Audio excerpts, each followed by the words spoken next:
this Commander season. Something I think we all were hoping for, that we could just get this thing done. Luckily, we know when that actually is, and then it's the off season, and then the fun starts. We're also live on YouTube if you want to.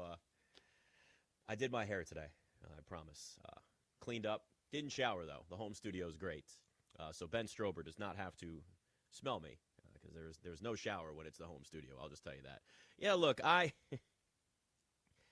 this is not the season anybody expected. This is not the season anybody wanted.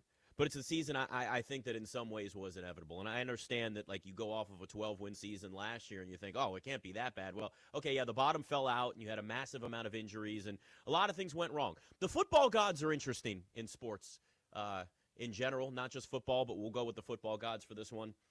They find ways to make sure you pay your dues, right? The football gods came for the Commanders this year because last year was far beyond what anybody expected. And you enjoyed it. I'd enjoyed it. Everybody enjoyed it. It was fun. I wouldn't trade it for the world. It was the best season that I've ever experienced as a fan of this team because, no, I don't remember the Super Bowls. I was either not alive or way too young to ever remember it.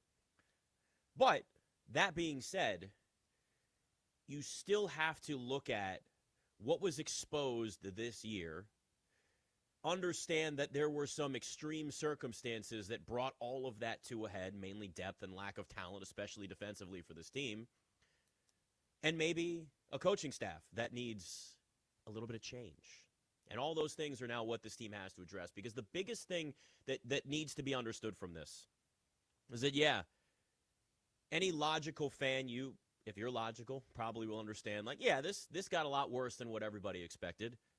Injuries can be used as an excuse at times, but they can also be used as the reality, and that was the reality of a big reason why this team could potentially finish at 4-13, depending on what happens later this afternoon against the Eagles. By the way, I'm going to be watching the game with an Eagles fan. It's going to suck, but he's a friend of mine. I try to expand my friend horizons. A lot of people, a lot of different backgrounds, including Eagles fans. Not many, but a few.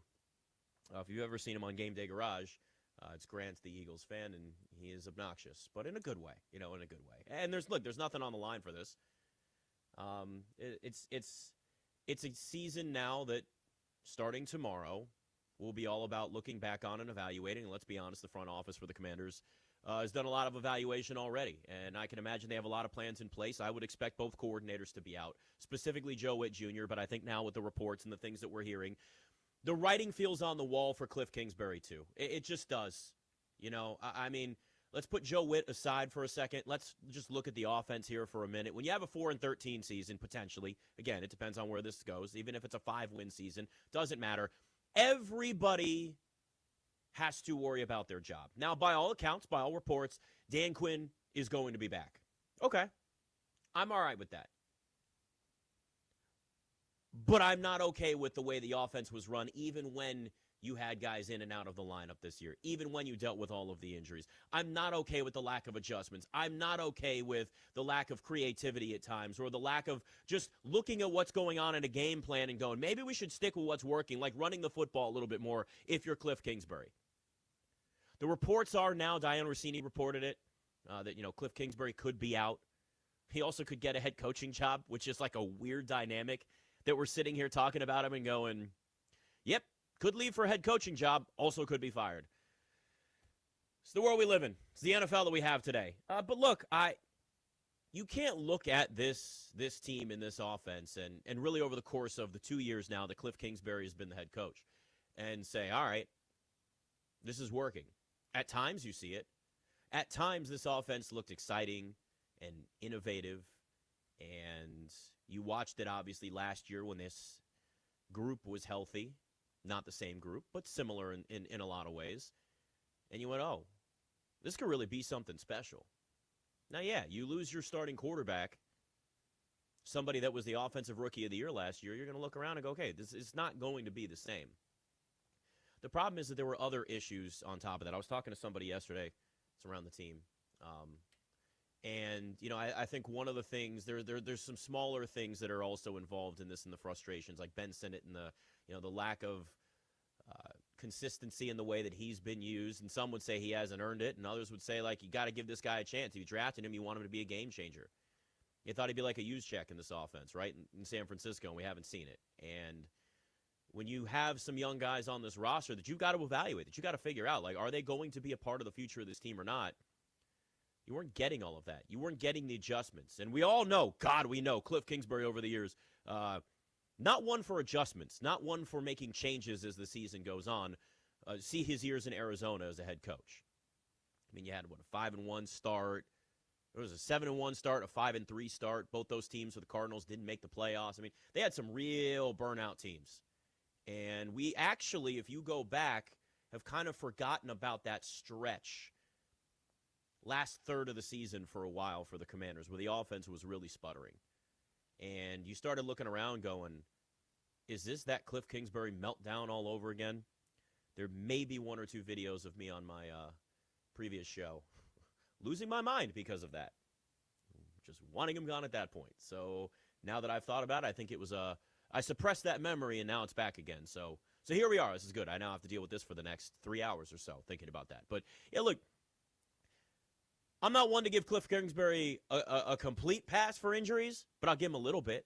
I'll give him a little bit with the way that this season went, because you have to understand that when you are working with a depleted roster and a lower level of talent, you're not going to get the full picture of what that offense can be.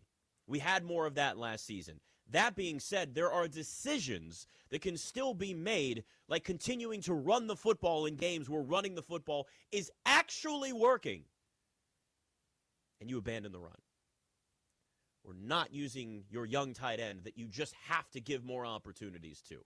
And listen, it's tough in general when you look at where this team was, and this is why I say, like, that 12-win season was a blessing, but it was also a curse, because this organization struggled to figure out what its identity was heading into this year. So I will still maintain this, and I will still say this. Terry McLaurin would not have been re-signed had this team won 4 games last year. They would have signed an extension. They would have traded him.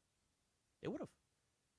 Because the battle was about his age and the money and all the stuff that a team that's looking to win now would make a little bit of that sacrifice and maybe overpay for a wide receiver that's been a massive part of the team. Ultimate professional. One of the best wide receivers in the NFL. But, you do it when you're looking to win a Super Bowl, and it's like, well, we can go ahead and pay for that luxury. When you got a lot of other issues, that luxury is something you can't afford anymore. And that was really the difference for them, is they look around and they went, well, we had a 12-win season last year. We went to an NFC championship game. Maybe there was even a whisper of, have you seen our odds to win the Super Bowl before the season? The NFL loves it. They're looking at the Commanders, and they're like, let's get them in all of the standalone games, all of the nationally televised games. And we're looking around going, wow, this is fun. Oh, those games didn't work out this year. This team completely fell off of a cliff. The Commanders are a rebuilding team that had all of their deficiencies exposed this season. But now they know what their identity is, and it's a rebuilding team. Plain and simple. And as just like coaches have to adapt to the NFL, front offices also have to adapt to their situation too. Cliff Kingsbury cannot adapt, cannot continue to evolve as a coordinator, as a head coach. We have seen it. It has continued to be part of his problem. He is rigid, and he sticks with what he does. You know who else did that? Ron Rivera. Remember that? God. Why is Jamin Davis still out there? Why aren't we oh, no, you drafted? I don't want to actually think about that. We're going to try to suppress that memory. We've already got enough bubbling back up right now here. But, this is something the front office now is, and I would guess that quietly they have said, we got to make some major changes. We know we're a rebuilding team. We've seen all that. But this is something now that is a full-on rebuild. Now, that doesn't mean when it's a full-on rebuild that it's all about draft picks or that it's all about spending a ton of money just this offseason to go get free agents. You got to find a smart balance. But you got to figure out what your overall structure is going to be as a team.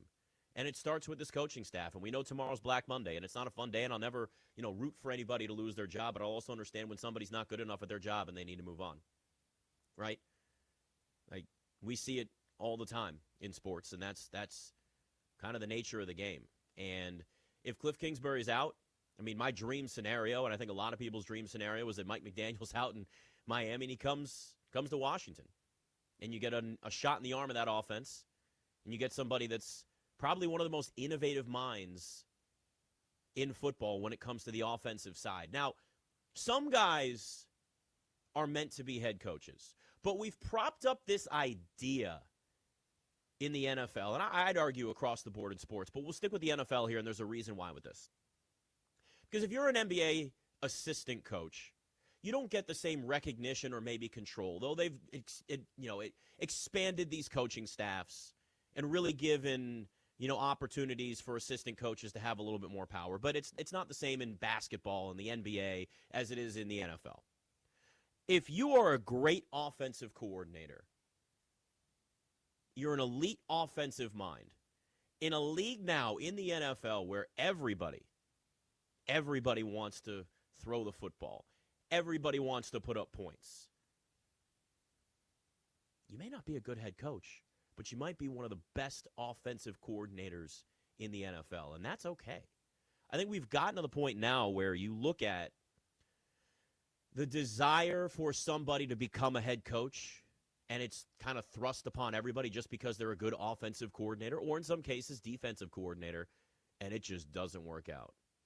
Because it's a totally different scenario. You're going away from something that you're an expert at to be more of a delegator, to be more of a CEO, to be more of somebody that's looking around and telling everybody else what to do and trying to coordinate 5 or 6 different things when you may not be great at looking at what you need to do on special teams. You may not have a great defensive mind, but you know how to tear up a defense as an offensive coordinator. That might be Mike McDaniel. And look, we don't even know whether he's going to be available. Miami may just say we want to keep you around because we got to figure out a lot of other things right now, including their starting quarterback situation. But I know this, if I'm Washington and Mike McDaniel's available, I want him. He's not a head coach. He's just not, and that's okay. You can make millions of dollars and be an all-time great offensive coordinator. That means you are one of the brightest minds in that space, and you can achieve a ton at the very highest level. But we just put this weight on like being a head coach and thinking that that's the end-all be-all. Like, oh, is he really a great coach if he wasn't a great head coach? Josh McDaniels has had a lot of success. A lot of success as at this point now I'd say the offensive coordinator for the Patriots 7 or 8 times, 9, 10, 11, maybe 12 times. He tried the head coach thing twice and it didn't work out. He's not a head coach. I don't think Mike McDaniel is a head coach either. But if he's available, I want him over Cliff Kingsbury in a second.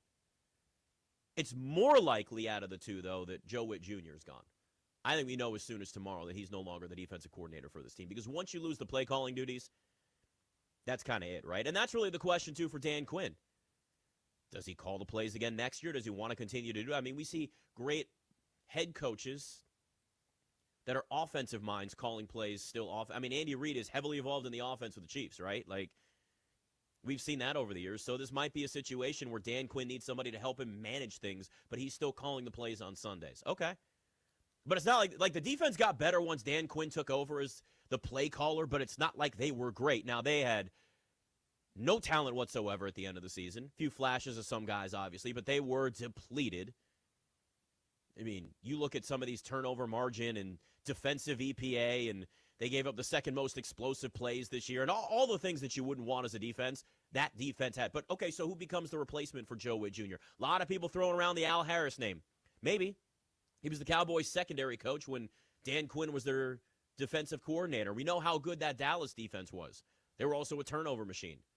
Does that tie-in maybe mean that Al Harris comes over and gets elevated and more money and is able to make essentially a lateral move in some ways, right? Okay. What about Brian Flores? Does he not go back to Minnesota? Oh, my God, Brian Flores in D.C. in a second. You kidding me? They also need a pass rush. I would rather have, if Brian Flores was available, and this is all speculation, but with what's going on in Minnesota, who knows, right? Minnesota would be stupid to let Brian Flores go, but if he is, do you imagine? Let's just play this. Let's paint this picture here. Mike McDaniel is the offensive coordinator, and Brian Flores as the defensive coordinator for the Commanders. I'm just Just going to give a standing ovation for that in case it happens. All hypothetical, and the odds are probably pretty low that that's the case because there's a very good chance that Mike McDaniel stays in Miami, Brian Flores stays in Minnesota. But just in case those opportunities were to happen, you've already elevated both sides of the football for this team. Because now we know, if you were ever questioning, coordinators matter, I would argue, just as much as head coaches in the NFL. How's that going in Detroit? They lost both their coordinators. Ain't the same team. We've seen it in Philadelphia before. We've watched them lose coordinators. How's that worked out? How'd that offense look this year? Yeah, they're still going to the playoffs. Yeah, they're still resting a good portion of their starters today in that final regular season game. But that offense for Philadelphia, again, it ain't the same. So these are the types of things that still do matter, that get, I think, forgotten a lot. All right, we got a couple of playoff scenarios that are still up in the air today. A lot of it is about seeding. Why the Seahawks made the right decision at quarterback, and who absolutely bailed out the 49ers, even in their loss that they had yesterday. Nick Ashew on the Fan.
Nick Ashew on the Fan.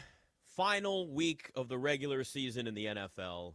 Mercifully, we are that much closer to the playoffs. Keep in mind, if the NFL, and let me rephrase that, when the NFL expands to 18 games, we would still have another week in this regular season. I will continue to maintain this for the love of God. Please expand the playoffs. Don't give us more regular season football. Adam Schefter is doing his usual, like, who's in and out at this point in the season with, Black Monday coming tomorrow and coaches get fired. Like, let's be honest, that's going to be the case. Mike McDaniel, he's saying he thinks is safe. So that kills my dream of Mike McDaniel being the offensive coordinator in Washington. But things can change. He might also not want to be there. But most guys don't give up head coaching jobs to be offensive coordinators unless it's equal money. Maybe that's the only way, and I doubt it's going to happen. We're streaming on YouTube as well. 106.7 The Fan. Check it out on YouTube. You can see my Shane Falco jersey behind me. Steve Rudden asks in the comments, where'd you get those sweet jerseys, Steve? It is Amazon, my friend. Amazon is dangerous. You can find anything, as we know, and when you start looking for movie character jerseys, you'd be surprised how many Mighty Ducks jerseys, Bobby Boucher, Shane Falco. I got a Jesus Shuttlesworth jersey. If you know, you know. And I'll probably get more at some point. Kyle on YouTube as well. Al Harris was Dan Quinn's first choice when he came here, but Harris decided to stay with the Cowboys. Yeah, it's true. Like, I would love Al Harris to be the defensive coordinator. A lot of people have thrown that name around, and maybe that changes. Maybe it's something different. Again, you got to kind of find a way to elevate somebody somehow when you give them a little bit more responsibility as, like, associate head coach, defensive coordinator, and more money. Money always helps first, but the team also that they're currently with has to give them permission to have the conversations. There's a lot, and there's a lot that's going to be happening with this Commanders organization as time moves forward this offseason. And we may get some answers right away, and we may get some answers that, don't show up for quite some time. Coordinators, I would think defensive coordinator is going to be at least an open position far sooner than offensive coordinator, but Cliff Kingsbury may be out. With those reports, there's a chance that is certainly the case. And, it's one of those where you look and go, yeah, if there's smoke, there's fire. If anybody wants to defend him and say that there was a lack of talent and a lot of injuries, I do, that is a thing. I don't, discount that. But there's more to it than that. The rigidness, the lack of adjustments. We've seen that with Cliff Kingsbury so many times, and I think that's one of the biggest things to keep in mind. Look, when you're rebuilding a team like the Commanders are, because, again, today, let's be honest. I know they play a game today, but, what do you want me to do? You guys want me to give you a preview for 3 hours? I'd lose my mind. Of what? Tanner McKee versus Josh Johnson. Who's excited about that? Not me. It's been off-season mode for a month around this team. Probably more if we're being honest with ourselves. But you don't not everything is going to be done this off-season. It's gonna take multiple phases of really building this Commanders roster into something that's special, something that you look at and is viewed as an organization, as a team that's a perennial contender every single year. That's really the goal of this, right? It's not, hey, we'd like to win the next couple of years. No, it's we want to build a roster that's, I know this is a bad reference this year given the season they had, but that's the Chiefs. Every year, what do you say? Even this year, for a long time, it was, well, the Chiefs aren't out till they're out. And that team went to a Super Bowl last year. Football gods finally caught up to them and had them deal with injuries for a change. But they also were struggling before Patrick Mahomes got hurt. But you know what I mean? That's really where this team needs to be focused. They need to be thinking about what is going to build a foundation for the long term. And that's why you don't necessarily just look at building a roster one way, draft picks. You don't just look at it as just free agency. And they got a ton of cap space. You kind of have to figure out that balance. And sometimes it's short-term versus long-term. If you're looking at the Seahawks, right? Seahawks just locked up the number 1 seed in the NFC. That defense is the main reason in Seattle. Just how many teams we had, as much as the NFL is an offensive-driven league, you do still have to be good defensively. And Washington is at the bottom of the barrel, obviously, with that, and it's going to take them likely years if they ever could get to the point with what Seattle has. Look, the 49ers are one of the most potent offenses in the NFL. Look at what that Seattle defense did to the 49ers last night. And listen, I'll say this too. The 49ers, or the Seahawks, made the right choice with Sam Darnold. Now, I'm not saying Sam Darnold is the guy that's going to be there 5, 6, 7 years for them. But what I do know is we in Washington definitely know what that feeling is to wander aimlessly around that barren wasteland of no quarterback. And you're trying everything. And if you're the Seahawks, you look at what Sam Darnold has become. Decent game last night. Wasn't what you saw at the end of the regular season and the playoffs from Minnesota last year from him. But it was also somebody that had no experience in those situations playing with the Jets and the Panthers. So the growth and the improvement of Sam Darnold absolutely justifies the contract that Seattle gave him. He's the right guy for right now. Now, do I think Seattle wins a Super Bowl with him at quarterback? With that defense, it's possible. I mean, the NFL's really wide open this year. There's not one dominant team that you're going to look at and feel absolutely confident that they're winning the Super Bowl this year. And that's the entire landscape. The AFC is a whole other animal, too. But sometimes you got to handle the quarterback position with the now and the future. And I don't know if Jalen Milroe is going to be the guy long-term there, but what I do know is that Sam Darnold is the guy right now with that defense in Seattle, and that's something that Washington has to think about, too. It's like you've got your quarterback situation figured out. It's about developing and growing Jaden Daniels. That should be, given what we saw last year, your franchise quarterback. So now it should be a lot about the defense this offseason. It should be finding a pass rush. It should be improving things at linebacker and safety. I think they've got some talent at corner that they can work out with this. But look at where Seattle is, having that ability to stop teams, to go out in a meaningful game. Last night against the 49ers, a division rival, trying to clinch a number 1 seed, and locking down one of the most potent offenses in the NFL, especially over the last month and a half. Again, Sam Darnold was a part of that. Sam Darnold was good, but you didn't know what you were going to get going into last night. But you knew that you could lean on that defense if you're Seattle. Because if you look at the first start, it was like 7 games for Sam Darnold. 17 touchdowns, 6 interceptions. Our first 9 games, actually. I've got it right here in my handy-dandy notes, if you will. 17 touchdowns, 6 interceptions, 9 games, passer rating of 116. Then there was that game on November 16th. Seattle against the Rams, 4 picks for Sam Darnold, and that's when the bottom just fell out. 8 touchdowns, 8 picks, 81 passer rating in 7 games. Those numbers aren't the same as what you saw at the beginning of the season, but here's the thing. Seattle was still in the hunt for the number 1 seed in the NFC. And they did everything they needed to do. Not only defensively against the 49ers, locking them down, but Seattle also overcame a really tough 49ers run defense on top of that. So they've built a team that has multiple ways that they can win, and that's still what you need to have in the NFL. Look, situation dictates a lot of the success of quarterbacks in general, and especially young quarterbacks. So it's obviously going to be massively important for Jaden Daniels to be in a spot where he's cultivated and has that consistent offense year after year. If Cliff Kingsbury's not back, they got to find a guy that's going to be there for a while. And it's tough because coordinators bail. They bail all the time. But you've got to still at least build the offensive line, which they worked on. You've got to continue to do that, protect your quarterback, find the weapons, but it's the system. It's the system that really matters. Because also, as he's developing, you've got to have other ways to win in games where he may, like, even if Jaden Daniels was healthy this year, there would be some struggles. There was going to be struggles this year. You need a defense that can help bail you out in some games. Seattle had that last night against the 49ers. I tell you what, if you look at Sam Darnold, this is a guy that started off with Jets, with the Panthers, went to the 49ers, learned under Kyle Shanahan. He's becoming like the quarterback whisperer, isn't he? Unless you're C.J. Beathard maybe, or, those guys kind of were limited to a point of where they were there. But, even went to the Vikings, you could argue, with Sam Darnold. Learned under Kevin O'Connell.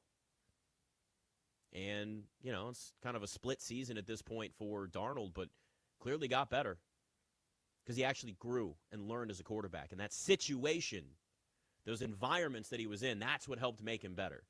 It just took a little bit of time to do it. The Commanders have to build that environment for Jaden Daniels right now. That includes consistency in an offensive system, and then a defense that you can count on in games where he's still growing and making mistakes. It's going to happen. It's a guarantee.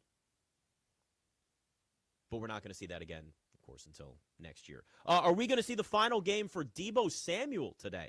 Nick Ashew on the Fan.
Nick Ashew on the Fan. Commanders, Eagles, final game of the season for the Commanders. Final game of the regular season for the Eagles at 4:25.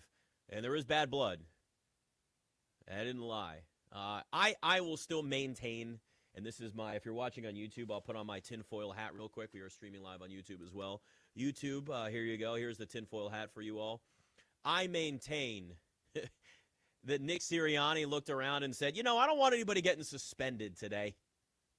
I think I'm going to sit all of my starters. I know there are other reasons why he sat his starters today. I get it. I've had Eagles fans all up in my mentions like, that guy's got hurt before. I get all that.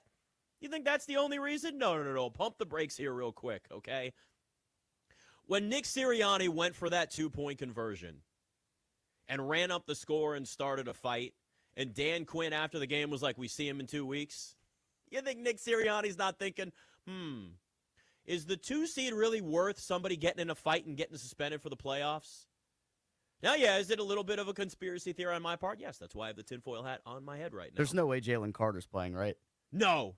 He's candidate number 1 for someone who could get suspended in a game like this. And, Ben, let me tell you something, too, on top of that. Like, if you're the Eagles and you look around and just say, like, none of this matters whatsoever. You take zero risks on this because you've got guys on the commander side of things that have nothing to lose, that are like, you know what, screw them. I remember what happened, or I don't want that to happen again, or I'm just pissed off, especially later in a game. Like, let's say the Eagles, Tanner McKee, I got to take that tinfoil hat off my head now. It's just bouncing around too much. I want my hair to look good for YouTube. I got all fresh today, Ben. I want to make sure I look clean. Listen. This is going to be one of those situations where if the Eagles were to go up and you're looking around, there's going to be some guys that just say, screw it, I got nothing to lose. Now, please don't pull a Deron Payne and swing in a helmet. The dumbest thing that you can do in any fight situation is use your fist and try to win a fight against a football helmet. They're made to prevent concussions, and they protect you in what was looked at as mini car crashes every time there's a hit. You think your fist is going to win that fight? Don't be Deron Payne. I know he didn't break his hand, but just do not be that guy. But there is no reason for the Eagles to even have that risk at all of somebody getting suspended. Because, listen, you lose key guys late in the season. Look at the Steelers without DK Metcalf. Boy, do they need him. That offense they got nothing. They got nothing without him. And they're not going to have him again tonight against the Ravens. Now, I know it's a different situation, but reality is, losing key guys late in the season when the games really matter, it matters for the Eagles to the point where it could matter in the playoffs, or it could matter, whatever. There's just there's no reason to take that risk if you were Nick Sirianni. By the way, Nick Sirianni is just the worst kind of troll. Because we all know, he tried to come up with an explanation after that game. No, stop. Don't give me metrics and analytics. And no, stop it. You went for 2 because you want to run up the score, plain and simple. And that's fine, because here's what's going to happen. This will also be remembered next year. It isn't like it's just going to be right now. This will also be remembered next year by the Commanders, by whoever's still on this roster against the Eagles. And you know what? That makes for good rivalries. I'll take it. There you go. I make the argument these teams really do hate each other. And I know for so many years, Redskins and Cowboys supposed to be the rivalry of the NFC East, the rivalry that this fan base gets into. Not anymore, man. It's the Eagles. These teams genuinely have hatred toward one another. I think Dan Quinn and Nick Sirianni don't like each other very much. And as a fan that's younger than a lot of the fan base, obviously, and a lot of the people that are probably listening right now. Yeah, we know. You were born in 2010. I know. You're a baby. Yes, I know. But the Eagles have kicked our ass so many times in my life. And the Cowboys don't give a damn about us. The Eagles care when they beat us. They rub it in your face all the time. Their fans rub it in your face. The Eagles fans are way worse than the Cowboys fans, and there's a lot more Cowboys fans around here, too, and that says something. The problem with the Eagles, too, Ben, is that when you look at the way they're constructed, they could be good for a long time. Now, I think there's going to be some issues this offseason with A.J. Brown maybe wanting out. Jalen Hurts clearly has no chemistry with his offensive coordinator, and it seems like he's kind of on his own island. But that being said, Howie Roseman is as smart as any general manager in sports, and aggressive.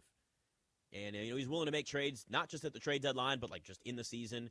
He's really good at identifying talent in the draft that can translate to the NFL, which is you can have all the draft picks in the world, but if you don't have somebody that can actually identify that talent, who cares how many picks you have? So, the Eagles are in a spot where they are good. I hate to say it. It makes me want to throw up in my mouth, and I just a little in my coffee cup here made me want to throw up. But you have to respect the fact that this is a very well-run organization. And you're right, Eagles fans are a pain in the ass, but they have a right to be cocky. They have a right to be, at least confident in this team, sure. Even with the down year that they've had offensively. It's true. The fact that they're so well-run makes it worse because I don't worry about the Cowboys. Every single year, I call them out and say, this team's not going to be any good. It's the Cowboys. It's the same thing every year with them. The Eagles, no. It's the same thing is that they're going to dominate every year at this point, and they're going to kick your ass at least once in the season. So I got to worry about them, and that makes me hate them that much more. Every single year, the worry is, what are the Eagles going to do, and what are the Eagles going to fix what they need to fix? Because we see that they have self-awareness. There is a true level of self-awareness in that Eagles front office. Now, there are things they have to address this offseason, so it's not like it's all just roses here, right? They've had issues this year, and they lack leadership. Nick Sirianni's not – Nick Sirianni has constantly been questioned as a leader. But when you win a Super Bowl, you kind of quiet all of that. But let's say the Eagles are one and done in the playoffs. I think you're going to look around and go, Nick Sirianni going to be back in the hot seat again next year? They're not going to fire him. But Nick Sirianni has been somebody that he is a lightning rod. And when you're winning, you can get away with that.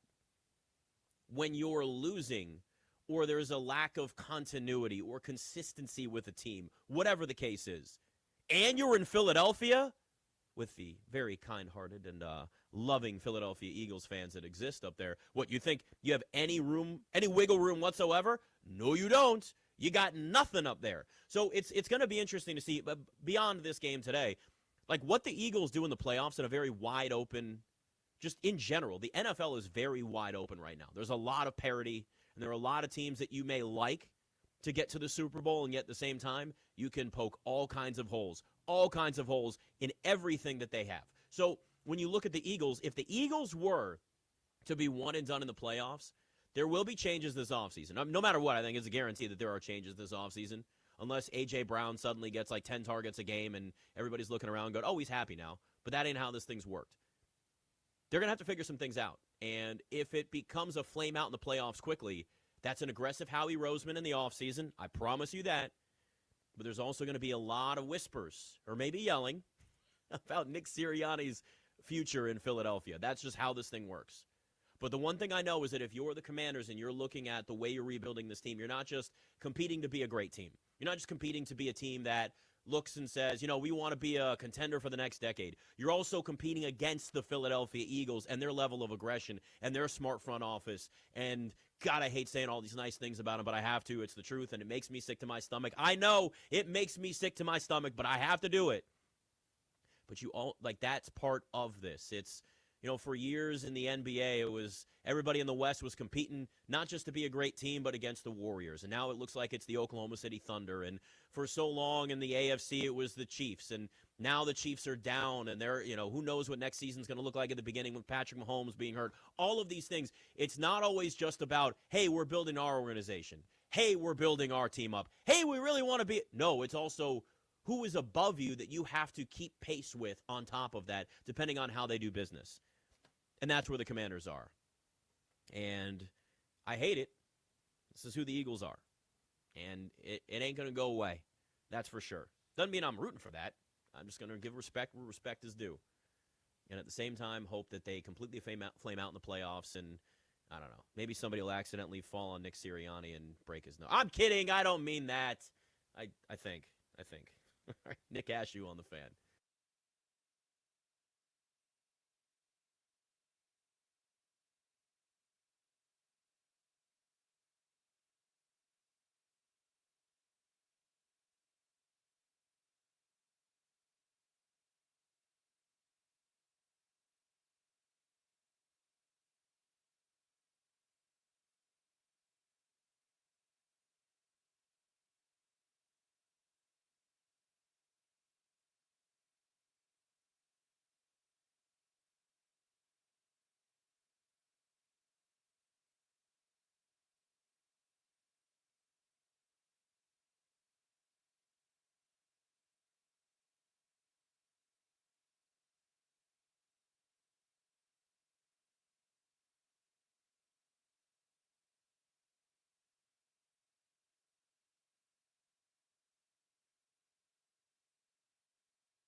Nick Ashew on the Fan, Commanders, Eagles, 4:25 kick, and then mercifully the season comes to an end. Just, look, we can be mad at the result of this season and at the same time still understand that this is realistically what this team was, right? Like, I know there's a lot of people that are like, the Dan Snyder era is back. I saw a lot of, I was like, okay, calm down. We're not there. We need to remember what that was like. But this is a really important offseason. I mean, this is what matters. Like, this is now that you have to show that, okay, yeah. The initial plan was like, let's go in and just build some culture and make this an organization that's actually respected, and looking around and going like, oh, we got some work to do. And then it actually turned out to be something that wasn't as hard to make it. It wasn't as hard to make this a locker room that people at least wanted to be a part of, right? I mean, look, guys are still playing hard late in these games. It doesn't look like anybody's quitting. Now, again, I know there was a long losing streak and there were things that were really bad, but I'm talking about right now, like at this point in the season. But they just don't have the talent. They don't. We're talking third and fourth string guys out there.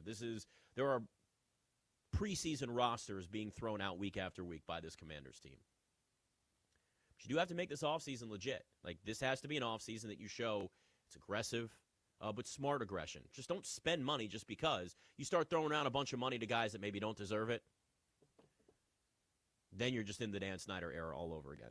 And that's not something that you want at all. Like, at all. But, Deebo Samuel could be in his last game for the Commanders here.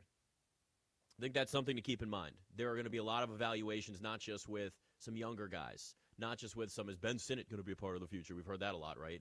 Maybe. But there's also guys like Deebo Samuel.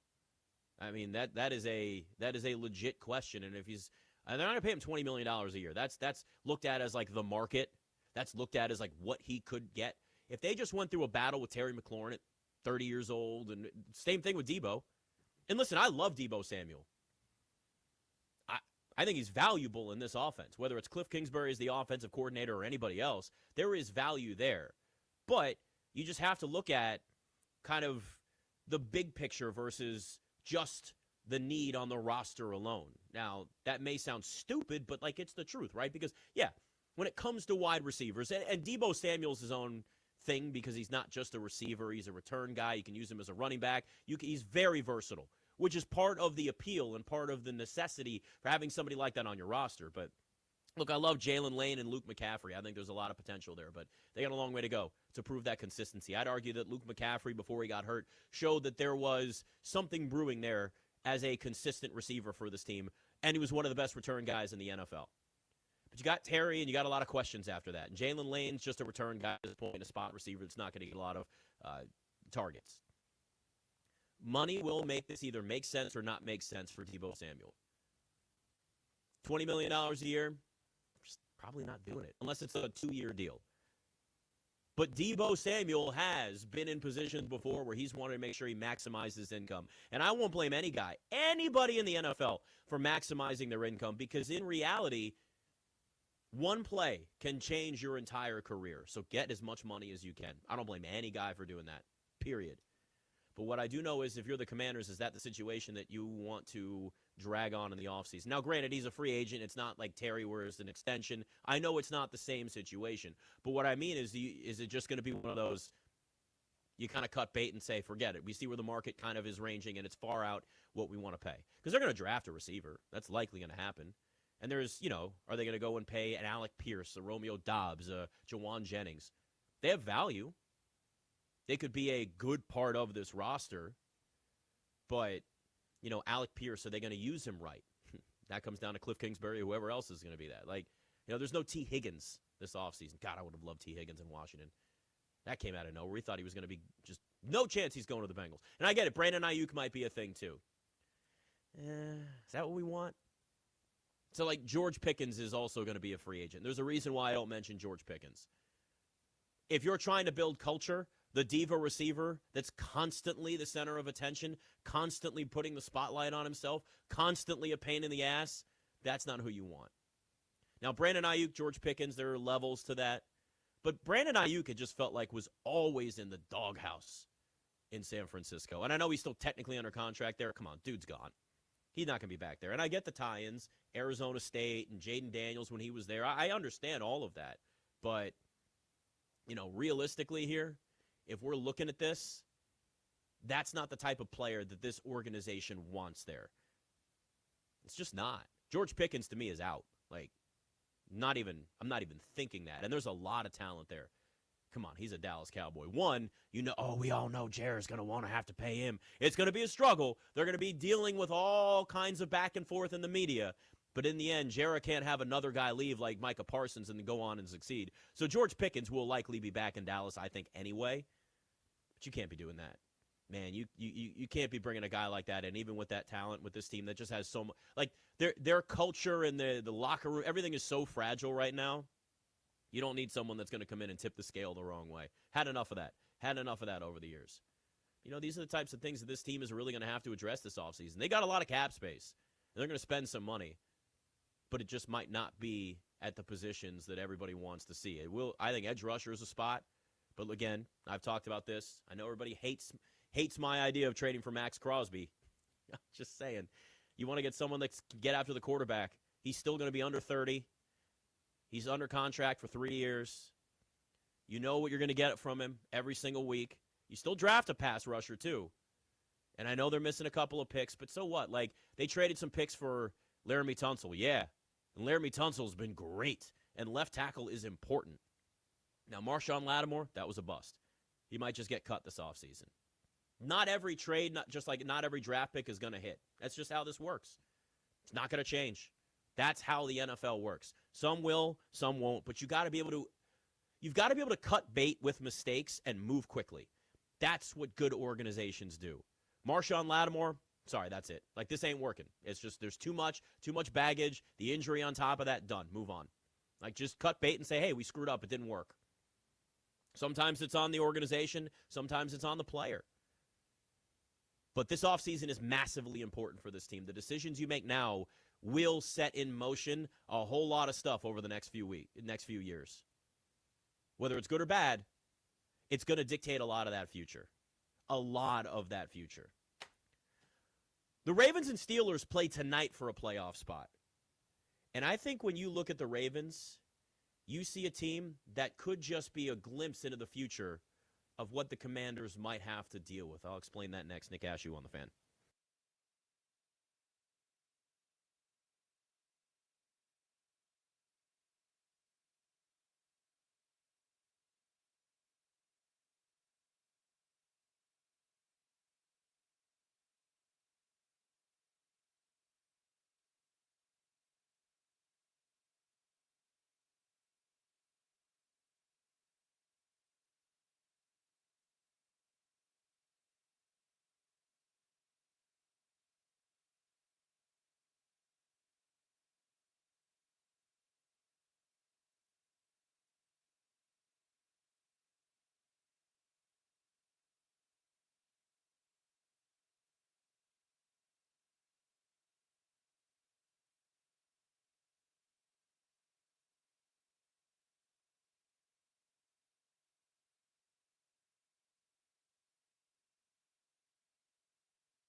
Nick Ashew on the Fan. I just saw this from Ian Rappaport. Phillip Rivers could get an interview as a head coach.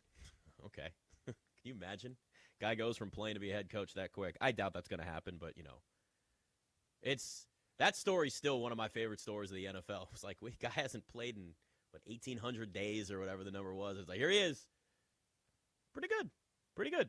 But, the last game of the regular season, this is where we are all around the NFL. It starts to be the rumors, who's in, who's out as a head coach, and a lot of changes that could be going on. And this is that point now where, with so little on the line for most of these games today, teams are already starting to look ahead. Now, again, tonight, Steelers-Ravens, that's a huge deal. That's the game that matters the most today. Obviously, yesterday you had a couple of playoff implications on the line, or seeding, and it was to a point. But tonight is Ravens-Steelers. Tonight is a game that involves one team making the playoffs and one not. One team maybe firing their coach. There's a lot going on here. When I look at the Ravens, I see a future that may be what the Commanders looks like, roster and organization, and just the whole picture looks like as a whole. Now, in a lot of ways, that's good, right? Because when I look at the Ravens, that is as consistent of an organization as we've had in the NFL. Well run, a lot of talent, pretty damn good at drafting defensive players. Could really use a lot of that moving forward in Washington. But then there's the quarterback situation. And there's the highs, and then there's the lows. What's going on with Lamar Jackson may just be the future for Jaden Daniels. Now, I'm not one of those people that's sitting here going, oh, God, it's back to RG3 all over again. I'm not going to do that. But what I will say is that there is a chance that Jaden Daniels does not play a full season a majority of his career. And look, guys get hurt in the NFL. We all know that. Injuries happen. Injuries are a part of the game, and it does happen to starting quarterbacks. Look, it happens to quarterbacks that don't run a lot. Joe Burrow can't stay healthy, and it's not like he's somebody that's going out there running the way that Jaden Daniels or Lamar Jackson does or anybody else. But, Lamar's been hurt a good portion of this season. In and out and in and out. We're talking hamstring, we're talking ankle, knee, toe, back injuries. Those are all injuries that Lamar Jackson has dealt with this year. Jaden Daniels has had at least 3 injuries that we know of this year. You get the big highs, but you get the big injuries on top of that. And I know that they have a similar style of play that makes it easy to compare Jaden Daniels and Lamar Jackson. But this may be where Washington is, and it may be their future where, look, you think anybody in the Ravens organization would trade what they've gotten from Lamar Jackson for what Washington has had at quarterback before Jaden Daniels? I promise you that's not happening, right? You got a 2-time MVP at quarterback, but he also at times can get banged up. Now, credit Lamar. Lamar Jackson has grown as a player, as a passer. He's worked hard. He's got a strong work ethic. He's improved every single year as a quarterback in this league to becoming one of the more accurate passers in the NFL with an ability to run with the football. It is what you would want in a quarterback that has his skill set. That can be Jaden Daniels. And you could say, oh, he needs to bulk up. And bulking up doesn't mean it'll catch up to you no matter what. Yeah, it can help in some ways, but I want my quarterback learning how to slide and get out of bounds, plain and simple. And maybe not running as much, not looking at it as something to lean on. Now, the last injury that Jaden Daniels had this year against Seattle, that game was just off the rails right from the beginning, right? You look, there was nobody he could throw the football to. Everybody was hurt. And that was the first time that I saw Jaden Daniels actually, truly pissed off. Right? We always talk about, Jaden, he smiles after he throws a pick or makes a mistake. I don't think that's a bad thing. And maybe he's just, he's just clearing his head. And that was the first time we saw an angry Jaden Daniels. And when you watch that game, there were moments where you could tell there was frustration, and he was making decisions based off of that frustration. Right? Don't drive when you're mad. Don't run when you're angry and frustrated, Jaden Daniels, because it's going to lead to a dislocated elbow, clearly. But the ceiling for a Jaden Daniels, just like a Lamar Jackson, makes it worth it, right? We know what it's like. We've all wandered that desert together, holding hands, praying that that's not a mirage in front of us, and it's actually a franchise quarterback. We have a potential of a franchise quarterback in D.C. He's just got to stay healthy, and they've got to be able to build around him. Now, he was mostly healthy his rookie year. I know he got a little banged up, but again, this is the rookie year for Jaden Daniels. If that's the type of career we're going to see, but, obviously improved and, getting better and understanding some things as time goes on, then you're in good shape. Because remember, we are entering the offseason. That leads into year three for Jaden Daniels at quarterback, which is wild to think. That's really where we are right now. So that's one of the reasons, too, when you're looking at this offseason for the Commanders, backup is going to matter. Is Marcus Mariota back? Do they want him back? You had some decent starts for him, and then you had times where you watched and went, God, he's completing 50% of his passes here. And look, Tyler Huntley in those couple of wins that he had as a starter with Lamar Jackson out recently, beat the Bears, beat the Packers, he was completing 78% of his passes. 78%! That's massively accurate. Now, do I think that would have happened over an entire season if Tyler Huntley was the starter the entire year for the Ravens? No, I don't think that. But what I do know is they've got a strong backup that knows that offense, that's done a lot for them, with Lamar Jackson inevitably missing time for the Ravens. But they are at the mercy of his health. Now, he's playing tonight. Of course, he's feeling good, right? Everybody's in great, best shape of his life. But here's the thing. When you do have Lamar Jackson, if you're the Ravens, those last couple of games of the regular season over his career, he is elite when it matters the most at the end of the regular season. And a lot of times it's been the Ravens kind of being in a spot where they have to play from behind because they've dealt with injuries. Because it hasn't just been Lamar Jackson. They've dealt with injuries of all kinds. All kinds. Throughout, feels like years now. Remember that training camp, was it like 3 years ago? Back-to-back torn ACLs. And, it's just, the Ravens have dealt with their own levels of injuries over the years. But, I mentioned the hamstring, the knee, the ankle, the toe, the back, all of that for Lamar this year. The Ravens have always been at the mercy of Lamar Jackson's health, and the Commanders will always be at the mercy of Jaden Daniels' health. Now, yes, you build up a strong defense. That will help tremendously. That's one of the big reasons why the Commanders played from behind so much this year. And it altered the offense, and it altered the game plan, and it altered their ability to just run the football at times because they were already down 2 touchdowns. The first quarters this year for this Commanders team, oh, my God, they were so bad. They were so bad. All the time you're looking at them going, they've been outgained by how much? The time of possession? Just the first quarter. But having a strong defense will definitely help. Now, again, if you're the Ravens and have Derrick Henry, that helps too. I would expect a heavy dose of Derrick Henry tonight, especially after a couple weeks ago, right? John Harbaugh, why do you run? Why was he not out there on the last drive of the field? Well, think of what happened after that last week. Monster game from Derrick Henry. But Lamar is great at the end of the regular season. I like the Ravens tonight. I think the Ravens do beat the Steelers. Final 2 weeks of the regular season for Lamar Jackson as a starter. 8-0, 18 touchdown passes. That's just touchdown passes alone to 1 pick. That is an insane touchdown-to-interception ratio. Now, I know he hasn't looked good recently. Again, he has been banged up. And the really good teams, as important as quarterback is in the NFL, and we know it is, you have to still have as well-rounded of a roster as you can possibly have because you can only lean on your great quarterback if you have one for so long. You still need to be able to balance a little bit with a run game. You've still got to have a defense that can go and get you 3 and outs. Because as the playoffs move forward, you might be playing in a really cold, windy, or snowy condition. Maybe. It's not always about an offense that can put up 40 points. It's about a defense that can hold a team to 40 yards rushing. Or, those are the types of things that you need. And that's where Washington really is going to have to be this offseason, is being able to, again, build around that with an understanding that you're going to be at the mercy of Jaden Daniels' health. And I get it, right? Like every quarterback in Jaden Daniels' class is going to be compared. But they're all very different quarterbacks in very different situations. I look at Lamar Jackson and Jaden Daniels, not just for the way that they play, but for the overall situations and where those organizations are, and you got to look at what the Ravens have done. Because listen, for all of the criticism that John Harbaugh may get as a head coach, and maybe he's not back, Ravens fans want him gone. But I just tell you this, Ravens fans, the alternative may not be better. Now, some wanted Mike McDonald. I get it. The success he's had in Seattle, maybe.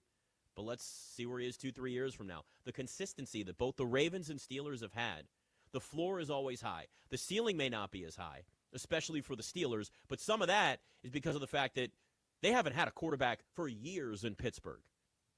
I mean, so much so that they were really to just sit around and wait for Aaron Rodgers to make a decision of whether he was going to keep playing and go there, right? Like, think about this offseason. It's not like an Aaron Rodgers decision was made right away. No, that was made way too late. Now, granted, did they probably know that he was going to go there? Yeah.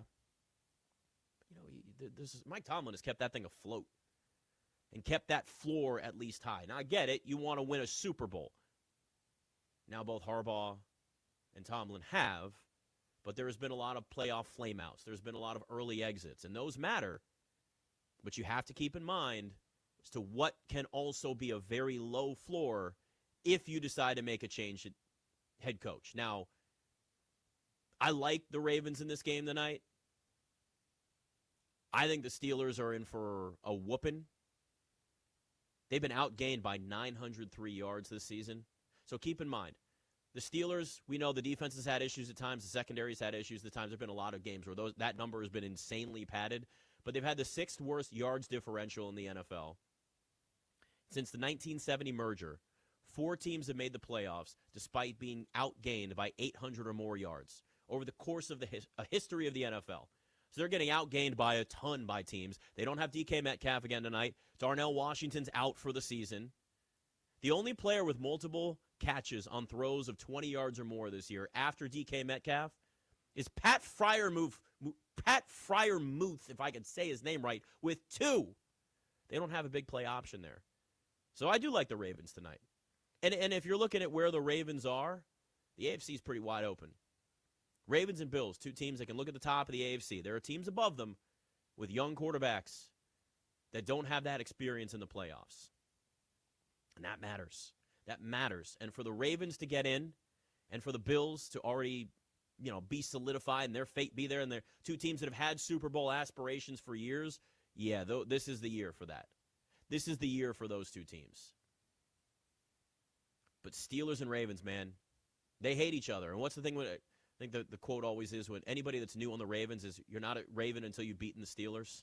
So for Commanders-Eagles not meaning much but still being a rivalry where 2 teams hate each other and 2 fan bases want to see the other team flame out miserably.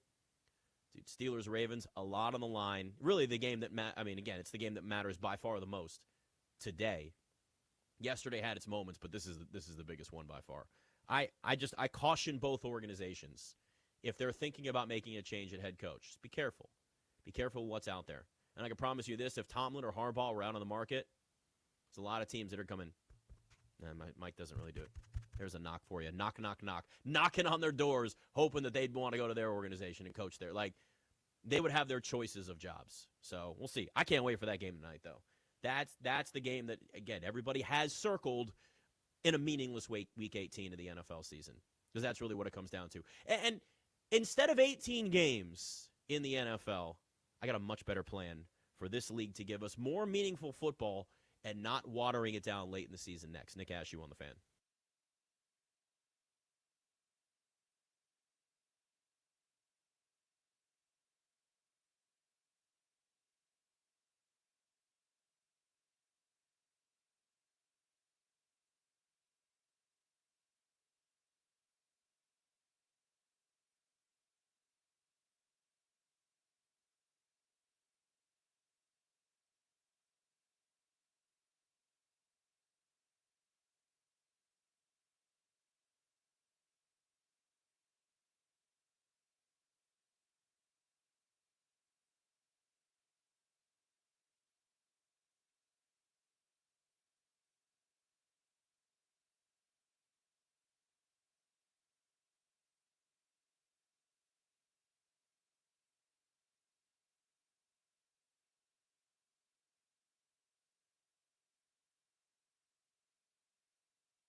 Nick Ashew on the Fan. Ben, I have a new rule. Never again. Never again. No. Black Eyed Peas, can't do it. You're in trouble, Ben. You're not into it? Not into it. Black Eyed Peas are the worst. That is a new rule whenever you and I work together. Never again. No Black Eyed Peas. So Adam Schefter is doing the whole, like, in and out, because we're a day away from Black Monday. And not every coach that does get fired gets fired on a Monday, but, like, that happens in the NFL. All of the coaches that he's listing right now, Mike Tomlin, John Harbaugh, he thinks Harbaugh is safe. There's one name on here that would be a massively popular head coaching candidate should he become available. Now, you during the break, though, Ben, I don't look at the Ravens as any sort of like rival to the Commanders. They haven't earned that rivalry yet. The Ravens, even with playoff letdowns, have still been a massively consistent organization for a long, long time.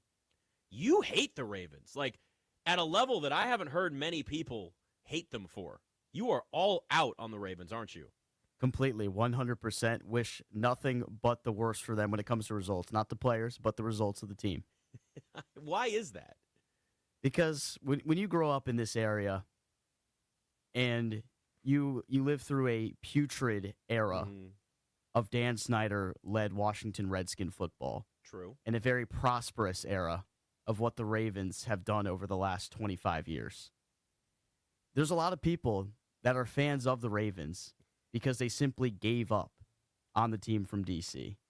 And there's a lot of people that like to rub in the fact that one of the other local teams that you don't root for is so much more well-run, so much more respectable, consistently in the picture every single season, has arguably one of the best quarterbacks in football, could be one of the best quarterbacks ever in terms of being dynamic, just has to get that Super Bowl ring under his belt. It's just frustrating.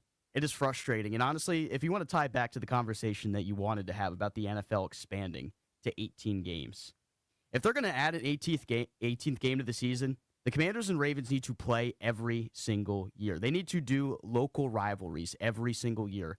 Pittsburgh and Philadelphia, they should play every single year. Washington and Baltimore should play every year. I think it'd be a super fun rivalry. DC and Baltimore should be a fun rivalry amongst people, yet we're deprived of it. It only happens every 4 years, and what has now been coined as the Maryland Championship because the Commanders have played in Maryland for the last 25 years. You know what? I got to go first and zero in on something you said there. I love that local rivalry idea. That's the first time I've heard anybody say anything like that, and I really like that idea. Now, I don't want this season going 18 games ever, but if they were to add an extra game to give you something different and a level of beyond, because clearly the NFL is now always going to have these backloaded division games at the end of the regular season. It makes sense. Your hope is that they mean something. If they don't, there's still a level of a rivalry that's there. Like today, Eagles-Commanders, there's still something there with bad blood from the past, from the playoffs last year, from the two-point conversion, Nick Sirianni a couple weeks ago. Not that it matters for Washington, but it is still there. So I do like that idea.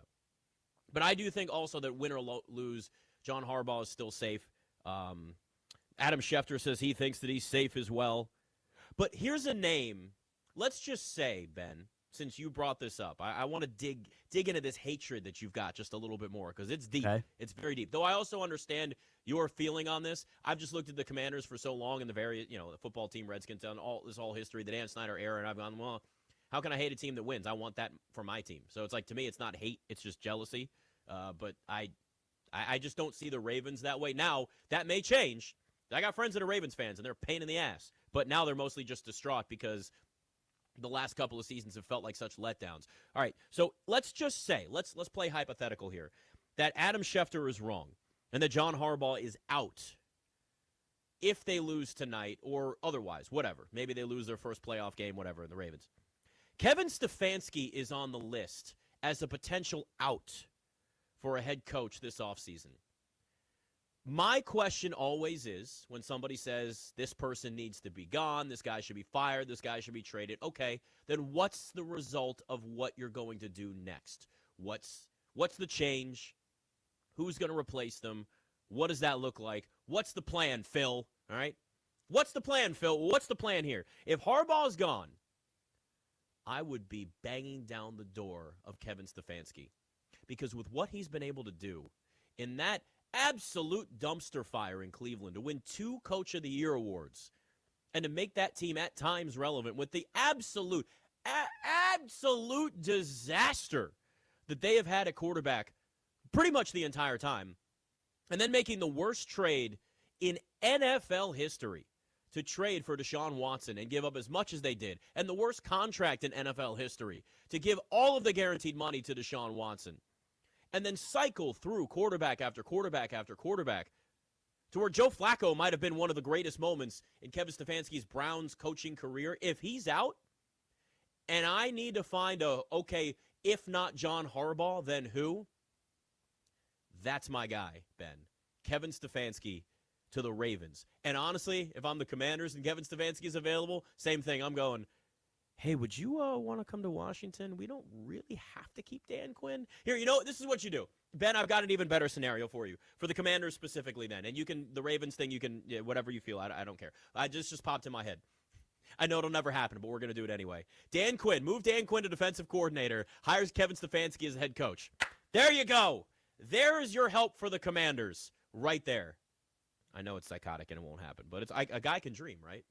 Well, from what we heard David Aldridge say this week, if the Commanders even entertain the idea of demoting Dan Quinn, they said, we don't want you to be the head coach. We don't want to fire you. We want to demote you to the defensive coordinator or something like, let's say, next year goes awry and it's as bad as this year was.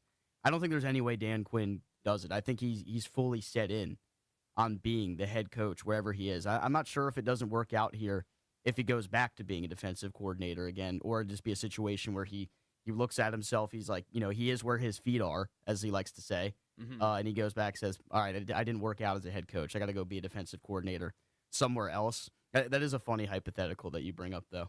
I would love to see it, and it would make them better, but I know it's not going to happen. Now, yeah, guys get fired as head coaches and go back and become coordinators. That happens, but on the same team, I mean, I know it would never work, because you're also then looked at as the guy that was once the head coach and now he's the defensive coordinator. Wait, like, how is that viewed?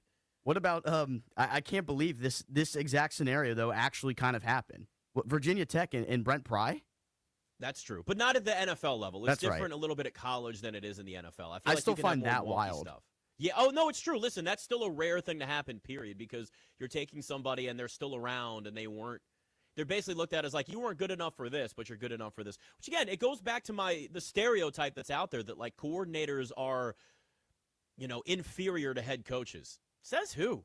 Like, look around at the value of offensive and defensive coordinators in the NFL and the gaping craters that they've left behind in Philadelphia and Detroit. And, I mean, we've seen it time and time again over the years where these teams have struggled when their great offensive coordinator or defensive coordinator has struggled or has left, and then they've had their setbacks. So, to me, I think coordinators need to be looked at with a higher regard. Really, I would love that. I mean, again, you're hiring somebody that becomes the CEO, and all right, so we'll make Kevin Stefanski's the CEO of football, on-field football for the Commanders. Dan Quinn becomes the VP of defense. There, give him a better title. Now everybody's happy. Figure out offensive coordinator, too, because it can't be Cliff Kingsbury anymore either. Mike McDaniel. We need Mike McDaniel out, though. Apparently, he might be staying in Miami. Again, I've just gone off the rails with scenarios that aren't going to happen, but I like to think about it. Why not? Why not? At this point, let's just throw stuff at the wall. If you're willing to pay enough money, we got a rich ownership group. Highest paid coordinators in the NFL. Dan Quinn is defensive coordinator. Mike McDaniel, hey, you want to come work with our quarterback or Tua? Now, you'll be the offensive coordinator, but we'll make you the highest paid offensive coordinator in the NFL. And you get to just fully have control of the offense. Kevin Stefanski's the CEO of it all. Give them all better titles. VP of offense, VP of defense, president and CEO Kevin Stefanski. Who says no? Who says no? Probably everybody. But a guy can dream, can't he? A guy can dream. Stefanski would be somebody that teams would fire their coach to hire Kevin Stefanski. I really think. With what he's been able to endure in Cleveland, I mean, they're a mess year after year after year. They just cannot avoid stepping on their own you-know-what. Like, all the time. It's unbelievable. And by the way, Deshaun Watson, They're going to try to give him another shot next year. Don't think that that's not going to be the case. I think it's the last chance, but oh my God. Like, what an utter disaster that entire organization is. All right, I mentioned I got a plan for the NFL. Forget 18 games. I'm going to loop in Ben's idea as well. How we can make the end of the season better for the NFL and still stretch things out and still be a part of the calendar more. Nick Ashew on the Fan.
Nick Ashew on the Fan.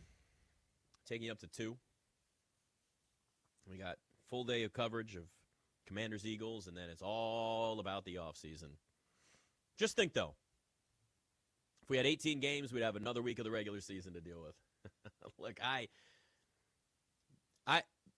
Ben, you had a great idea last segment when we talk about, if the NFL, when the NFL goes to 18 games, adding some sort of local rivalries around the NFL. We'd have to probably workshop that and figure out what those rivalries would be and would there be enough for every single team at the end of the season. But the NFL going to 18 games, I hate the idea.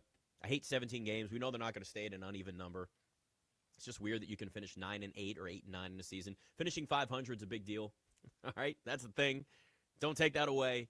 But we know that this was just like the NFL dipping their toe in the pool. They're like, let's see the temperature here. We know we're going all the way in. We're just going to check the temperature real quick and get used to it, and then we're going to go to one more game. And it is an inevitable thing, but it drives me absolutely insane. Why are we adding more meaningless games on the calendar? because I know there are always going to be meaningless games, no matter what. But why not rip the Band-Aid off and get it done quicker? Please. I mean, we don't need another week of this useless slate in the NFL. And I get it, an extra week, and there's some teams that are maybe still in the hunt. Stop it. It always ends up being one or two games that mean something the last week of the NFL season. Why are we just extending that possibility as opposed to expanding the playoffs and giving ourselves more meaningful games? Not every team deserves to have extra games. They just don't. Like, I get the fact that the NFL wants to do it because it's really the owners want to do it, because an extra game for every single team that is guaranteed is extra income. It's more money. I know.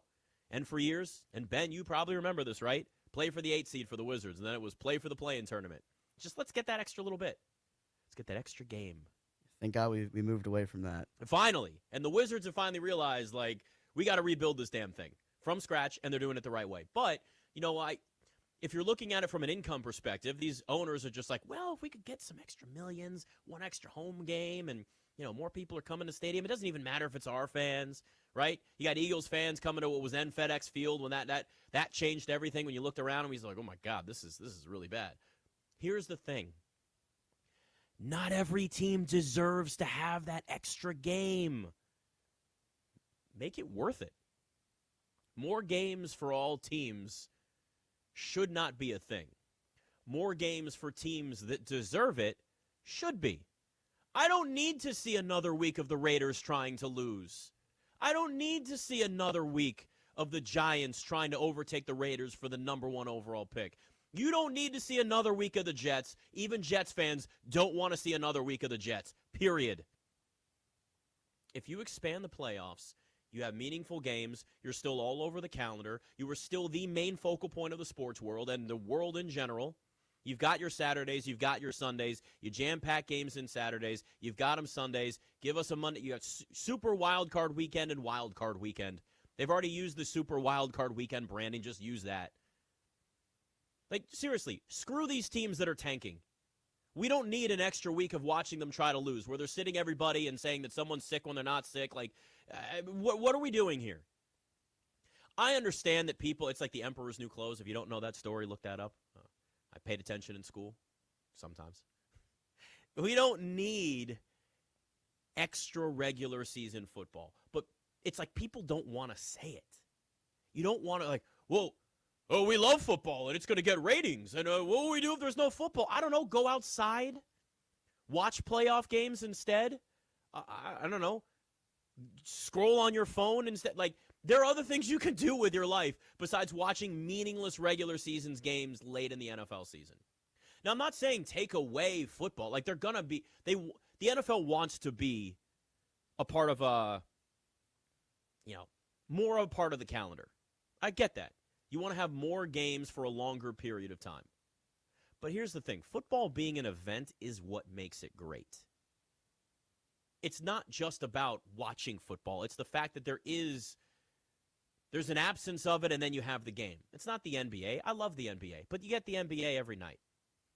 You get your team playing every couple of nights, sometimes on back-to-backs. Baseball, it's freaking every day and every night. But you're not going to see those leagues cut back on their games. People can suggest it, but it's not going to happen. You're losing money unless you can make up that revenue somehow. If you're the NFL and you want to be active longer, again, we watch fat dudes run in tights and see how fast they can run a 40-yard dash. Everything gets ratings with the NFL. It really doesn't matter. If you want to do this, this is your answer. Meaningful game. Like yesterday was great. Panthers, Bucks, I get it. They're not the most glamorous teams, and the Bucks have been an absolute disaster. So the fact they still have a chance to make the playoffs, depending on what the Saints do today, is remarkable, right?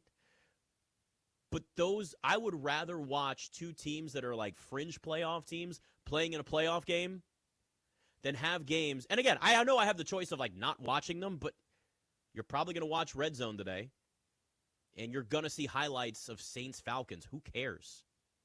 Like, really, most of these games, you look around today and go, do we need them? Like, really ask yourself this. Do we need these games today, or could we have gotten this out of the way sooner? We don't need, now in the past this might have been something to watch, but we don't need Chiefs-Raiders today. We can be done with that meaninglessness. We don't need that.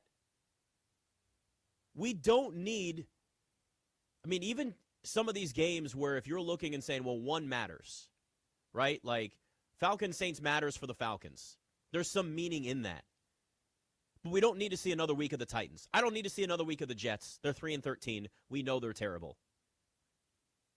Bengals-Browns, we don't need that. You're going to get it no matter what, but let's rip the Band-Aid off and get this done sooner. And let's get to the games that actually have something on the line. Look, college football expanded to 12 teams. They're going to expand to 16. That's inevitable. You know what they did? They gave us more playoff games that actually mean something. You could say, well, it waters down the postseason. Does it? Because the alternative was meaningless bowl games that meant absolutely nothing. Now, I know people love the Pop-Tart Bowl this year, and they had a giant edible Pop-Tart. It's a gimmick. It's fun. And it's fun for the people that are involved in that game, whether it's the players or the alumni or, the money that's coming in and the sponsors. But, those games mean nothing. Get rid of meaningless games. Give us more meaning. I want more meat. I don't want more potatoes. Give me the damn steak. The steak is the playoffs in the NFL. Give us that. And, yeah, you could say, well, it's watering down the playoffs. Okay. But it's still the playoffs. It still adds something more to games that are on your screen than meaningless stuff that John Hanson's got to look through the red zone and sit there and say, like, oh, yeah, we got to go. Who cares? Bengals, Browns. Okay. No one cares. Get it done sooner because, again, we'd be sitting here talking about, well, next week, yep, we got the Commanders again. Commanders, Ravens. Ravens are in the playoffs, and the Commanders are just riding it out with their fifth-string quarterback. Maybe we'd finally get Sam Hartman, and there's that. So that'd be the one benefit. We could see his great hair when he takes his helmet off. But is that really worth putting these extra games onto the schedule? It's not. But this is where we are. That's just where we've got to find where the cutoff is at some point. And if I'm the NFL, I would rather them go back to 16 and have 2 extra weeks of the playoffs. Okay, maybe it's a little much, but come on, we've got to have a limit here at some point. Mark Cuban talked about this years ago. There can be too much football, and I agree. Because you're taking away the novelty of it, the greatness of it, being an event and being something special. There's other ways to increase your revenue. These games overseas are making plenty of money. I'm fine with more of that. More games in Spain and Germany and England, and fine. Don't put teams there, but games there. Okay. Building up that international audience. Bring back NFL Europe. Funnel more of that money to the league. There's a lot of other things you can do than I don't know, I don't really have an idea. How about we add another game at the end of the regular season? Okay. For what? Then everybody's bitching about the records. Oh, well, he broke this record and broke this record. Yeah, but he did it in a game extra. Okay.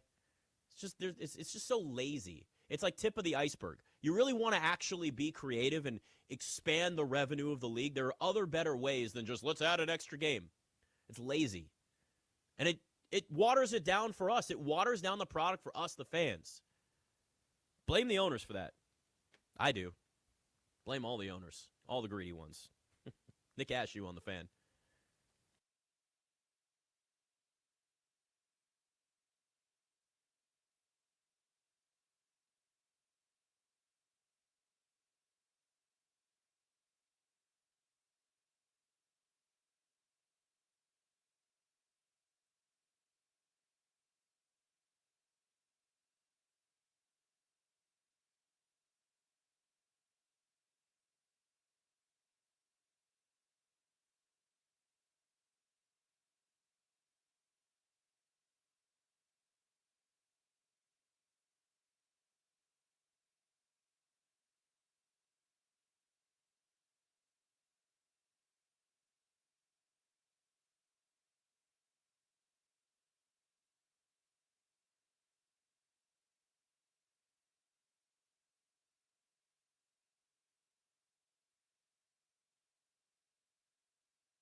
Nick Ashew on the Fan.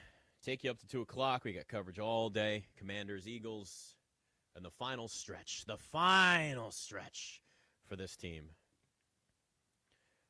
Honestly, I've been ready for the offseason for a while. I think you probably have too. Let's be real here. Because, look, this is an important offseason. And, look, I'm not one of these people that's just totally all out on everything and thinks the sky is falling. But this is a rebuild, and this is a real rebuild. But you don't have a lot of opportunity to just, like, sit back and say, it's going to take us 5 years. Like, the Wizards have the ability to stretch out their rebuild a lot more than the Commanders do. And there's multiple reasons for that. One, the Commanders are it's just a bigger name, and it's a bigger draw, and it's a more polarizing organization than the Wizards are right now. But, the Wizards, I will just say this. I love what they're doing. They're young. Ben gets to do podcasts all the time about them being fun. Right? Like, you get that, but it's going to be a while. I think it's going to be a while. But doesn't it feel like this, Ben? Doesn't it feel like the Wizards have, like, more leeway to just really drop this thing down to the studs and completely gut this versus than where the Commanders are? I do. It feels refreshing in a way that it finally happened, because for a lot of my life, I never thought it would happen with the Wizards. And when they finally took that approach, I'm like, here we go. This is going to be brutal. This is going to be painful, but everybody knows this is what had to happen. This is what needs to happen to build a sustainable winner at some point instead of a perpetual mediocre team that the Wizards had. And now we're kind of entering this era here with the Commanders where they need to rebuild the roster to be sustainable in terms of success. It was play for the 8th seed and then play for the play-in tournament for far too long with the Wizards, which is lazy, and it's just about having that extra game, right? It's like the NFL adding one extra regular season game, same thing. It's like the bare minimum. It's like, well, we'll make a little more money. That's lazy. That's not how you actually build. If you want to build a winner, you've got to do it the real way, and it's the painful way, right? It's like anybody talks about, you see all these stories. Everybody's got a podcast now, and they're telling stories about the big moments in their life. Everybody's had it. Those learning experiences, those moments where it's like you overcame all this adversity and you grew and you became better for it. That's what a rebuild is in the NFL. That's what a rebuild is in the NBA. That's what it is in any sport, is that you've got to go through the painful moments of growth to be able to come out on the other side better. And that's where the Commanders are, is that they've got to come out of this better. They've got to pull through all of this crap that they've had to deal with. They can't go out there and just sign a bunch of veterans to one-year deals. They've got to go out there and make some meaningful change this offseason. But it's also not going to happen overnight. We have to understand that it's just not. That doesn't mean you don't be aggressive, but it also means you temper your expectations for the short term versus the long term, because they're two different things. Like, they can go out there and sign an Alec Pierce, Jawan Jennings, go out there and get you some, add to their secondary, add to the they've got a lot of things they need to work on. There's not one move, one singular move that's going to make this Commanders team go from 4 or maybe 5 wins, depending on what happens today against the Eagles, to Super Bowl contender. Kind of felt like they felt that way last year, right? It's kind of in this win-now mode after 12 wins, and like, oh, maybe, no, now we know. Now we know they're rebuilding. And listen, that doesn't mean that you don't need veterans on this roster. It doesn't mean that you don't need guys that have a smaller role on the field but a bigger role off the field. And I know this makes people pissed off, but Bobby Wagner and Von Miller still have a place on this roster. Now, I know Bobby Wagner struggled in coverage, and that ain't going to change. But that leadership and that just look, this team struggled to tackle. Bobby Wagner knows how to tackle. And I know that sounds like a very low bar, because it is, but have you watched this defense try and make a tackle this year? I could go out there and do that. And I know that I'd probably regret it the minute that I did it, but I at least could go out there and tackle just as well as this defense has this year. But Bobby Wagner brings so much more to the table on this team that if the price is right, similar to Deebo Samuel, similar situation, but obviously not the same. Deebo back for the right price makes sense. Bobby Wagner back for a veteran minimum. There was more of a locker room guy. He's maybe only out there on certain third down situations that don't involve coverage. Might be worth it. Von Miller. Look, Von Miller, they didn't have much of a pass rush this year. Von Miller at least delivered for somebody his age. I'd love to see Von Miller back again for the right price. All of this comes down to that. If these are like rounding errors for a team that has a ton of cap space, it's worth it. But what you can't do is have somebody like a Bobby Wagner or a Von Miller back next year, and they're getting a majority of the snaps for multiple reasons. One, they just can't handle that workload anymore. It happens. These guys are future Hall of Famers, but it just can't happen that way anymore. And two, you've got to allow this team to have younger guys get more of an opportunity because you have to still be thinking about the future. And a team that's rebuilding will do that. A team that understands it's not just about winning right now will do that. When you go out and sign guys to short-term deals that are veterans that you think are going to contribute more meaningfully right then, it's only about then. It's about that moment, that season. And this team has to go past that. It has to be more than that. Now, do I think that those guys are back? I think there's a chance, yeah. But it always comes down to money. It's really what it is. But they need to be there for the locker room, there for the leadership. Look, Bobby Wagner provides a ton for Jaden Daniels' growth. Like, they've become good friends. Bobby Wagner is an incredibly smart, not just football player, but person, right? Like, he teaches guys how to grow up off the field if they're willing to listen. He's also helped Jaden Daniels from a defensive perspective to say, here's what I'm seeing when you do this from my side of the field. That matters. So it's not just about the stuff that you see on the field for some of these veterans late in their career. Like, it can be more than that. But you can't allow it to take away snaps, playing time, and money from younger guys that need more of an opportunity. And that's where you've got to find the balance. And that's what this organization is going to have to do, is finding that balance that's going to allow maybe one or both of those guys, just as examples, coming back, but not impeding the growth of the rest of that defense, allowing some other linebackers to actually get significant time, going out and addressing the pass rush and letting it be like Von Miller's out there on third down and passing situations and Bobby Wagner's out there on obvious run situations, and they're getting a few snaps a game. Like, that's what it has to come down to. And whether or not they do that, I don't know. But we're at the point now where, like, this team has got to find more than just the prove-it deals, because young talent has to translate. You got a lot of cap space now, but you got multiple deals to sign this offseason. Laramie Tunsil's going to be up for an extension. I don't know if they bring Frankie Louvu back. I don't know if they, certainly talk extension with him. I doubt that's happening now with this year versus last year, but he's going to be wanting a new deal. Oh, and there's this guy, Jaden Daniels, going to be entering his third year. That's going to be a conversation too. Early conversation, bit of a whisper, but you've got to start planning years down the road. So all this glorious cap space this team has, man, that goes away quickly. Even with the cap going up, even with the more, this will dwindle very quickly. So you've got to spend smartly. And I don't want to see this team just spending money this offseason just because. We've seen that. We've done it. It doesn't work. Don't want that again. All right, got your coverage all day here on The Fan. I'm still got one more hour to go. Nick Ashew on The Fan.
Nick Ashew on the Fan. James Jones on YouTube. I'm also streaming on YouTube. You can see my Shane Falco jersey over my head here. Yes. Amazon. Dangerous. You find a lot here. I just didn't want to have a backdrop in my home studio that's, same old, same old. So, yeah, Bobby Boucher and Shane Falco today.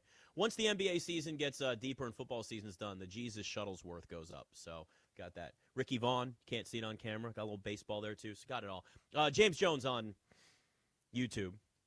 Pretty painful to watch year after year. Our former young offensive coordinator is still a big factor in the NFL. Yeah, to say the least. I mean, it's become that graphic that's just been thrown around for years. All of the guys that were in the Shanahan coaching tree making their way around and becoming great head coaches. This offseason, look, both coordinators should be gone. If I had to, guess one that was more likely, it's Joe Witt Jr. I think we're going to be making a change at defensive coordinator. And, there's reports that Cliff Kingsbury is going to be out now, too. And, he could also get a head coaching job, which is just such a strange dynamic. But this is, I think it's going to be a lot harder for him now after a 4, maybe 5-win season, depending on what happens against Philadelphia, versus, last year, 12 wins. And most people were running him back, though, remember. Like, last year, it was like, I hope Cliff doesn't get that job, man. I'd like to have another year with him. The key here and the most important thing is you've got to find a way to get the most consistency possible offensively for Jaden Daniels. You cannot put Jaden Daniels in a Jason Campbell situation or name any other quarterback that's had multiple offensive coordinators and different offenses every single year. You can't have that.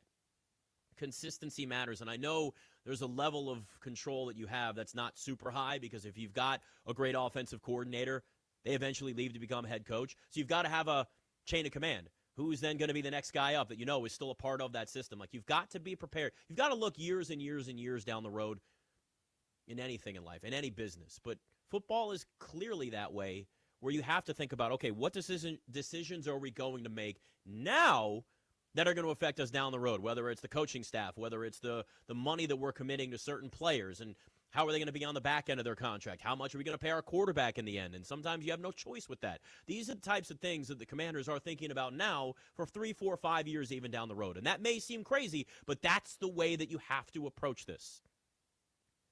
And if it ends up being a situation where you're replacing both your coordinators, fine. A potential 4-13 season is what they're staring down today against the Eagles, who, again, have a ton of backups playing too, and they might win this game. Because there's more motivation for some of them because they're pissed off about the 2-point conversion and Nick Sirianni a couple weeks ago. Okay, so let's say they go 5-12. Whatever. 4 wins, 5 wins. Does it really make a difference? Both suck. Both are bad. Both ain't fun. Both are not something you can be proud of. And when your team wins 4 or 5 games in an NFL season, everybody has to think about whether or not they are safe. And, I know they've got a defensive-minded head coach now. Dan Quinn's going to be back next year. He's not going anywhere. But if something like this continues next season, that's when the questions about Dan Quinn will start to come up. It's going to be a thing. But you've got a little leeway built in and at least a proof of concept of like, hey, we won 12 games and went to an NFC championship game. And had this team been healthy by at least NFL standards, they're in a much better spot. They are. Maybe it's an 8-9 win season. But would we be panicking like it's the end of the world and it's the Dan Snyder era all over again if they won 8 or 9 games this year? No. Be like, okay, this team wasn't as good as what we thought. I think we knew that. So really, did you have expectations of the Commanders winning 12 games last year? I thought they'd win 5 or 6. Like this year is what I expected last year. Just maybe healthier. So it doesn't excuse the season they've had, but you can look at a season and be really angry about the result and yet still have a sense of belief that it's going to be better than where it was before. Now, the only reason I feel that way is because Dan Snyder's not there anymore. Like, let's be honest. That's what this comes down to. But if you look at just organizations around the NFL, the ones that consistently are a punchline, that are a dumpster fire, that are an absolute disaster, it's generally the same organizations, and it's generally because they have the same ownership. It all starts at the top. Right? I've always said this. One of my favorite lines in a movie, attitude reflects leadership. Remember the Titans? God, I love it. Boy, have I seen that before. Good and bad. And let me tell you something. Great leadership trickles down all the way across the board. And that's why culture with this team is so important. And that's why competitive game against the Eagles today is so important still because you want to finish this season strong. And you got a lot of players that are out there today for the Commanders that are fighting for jobs, whether it's in the NFL or it's actually being a part of this team. And it goes beyond a Deebo Samuel and should he get $20 million a year and all those things, or Bobby Wagner and Von Miller and whether or not they should be back because they're old or well. Those guys have solidified their careers. More Bobby Wagner and Von Miller than Deebo, but at this point now, Deebo has had a very good career, and there's still plenty left in the tank, but you can't look at him as a number one receiver. That's not who he is. But I'm talking about guys farther down the depth chart, or I'm talking about younger guys like a Ben Sinnott that needs to be involved in the offense more and was drafted to be a part of this team, to be a Kyle Juszczyk or something even. And we haven't seen that, and some of that falls on Cliff Kingsbury. But when you look at where this team now sits, we've at least seen some fight the last couple of weeks. Some has actually been a real fight, but you've seen something. But that shows you that there's a level of culture that is still there. Guys still kind of believe in the overall thing moving forward. And the reports and the internet is speaking, if you will, with this and saying, guys want to come play for this team now and not for that extra payday like the Bruce Smith, Deion Sanders era, but more because it's actually something that's going in a new direction. And it's something that has a future. And it helps to have Jaden Daniels there. Look, despite the season that Jaden Daniels has had, this is still a team that people look at and say has a bright future. He just has to stay healthy, obviously. Now, whether the coordinators look totally different, coaching staff looks totally different. The defense was a mess. The offense was a mess. Injuries a part of it. Some of it's talent. More of it is the injuries have affected the offense more than it's affected the defense and the drop-off. The defense was bad last year. Let's not forget, this defense was a liability for a majority of the season. What they did against the Lions was they just generated a ton of turnovers. They were that bend, don't break, and just go for it all situation where there was nothing to lose if you're the Commanders playing the Lions. But that was last season. This defense did lose some talent. They did lose some guys in free agency. They didn't replace them. And the injuries then exposed the lack of depth that they have and the lack of talent that they have top to bottom defensively. And that's really where the big problem was. And yes, they did get better with Dan Quinn calling the plays defensively, but that's to a point. They still gave up with the second most. If we really want to be honest with ourselves, the Commanders were horrible in every category defensively. But you have some, like defensive total EPA, they were 31st in the league, and that's a big one, kind of encompasses, all of it. Turnover margin, they were a -12 this year. That's a problem. Explosive plays allowed. They gave up big plays. They couldn't tackle. Plenty of missed tackles. Well, I think Bobby Wagner's still fight. I know it's sad, but right now it's Bobby Wagner knows how to actually tackle, which is sad that that's the standard that's set. You know how to do a basic thing. It's like a quarterback that knows how to physically just throw a football. I don't care how far it is, just throw it. Right now, I just need people on this roster that can just tackle. That's the start. That's where we are. But it goes to the culture, and it goes to that whole situation, right? You have low standards, and then you start building on it moving forward. I don't know. Maybe Al Harris is the guy. His name's been thrown around. We talked about that earlier. He was with Dan Quinn in Dallas. Maybe that works out. Dan Quinn wanted him before. There's Brian Flores could just, I don't think he's going to, but his name's been thrown around as somebody that could be available maybe if he doesn't re-up in Minnesota, but he'd probably want a head coaching job. I'd love Brian Flores in D.C. Oh, my gosh, that defense, I don't think that's going to happen. But, these names, this is that time of year where these names get thrown around, and this is where kind of the conversation goes. But, the defense as a whole was a mess even under Dan Quinn to a point. So does he want to call the plays again next year? Is he going to be that guy? It's more likely that we're talking about a new defensive coordinator and a defensive staff. Because remember, too, it's not just the coordinator or the head coach. It's the guys underneath them. Do you retain anybody? Do you get rid of everybody? And do you also then say, we've got people in charge. We love this coordinator, but what if they leave for a head coaching job in 2-3 years? What do we do then? Do you have a plan in place, a succession plan? I can never say the word, so I just stutter a million times until I say it right. It's you got to have all of that. And I worry that this team could be left in it. Because remember, they didn't get their first or second or third choice as head coach, really. Dan Quinn was kind of the fallback plan. And it felt like when they were putting together this staff, there was a lot of maybe this guy. And we all know the Ben Johnson story. And it's worked out year one in Chicago, but that's year one. But what do you do if you're not getting the guys that you really want? So you got to be careful.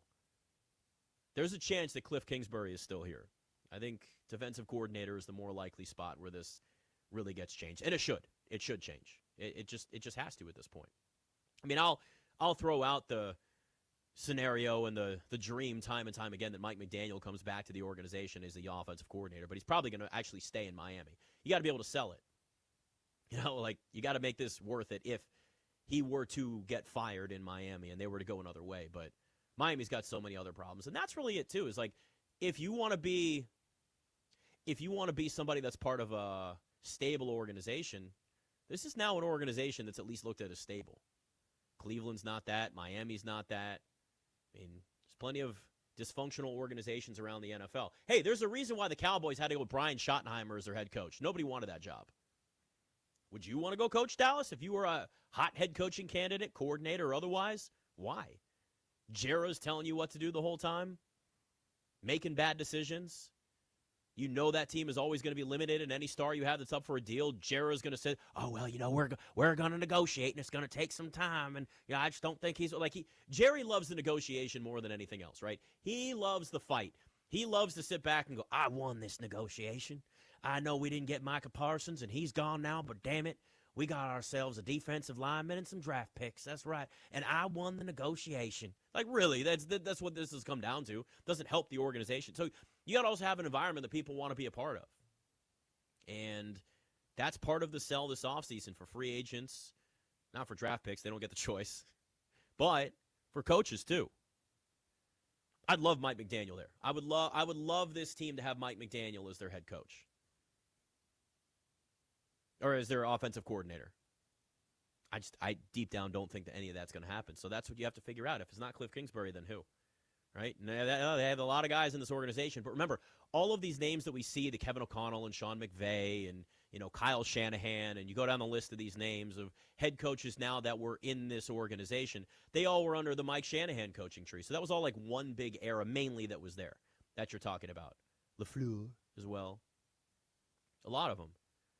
So, yeah, some have passed through, but honestly, if I was any one of them, I wouldn't want to stay, right? Why would anybody have – it's like you weren't going to keep them anyway. I would love Kevin – here, you know what? Here, let's throw out another scenario. Let's put Kevin O'Connell in the mix. Kevin O'Connell gets fired. Maybe he's out there too. Like you can have all these dream scenarios, but let's be realistic. It's just it's more likely that you're going to be making a change at defensive coordinator. And maybe there's a sit-down with Cliff Kingsbury like, we need you to make some changes. We need you to be less rigid. We need you to be somebody that's going to make some adjustments. Also, Ben Sinnott, we need targets for him. I mean, really, you draft a guy, he's supposed to be a part of it. This team just has so many needs, there's just not one, right? Like, we have to be honest with ourselves here. It's going to take a lot this offseason. And they could use more draft picks or trade more picks for Max Crosby. I'll keep saying it. Look, Max Crosby can get after the quarterback. They need that. And he's entering the prime of his career. He's already got a new deal. You're not going to have to talk about that. I'd rather consider, if you use the first-round pick on a guy that you could guarantee would be an absolute stud getting after the quarterback, but you have him for 4 years, or there's the potential of a guy that might be a great pass rusher that you could have for 7 or 8 years, I'm going to go with, what's the expression? Bird in the hand is worth two in the bush. I'd rather take the guy that I know what he can do on an NFL field versus maybe can do it on the NFL field. And maybe I'm just scarred because of Chase Young. Thought Chase Young was going to be an all-time great. Pretty good in New Orleans, but didn't do it here. And he hasn't even been that great in New Orleans. He had his moments, but like he's not the dominant. He's not Myles Garrett. He was supposed to be the next Myles Garrett. How'd that work out? So just because somebody's a great edge rusher in college doesn't mean they are in the NFL. I don't care if the whole internet's mad at me for saying trade for Max Crosby. I stick to it.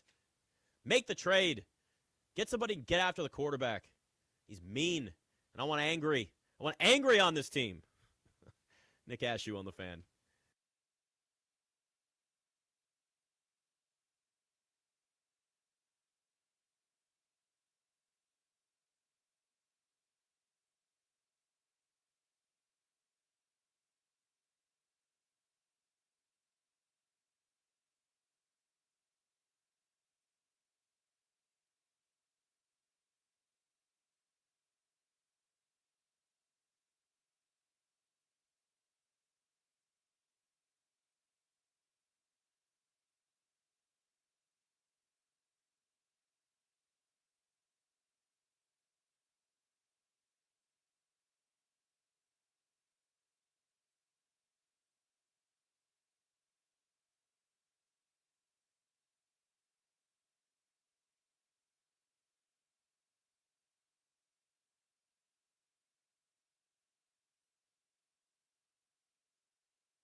Nick Ashew on the Fan. I just saw Alec Pierce scoring a bomb. So maybe he'll be a Commander next year. Look, he would add a deep threat they certainly needed, but there's a lot there. Sometimes you wonder, too. So I do a podcast with Anthony Armstrong, Commander Squad. Ding, ding, part of the Locked On Podcast Network. Ben, you're a part of that as well. And, former wide receiver. Certainly insight matters from him. And, one of the things he brought up, which I think we all have certainly seen this before, is that, if you're somebody like an Alec Pierce, for example, and you're succeeding in a certain system, you got to also look and say, do I fit in that system if I go somewhere else? And it does matter. I mean, you can go back and watch the show on YouTube. One of the things Anthony talked about was he went to Miami and how it was very different than where he was in Washington. Succeeded in that Shanahan offense, which now, as we've seen, there are quite a few coaches that have succeeded with that style as well as it's gone on.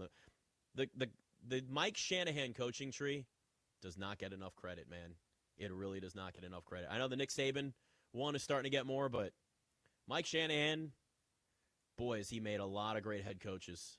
Whether they want to keep LaFleur in Green Bay or not, also had there have been a lot of really, really good coaches that have come out of that system. Titans and Jags are tied at 7. The Jags still have an outside shot at the number 1 seed in the AFC. The AFC is weird. The AFC is in a spot now. If you look at that top where you've got the Broncos, you got the Patriots, you got the Jags, those are the top 3 teams right now in the AFC as we still kind of have to figure things out over this final stretch. It's a lot of young, inexperienced quarterbacks. I mean, even Trevor Lawrence, I know he's been around for a few years, but he doesn't have a lot of playoff experience.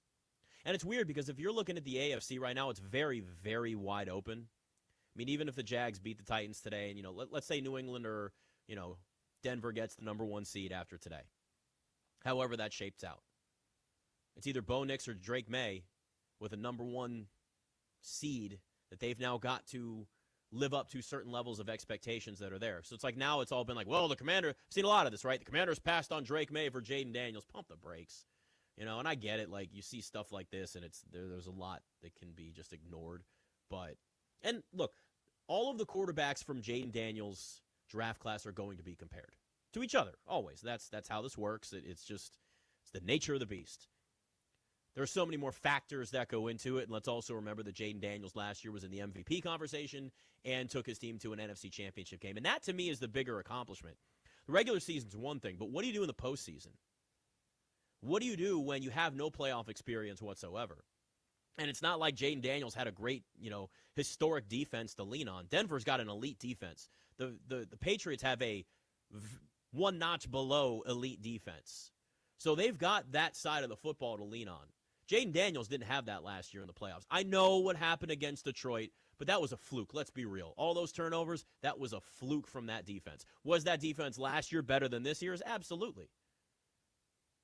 But they still were nowhere near the levels of what Denver and New England has this year. So we can look at the regular season for a young quarterback and praise them, and rightfully so. Drake May is going to end up winning MVP. And a lot of people are going to go, Commanders passed on him, and look at what they made. Oh, it's 1 year. Calm down. Next year is going to be a first-place schedule for the Patriots. Next year there's going to be more film on Drake May. He's going to have his struggles. I guarantee that there will be stretches for Drake May where you're going, is there regression? Is it it's not a sophomore slump because technically it'll be his 3rd year, but really his 2nd full year as a starter. So we'll call it a, in quotes, sophomore slump. How about that? You're going to hear that. That conversation will happen. So we live in the moment so much with young quarterbacks, and I get it.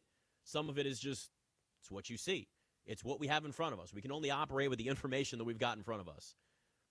But, Drake May very well could end up winning MVP this year, and then the debate is to whether or not Washington should have passed on him. Fine, let it be that way in the moment. But Caleb Williams is going to be the same way. Now, Caleb Williams has not had the season that Drake May has had, but he certainly looked better than he did last year. Some of it is just, man, these dudes just got to get some experience in the NFL. And that's where the playoffs comes in. And I look at the AFC and see how wide open it really is. If the Ravens can win tonight and get in the playoffs, Bills and Ravens, teams that have had those high expectations, Super Bowl, year after year after year, and have fallen short, this is their chance. This is a chance for those two teams that have been there for a while with the quarterbacks that have the experience in Lamar Jackson and Josh Allen. See, that's different than where you are with a Bo Nix. And Bo Nix is I mean, this is the guy's second year. Same thing with Drake May. Like, it's all that draft class there. Trevor Lawrence, a little bit older, but very little experience. And I mean, he plays for the Jags. Let's be real. And Liam Cohen has really turned things around there in Jacksonville in year one. But then there's also the question of, like, what does that look in year 2 and year 3? Do you keep evolving the offense? Are you Cliff Kingsbury and stay rigid and keep doing the same thing over and over again? Or do you evolve like a Kyle Shanahan? Like, that's what you have to figure out, especially for these quarterbacks to thrive and benefit. I've never been out on Trevor Lawrence. A lot of people have just kind of looked at him and said, oh, he's never going to make it. I'm like, dude struggled right now to have a consistent offensive system that actually works. Some of it's on him, sure. But some of it's also on coaching. It's why I always say right situation really matters for young quarterbacks. It matters for any quarterback. Young guys need that. Like, you need that ability to stay with something that's consistent and grow with it. It's why it's so important that the Commanders find something consistent offensively, whether it's Cliff Kingsbury staying or not. If you don't think he's part of the long-term future, you better find out who is. Better figure that out, because you can't keep flopping out systems and changing things for Jaden Daniels. You got to get him in a place where he's actually able to go and just not think, just go, right? Like, that matters. But it's one thing to be able to do it in the regular season. It's another to be able to do it in the postseason. It's different. It's officiated different. It can be more physical. The weather can be sometimes just colder and nastier depending on where you have to play. Like, all of these factors in. But Denver and New England have two big advantages, and that's the defenses that they have. They're really good defenses. Elite if you're looking at Denver, and, again, one notch below if you're talking about New England. Like, they're close. And, listen, I would still rather have a Drake May or a Bo Nix than some, journeyman quarterback with a really good defense in the playoffs. You still have higher upside there. But that doesn't, it doesn't guarantee that what you saw from them during the regular season is going to translate over the postseason. It's kind of one of those situations where when you look around and say, like, okay, I'm struggling to find teams that I truly trust right now in the playoffs. I mean, really. The Bills would be the obvious answer in the AFC because they've been through it before, but we've seen their offense sputter. They run the ball too much. They've had their issues, not to mention what they've had it, in the playoffs before. If the Ravens win, I have more confidence in the Ravens and the Steelers getting in, but also then doing something in the playoffs. But even there, the conversation has been the Ravens in the playoffs falling short. I mean, the Chargers, we watched them in the playoffs and Justin Herbert last year. And if you're even going around the NFC, who do we really trust? Who are teams that you truly have confidence in? The NFC, it's a little bit more where I could look at a team like the 49ers, despite what happened against Seattle, and say they've been there before. They've got a really, really good run defense. They've got a great head coach. Brock Purdy has proven now that he is, at least in this 49ers system, can be an elite quarterback. Again, the Seattle defense is exceptional, and they put it to the 49ers yesterday. Then do you go and say, well, I trust Seattle? Maybe, but do you trust Sam Darnold in the playoffs? We saw what happened last year, but that was also inexperience. He's a little bit older, but there's a lack of experience that's also in the playoffs for him. So this is why it's really, really important, to look at where the NFL is right now and see that it is massively wide open this year. Because you don't have the Chiefs, where even if it was a down year for the Chiefs, what'd you say? And they'll figure out a way, or the refs will find a way, or somebody's going to find a way. Do you trust the Eagles right now? I don't, right? Just from a prediction perspective. Take your emotion out of it. The Eagles could get back to the Super Bowl. They could also lose their first playoff game. Jalen Hurts and A.J. Brown get into an argument on the sidelines, or, Nick Sirianni does something stupid, yells at a fan, gets kicked out. Well, that's probably not going to happen, but, there are just pretty much, and again, even the Bears at the top of the NFC. You got a first-year head coach and a quarterback that has no experience there, too. It is wide open in the NFL. There is no team that you look at and say they are head and shoulders better than anybody else. I just don't see it. I don't think anybody really sees it. The Rams were that way for a while for me, where it kind of felt like, ooh, they've got the veterans, they've got the offensive talent, they've got the head coach. But there's certainly questions there, and there's injuries that they've dealt with, too. It's really wide open. Colts are up 7-6 on the Texans right now, too. Texans, I'll just say this, at least, as maybe a dark horse in the AFC. Maybe you could look at them as that. The stretch that they've had and the defense they have, that's another elite defense. Maybe the Texans are a team that kind of tricks everybody. They're the one that you go, oh, didn't see that coming. It's wide wide open. I mean, really, elite defense, 0-3 start, haven't lost since November 2nd. That's the Texans right now. Maybe that's the answer. Nick Cashew on the Fan.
Nick Ashew on the Fan. Watching some of these early games here now. Got a little the Falcons Saints game is the one that obviously has something for the NFC South that matters. Falcons now up 7-0. Bijan Robinson got in the end zone first, was called back. Then it looks like Drake London caught a touchdown pass from Kirk Cousins, who's sick but still playing. By the way, I root for Kirk Cousins still. I do. I never really like.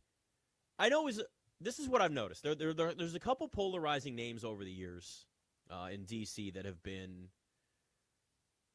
It's been about the amount of hate or love that they have really depended on how much money was going to be tied to their name, if that makes sense, right? Like Bryce Harper, until everybody started talking about how much money Bryce Harper was going to get on the open market, and then all of a sudden he was underrated or he was overrated and he was a complete mess. And my big thing was Juan Soto was going to take away everything from him, made him, and all that all came together. But Kirk Cousins was the other one, where people looked at him and said, well, he's not a franchise quarterback. Yeah, he has a lot of franchise records here, and he's not somebody that I would look at any point and have said like he's worth type of money that like Patrick Mahomes got or insert franchise quarterback here, but he's had a really good career.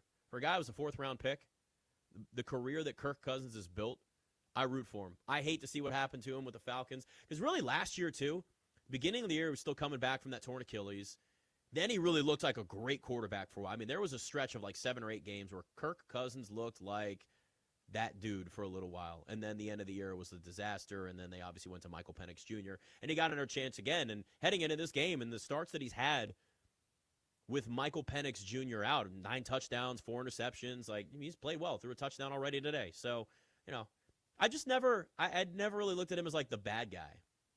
Do I think that sometimes his image was a little contrived, it was a little faked? It was okay. Who doesn't? Who doesn't fake their image today? It's called social media. It's called Instagram and TikTok. Like, come on. That's how everybody is now. When I was talking earlier, too, about quarterbacks in Jaden Daniels' class that are going to be compared, you think the injury situation was bad this year for Jaden Daniels. Think of what the Vikings have to deal with. J.J. McCarthy is back out there today for the Vikings. They're up 3-0 on the Packers. Packers are pretty much locked into the 7th seed. But J.J. McCarthy's barely seen the field in 2 years. The injuries he's had to deal with, unbelievable. I mean, it's far worse than anything when it comes to Jaden Daniels. Now, that doesn't mean that you want to just like, oh, well, it's good enough. Like, yes, you want Jaden Daniels to take care of his body and be as healthy as he possibly can, but it's far worse in Minnesota. It's a tough situation. Jags and Titans tied at 7. Trevor Lawrence threw a touchdown pass. He's 5 of 8 with 60 yards early in this one. And then the Colts, sneaky, up early right now, and the Texans 10-6. Yeah, the Texans, maybe they're a sneaky team in the AFC. It's just very wide open in the NFL right now. Very, very wide open, just across the board. Browns and Bengals. Anybody care about that? No, of course nobody cares about that. Falcons Saints is the one we're watching, though. So if you're the Bucs after winning yesterday, you need the Saints to beat the Falcons so you can get into the playoffs here, which it's crazy to think. It's crazy to think that if you're looking at Tampa right now and the season they've had, to be able to be in this position to still get into the playoffs is, remarkable.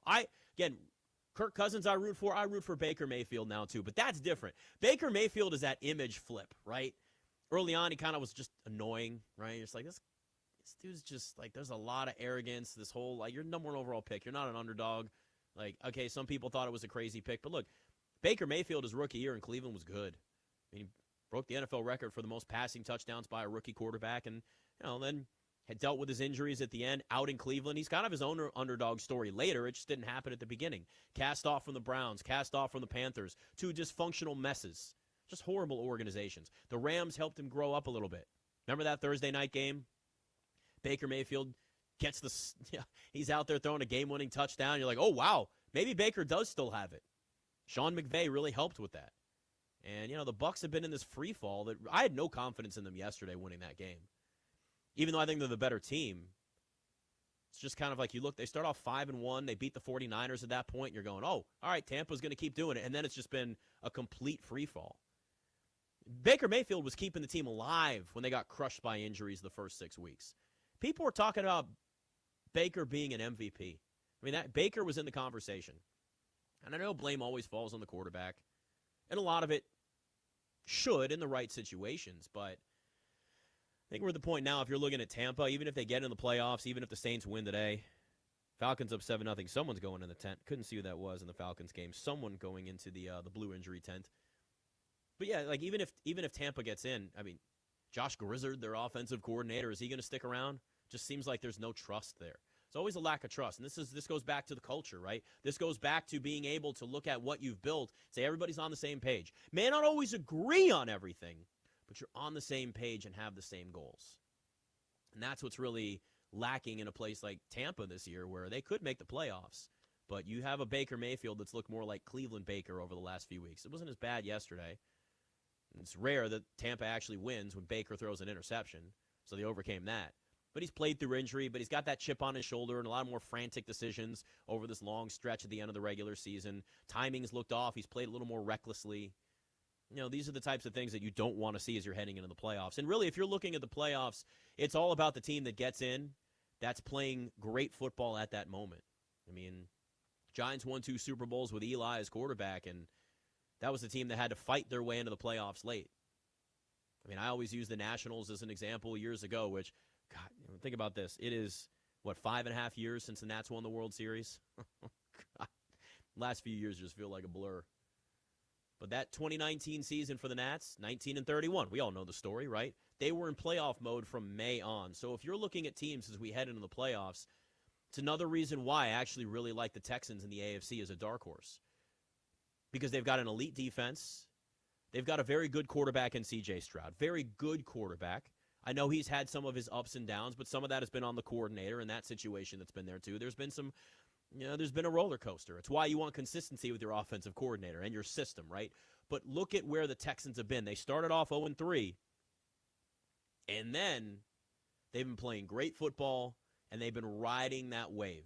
But they've technically been in playoff mode since that 0-3 start because you talk so much about, right, every game mattering in the NFL. Well, that's what happens when you have 0-2, 0-3 starts. It's, only 10% of teams that have started 0-3 or whatever the number is have made the playoffs. Well, the Texans flipped this thing around, and they've been playing some of the best football in the NFL.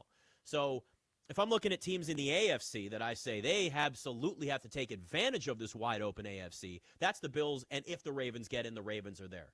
And I have more confidence in the Ravens winning a playoff game than the Steelers winning a playoff game should they get in and beat the Ravens tonight. But if you're looking at a dark horse, there's a lot of talk at the very top. It's right now what you're saying. And again, the Patriots are playing great football too, so I understand that. But as a dark horse, because of them having to play from behind this entire season, that's the Texans. That elite defense and that offense that does have a lot of talent, good coaching staff. Texans are at least a team. If you're looking for a dark horse, I think that's who I'd at least look at. Falcons still up 7-0 on New Orleans here. That's the game, of course, we're watching as the NFC picture might take its final shape moving forward. Nick Ashew on the Fan.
Nick Ashew on the Fan. The Saints just missed a field goal, so still 7-0 Falcons.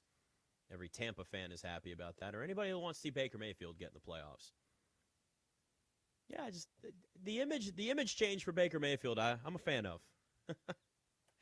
Just seeing him, he's settled in Tampa. Situation matters a lot for quarterbacks, right? That's certainly an example of it. Colts up 10-6 on the Texans after I, of course, praised the hell out of them. Of course that's going to be the way it goes, right? Hey, how about that Texans team? Playing great. Haven't lost since November 2nd. Oh, God. Plenty of time to go here. Last week of the regular season's weird no matter what. Still wish these were playoff games right now. Let's just go with playoff and just keep it at that. Browns up big. Well, maybe not big, but it's 14-6 over the Bengals. They just had it. Was that a pick six? I think it was a pick six. Fumble six? I can't tell. I'm watching Red Zone, as you can see, Ben, so I'm just pretty much looking at whatever I can see get thrown in front of me. And, again, Red Zone makes these games more fun. These Browns-Bengals games that mean nothing, but I will scream from the mountaintops as much as I can. Expand the playoffs. Don't give us extra weeks in the NFL. I'd go back to 16 games. I really would. But I'll take your idea, Ben, and we got to work on this more. Your idea of having a regional rivalry game at the end of every NFL regular season. Now, I don't know if it could be the last game, only because you might want division rivals playing because there's division games on the line. But I would say, like, maybe the last month of the season. Like, the NBA has rivalry week now. Maybe that's kind of the route that you go, where it's the last month of the season or something. You have a regional rival that's in there. Have you put thought into that at all? So it'd have to be past the point where there's no more buys for either team. I feel like they have buys up until week 14 now, which is insane. But if they go to 18 games, they probably would have 2 buys. So I don't know how they would do it, because maybe, I mean, certain teams would be excluded because I don't think they'd have a local rivalry. I'm trying to think off the top of my head, certain teams that are not really close enough in proximity to another team to have one. But maybe you could designate like week 8 or 9 or some point halfway through the season where you have NFL rivalry week. And then you have all the local rivalries, and then you can have some other teams that don't have that on a bye. I don't know. Just a thought. It's so here's the thing that makes this tough too in some ways. I think it's a great idea, but you look at too, is a lot of the rivals are teams that are already in the same division, and a lot of them are near each other. Now, not everywhere, obviously, in some situations. So it is kind of more like maybe an NFC AFC type rivalry that's there, as opposed to looking at just 2 teams that are in the same region, but they're also in the same division. You know, it's tough. Listen, it wouldn't be a perfect science, but does the NFL care? No. I mean, they just want to add games anyway, and that's. I think we can say this comfortably.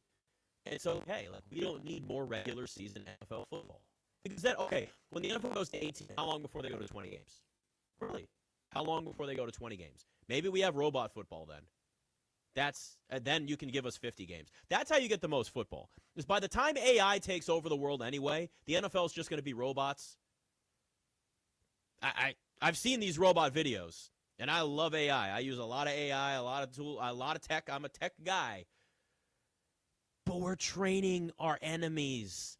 Like, we've seen a million movies where we're already warned, and I'm watching these videos, and it's like, watch this robot in China fight a human. And I'm like, what are we doing? Is this what we want? Let's at least take these robots and make them less dangerous and more entertaining. And that's where the robot football comes in, with all the AI, all the technology we have. Meta and Amazon and OpenAI and NVIDIA, any of these companies. Name all of them. All the biggest tech companies in the world. They can make their own football teams. And you're going to have Meta versus Amazon in the robot Super Bowl. Then we can have 50 games in that season. I don't care. You just repair them. You can fix them on the sideline. They don't even have to go in the blue tent. We can actually have a zoom in, and you can watch how they're fixing the robot. But it's like it's like a pit crew, and they've got to do it quick. You've got to fix this robot within a certain amount of time, or it's ineligible for the rest of the game. I'm starting to like this idea. This may be working. Can I pitch this to Zuckerberg? Why not? Work. What do you think, Ben? I say go for it. we had this conversation during the break, right? Like, you always have to find ways to innovate and change, because everything keeps on changing all the time within tech, the sports broadcasting industry. I mean, you've already created your own business, so you're well along the way you have to adapt in this world. You might as well pitch that. Listen, I would love robots to be involved in Game Day Garage, which, by the way, big announcement coming this week for Game Day Garage. Give it a follow on all the socials. Mine as well, but we got something big coming up. And it will not involve robots, but I would like robots eventually one day. If somebody could send me one of these robots. I've seen these videos of them destroying people's houses, though, so I don't know if I actually want that yet. Yeah, I think this would be great. All the big tech companies. We've already got, company softball leagues all around the country. Let's just make it robots. Why not? I'd love to see what Bezos versus Zuckerberg could be in the robot Super Bowl. That would be perfect. That's the only way that you could expand football seasons longer. At some point, you have to understand it's too much on the human body. Like, as we get smarter and smarter with understanding recovery and nutrition and what's good for you and what's not, or at least understanding where we've been lied to for so long. Hey, this is good for you. No, it's not. You lied to me. We can also now understand that there are limits to certain sports, to certain seasons, to just certain things on the human body. I mean, are you going to expand the NFL rosters? Yeah, that's one thing people have suggested. Okay, do you have a minor league system? Because you'd probably need that too. We don't really have that, but the UFL or whatever it is now sort of like works with the NFL a little bit, and The Rock got involved in that. Like, at some point, it's just too much, and it just doesn't make any sense anymore where you're watering down the product. Look, I don't even want the NFL to expand the playoffs. It's fine, but if you want more football, that's a better way to do it. Give us an extra week of that. I'd rather water down playoff games than water down regular season games. Again, highlights of Browns-Bengals today is cool, but do you really care about that? Like, really, even if you're a Bengals or Browns fans want this season put down like Old Yeller, just like we do with the Commanders. We want it done, and we want the offseason here. I promise you. Nobody wants to watch this anymore. The only people that want it are owners. And they have too much power. Owners should be treated like CEOs. They shouldn't be treated like owners. They should have power, and they should be able to get voted out or fired. Also, something I will be pushing quite a bit, and I have for years. Right? I mean, think about it. The only reason Dan Snyder's not in D.C. anymore is because he finally got pushed out by the other owners. They were like, we need to get rid of this guy. He's a problem, and he's going to try to air out our dirty laundry. That's why. They don't care. These billionaires don't care about us. Stop pretending. They don't care if the product's good. They just want more games. They don't care about the players. They don't care about the fans. I mean, some do. Most don't. The ones pushing for extra regular season games are the ones that are like, all right, my team's never going to make the playoffs. I don't care. Give me an extra few million at the gate. Take that. Ugh. All right, Commanders-Eagles in a game that may or may not have a couple of fights. We'll see. Nick Sirianni, the world's worst troll. I hope the Eagles are one and done in the playoffs. That's for damn sure. I'll be watching the Eagles-Commanders game with an Eagles fan, so that's going to be fun today. He's going to be a huge pain in the ass. All right, Denton and Linnell are coming up next. Keep the coverage going. Does Denton have a bandana on? Do we know, Ben? I have no idea yet. All right, I need to know whether Denton has a bandana on. He can pull off a bandana more than anybody else I've ever worked with. That's for sure. All right, they'll keep the coverage going. Jags also up 14-7 right now on the Titans as well. Nick Ashew on the Fan.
Let's do this song and dance one more time, Linnell. How about that? Commanders got a game in Philadelphia. It's the final one of the season, and we are wrapping up this season from hell. He's Linnell Willingham. I'm Denton Day. We're live from Honor Brewing in Sterling. Come hang out with us if you need a place to watch the game. They got great specials on food and drinks. It's going to be our mission to at least try and interject some sort of excitement into what we have coming up in 2 hours, but it is not it's not a mission that is of the faint of heart. I can give a rat's ass about the game. There are leaks and reports coming out of this building all of a sudden, how quickly things have changed. A year ago, everything was totally different, and now, after a season from hell, they're now infighting. That's a problem. And that's where we are going to start because, as you mentioned, the game has of little importance. Doesn't matter much to Washington outside of maybe shifting from the 7th pick to the 6th pick or 6th pick to the 7th pick. You can't spoil anything for Philadelphia. That's why they're not playing any of their guys. It wasn't a bombshell report yesterday from Diana Rossini, but I would call it a slamming of the door kind of report. You ever heard a door slammed loud? It gets your attention, right? You see this report and you're like, all right, there is something here. We have not seen this before. There was never any infighting, as you had mentioned, but the report was that whether Cliff Kingsbury gets or does not get a head coaching job this coaching cycle, he could be done in Washington. Yeah, I don't understand why. I don't understand where this comes from. Cliff Kingsbury was taxed this year with calling an offense without a starting quarterback for half of the season, without his starting wide receiver for all of the summer, and for half of the regular season. Yet Washington is in the top half in pretty much every major statistical category. If anybody's job at this point should be in question, if anybody should be under further review, it's the defense. I'm totally stunned, and I think this is where two handsome guys, and Cliff and Adam, probably look at each other and walk past each other in the building, and maybe they don't like each other all of a sudden. I was floored when I saw the report. And what made me even more frustrated with all of this is I think there was this reaction on social media, because this is what we do now. We think every time a report comes out that does not favor the narrative we want, we automatically call poppycock on what Diana Rossini's been reporting. She's probably the most plugged-in national reporter with this team because she previously worked in this market, has sources in that building. Something like that's not coming out for fun, if that makes sense. This was very calculated. This was specific. I'm totally miffed by all of it because this feels very prior regime-ish. This doesn't feel like it's a new day. Yes, it is. It's not it. It's not what this feels like. This feels like the old stuff. Before a Week 18 game, there are leaks about the GM and offensive coordinator not seeing eye to eye. In fairness, though, that was never what we had last year was never going to be the case for forever. There was never going to be more than 1 or 2 years where there was no leaks coming out of the building. There's just too many people inside the building, and there could be an element of her piecing information together and less an element of someone saying directly, he is gone, right? That happens in reporting. We understand that. With that said, I was still a little bit surprised as well, mostly because it does feel like, now we don't know, I don't know the ins and outs of the personal relationship, but it does feel like that Cliff Kingsbury has a really good relationship with the most important person in the building, that being the quarterback. It's not the general manager, it's not the coach. It feels like Cliff and Jaden have a really good rapport with one another. I'm led to believe that if they're willing to move on from him, something between those two guys maybe is not what it has been presented to us over the last calendar year. Well, I think that could partially be true, but I go back to the comments Cliff made back in August about being frustrated, about not having Terry McLaurin on the field. I'm just trying to think, what could Cliff be upset with Adam about?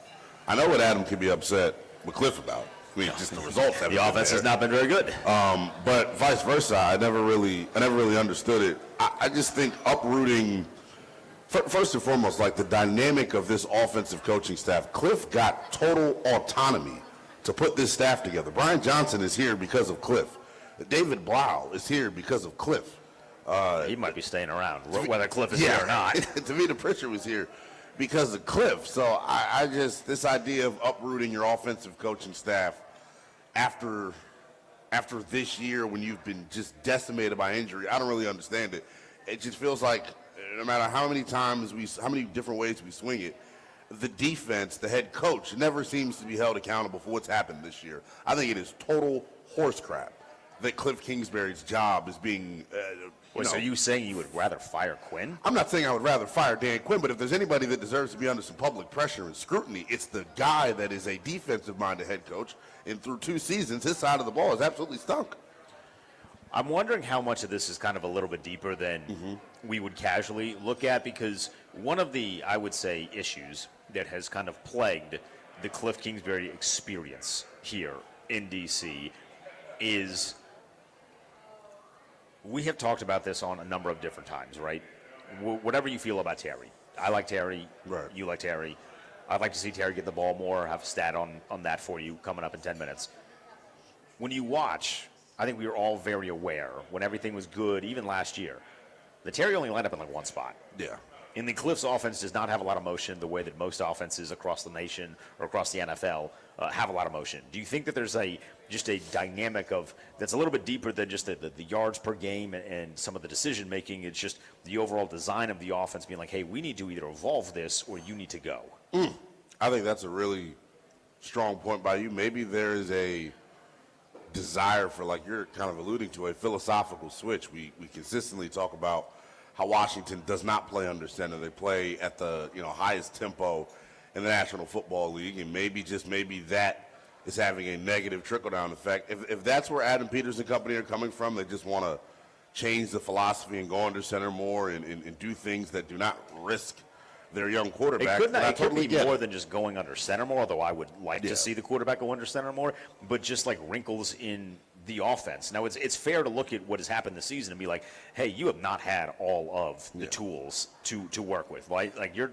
coursed with making a 5-course meal, and you got your ingredients from Walmart. And, that's a very tough thing to do for any sort of coach.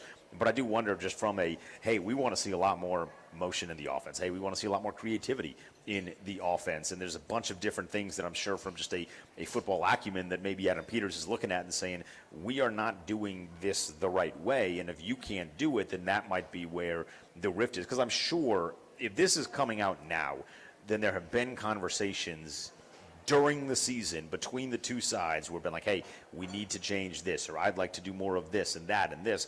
And then just seeing that not ultimately end up be put into play could be a very frustrating thing.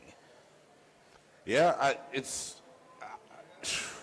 I'm genuinely upset by it all, if I'm being honest. It gives us something to talk about, but this are you upset more about the Cliff being targeted thing, or just because what we had thought about this organization in being this new knight in shining armor is now, all right, maybe it's a little dull. The shine is not quite there the way it was. Seems very messy. The way that they handled Terry McLaurin's contract negotiation, the way that this is being leaked out now into the public the day before a game. It just doesn't feel like it doesn't feel like all the nice adjectives that we had to describe this regime last year. It feels like a lot of that, like you said, a lot of that shine has turned dull. I just hope it works. Point blank, whatever they decide to do, I just hope that it works. So I want to read something from J.P. Finley that he put on NBC Washington, which J.P. doesn't write a ton anymore, so when he does, I feel like it's important. It says, quote, most notably the future of Kingsbury seems uncertain. The Athletic reported a disconnect between him and Peters. Should that be true, it's troubling. And he continues, perhaps the disconnect comes from an at times pass-happy Kingsbury, especially in the red zone, the most egregious example in a Week 14 loss to Minnesota when the Commanders still had a prayer of salvaging some positives on the season. And again, that's an excerpt from J.P. Finley that he wrote, I believe this was yesterday once this news started to kind of make its way into the public knowledge.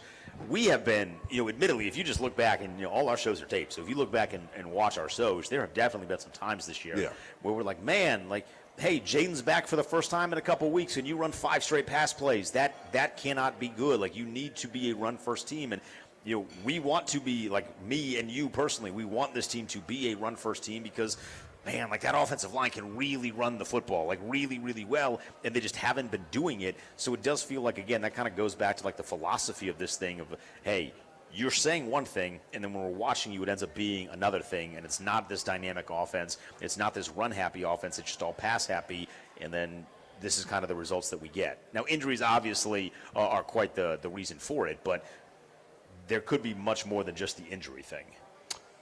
Yeah, why is it coming out? This couldn't stay under wraps. You couldn't just surprise the world with your decision. Would it make you feel better if it came out like tomorrow? It would make me feel better if there was no precursor to the move. Just do it. I don't need you to go tell Diana Rossini what you're thinking about doing. I don't need people in that building talking about what's going on inside of that building. You can't cosplay like you're the Patriots and then do unpatriot-like things. We don't even get a proper injury report. Dorrance Armstrong has a season-ending knee injury that we don't even know what it is because they think they're Patriots East. It's the most frustrating thing ever. You can't be 1 foot in, 1 foot out when it comes to you being a buttoned-up organization. I thought it was sloppy that this report ultimately came out, and I don't think it's a good look for the organization, but I do understand it. There's plenty of logic behind potentially wanting to move on from Cliff Kingsbury. I just question whether or not that was best for your quarterback going into a super pivotal year 3. And the other piece of this, you're going into a year next year. I hope Dan Quinn has been given some strong assurances by ownership that next year is not do or die. Because imagine how difficult it would be to try and hire 2 brand new coordinators going into a situation where your coach is potentially a lame duck. Well, it might entice some people to go.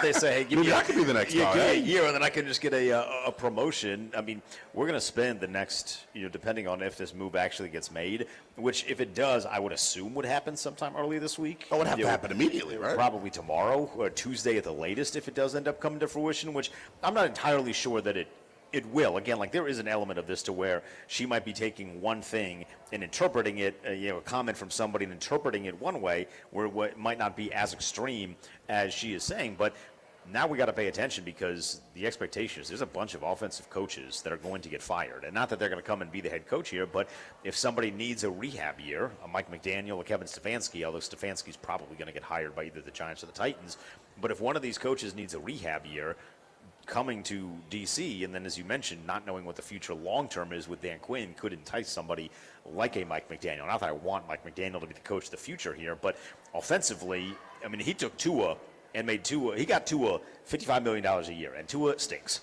Jane Daniels does not stink. Yeah. So imagine what he could do with that. You just got to, bolster up the weapons because, let me tell you, in 4 minutes, 5 minutes, I got some incentives for you, and some of these incentives are bare because everyone who was worthy of incentives is hurt. That's the tough part about it. It's hard to stomach it. It's hard to digest where this organization currently is because we can sit here and act like we have wool over our eyes. They're not in a good spot right now. There's a lot of uncertainty. They have a massive offseason upcoming. They don't have a ton of resources to fix their laundry list of problems. And what felt like the shortest honeymoon ever is now over. Oh, it's been over for a while. If you still think we're in the honeymoon phase, yeah, it's over with. You got to shake a leg or lose one if you're Adam Peters and company. This is it. But what's so amazing is I wonder how much grace last year bought them because they're not dealing with a particularly impatient owner. He's not the type. He's cheap. He's not going to want to pay people to be at home. Right. And the other part about this too, maybe I saw this, and I'm not sure the details or how accurate this is, that Cliff only signed a 2-year deal last year when he came here to Washington. And maybe that was under the assumption that he would get 2 rehab years and then go on to be a head coach. He didn't want to be restricted from doing that. I think that sounds familiar that he signed a 2-year deal. So he signed a 2-year deal. Maybe this is... I don't know if that's 100%, but it sounds familiar. But the language in the reporting, and it's not just Diana. Diana has reported this. Mike Garafolo and Ian Rappaport had a piece on NFL.com this morning as well that alluded to friction and disconnect. All the headline read, Adam Peters and Dan Quinn expected to be back. Everyone else, I don't know. Well, speaking of everybody else, Cliff is not the only person who has been named in a potential movement. There is a slight rumbling that Anthony Lynn could be on the move as well, returning to the ranks of college to take a job at Penn State. So that's something that I saw make its way across social media earlier today. I feel like Anthony Lynn is not spoken about a ton around these parts because, you got to be really in the weeds to know who the running back coach is. Yeah. But he could be on the move as well, which means you would have to bring in another running back coach. And he is someone that I think is a potential offensive coordinator candidate as well, for a Cliff Kingsbury-led team if he was to leave. There's just a lot of moving parts here, man. And the most frustrating thing about it all is I just don't know what the answers are. They have if you add now a double coordinator search on top of going out and trying to revamp your defense, on top of going out and trying to acquire more draft capital, on top of trying to get some extensions done with some key guys like Laramie Tunsil, if that's something that has to happen right now. I don't know how they feel about Frankie Louvu. If you wanted to do that, that's something that's got to happen probably right now. He's not playing on a contract year. It's just... It's stressful, but I honestly feel like that's probably the best thing to do it. Like, especially if you want to take, let's just take the defense, for example. Like, offense is pretty, hey, you got Jaden, you got the core there, right? But from a defense perspective, they're not very good on defense. We're aware, right? Right. There's going to be a lot of people that are on the defense this year that likely will not have big roles next year. If you're going to flip the defense, flip schemes, now would be the time to do it. Yeah. Offensively, it would add a little bit of stress to potentially do that with adding the offensive coordinator search in there as well. But now is the perfect time to just flip the defense completely and maybe move away from the full Dan Quinn style of defense. Keep some of the things that he does, but if you wanted to go, I don't know, get a defensive coordinator that's really good against a Shanahan style offense, this would be the time to do so, and you'll have enough fluidity on the roster to justify massive adjustments if needed. I just think it's all fascinating because now that this report of disconnect has come out, it makes you put more emphasis on what you heard during the week from Dan Quinn. How many times did he sneakily nudge Cliff via the media and say, yeah, we'd like to run the football a little bit more? I didn't hear him criticizing Joe Witt about what he needed to see more from the defense. So this very much is just about finding the problem. Yeah, it's interesting. It feels like it's everybody against Cliff right now, and I wish Cliff would have been a better play caller so that people couldn't, talk about him this way. Right. Because last year, I mean, he was awesome. And everybody loved him. I mean, hell, 8 months ago, we were doing the little draft day bit. Here's a napkin. I want Josh Connolly. And Adam Peters is showing it to the YouTube team so we can get that funny little clip. And, oh, my God, everything is great. And now we're talking about, hey, he might be gone in, 38 hours, 12 hours. Hell, who knows? All right, coming up next, it's incentive week in the NFL. Who are some commanders that could make a little bit of extra cash with a good performance? I got the list for you. We'll give it to you when we get back. He's the Noah Willingham. I'm Denton Day. It's a Burgundy Gold pregame live from Honor Brewing in Sterling on 106.7 of the Team 980.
Kevin Sheehan will join us in about 10 minutes here. It's the Burgundy Gold pregame show with Linnell Willingham. I'm Denton Day. We are live from Honor Brewing in Sterling. It is incentive week, Linnell, which is where we know the incentives for some players' contracts, and we know how many good plays and statistics they need to earn a couple of extra dollars. If you remember last year, it was really fun with Zach Ertz, because Zach Ertz kept hitting incentives in week 16 and week 17 and week 18. He made himself an awful lot of money over the final 3 weeks of the season.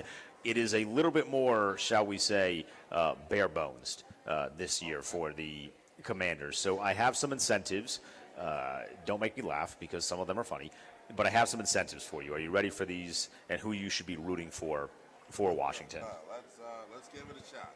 All right, so Von Miller earns an extra $1 million today if he records a sack. It would be his 9th of the season. So Von's had a really good year. He gets an extra $1 million if he records a sack.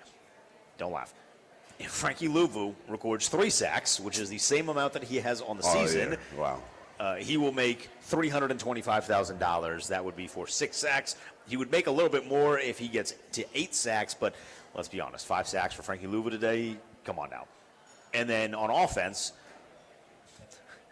are you ready? That's incredible. that's incredible. If Terry McLaurin catches 49 passes, he will make an extra $300,000.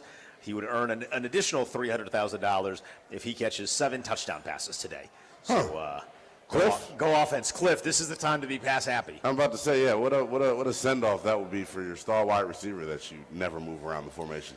Here are like the full list of players, though, so you'll understand why the tongue-in-cheek Terry stat was in there. Mm-hmm. Here are the full list of players that were up for any sort of incentives. Terry McLaurin, Debo had his contract fully guaranteed, so there's nothing there. Noah Brown, does Noah Brown play? I don't know. I haven't seen him in a while. Austin Eckler, Zach Ertz, Dorrance Armstrong, Marcus Mariota, and then Von Miller, as I mentioned, Frankie Louvu.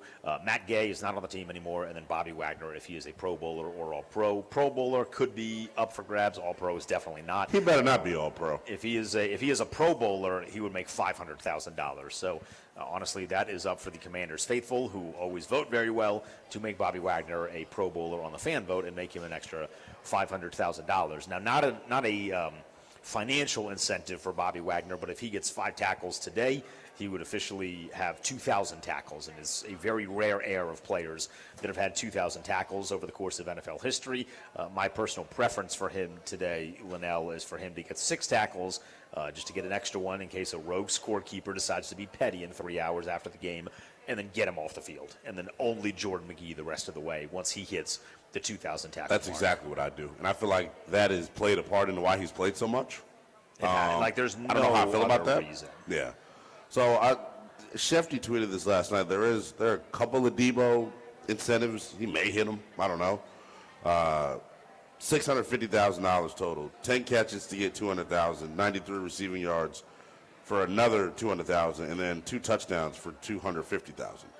So I would just be force feeding Debo Samuel the ball today if I was a team, just to help him get paid. Looks like Jacob Martin is also a sack and a half away from $250,000. So okay, there's something there as well. I mean, what do you have to lose at this point? Now it's going to be difficult to force feed 10 catches, but like a touchdown incentive or a number of yards incentive, I feel like is way easier. Yeah. You just hit him on a couple of deep shots, and then once you get him over 50, 60 yards, and then you're very much aware. Because one of the things that I have a like and dislike about the modern day NFL is that everybody knows about these. The guys in the locker room know about the incentives. I mean, remember last year, I think it was last year, when the Bucs were force-feeding Mike Evans in a game that actually mattered to them. Like they could have screwed up a lot of things, but they were like, we need to get Mike Evans.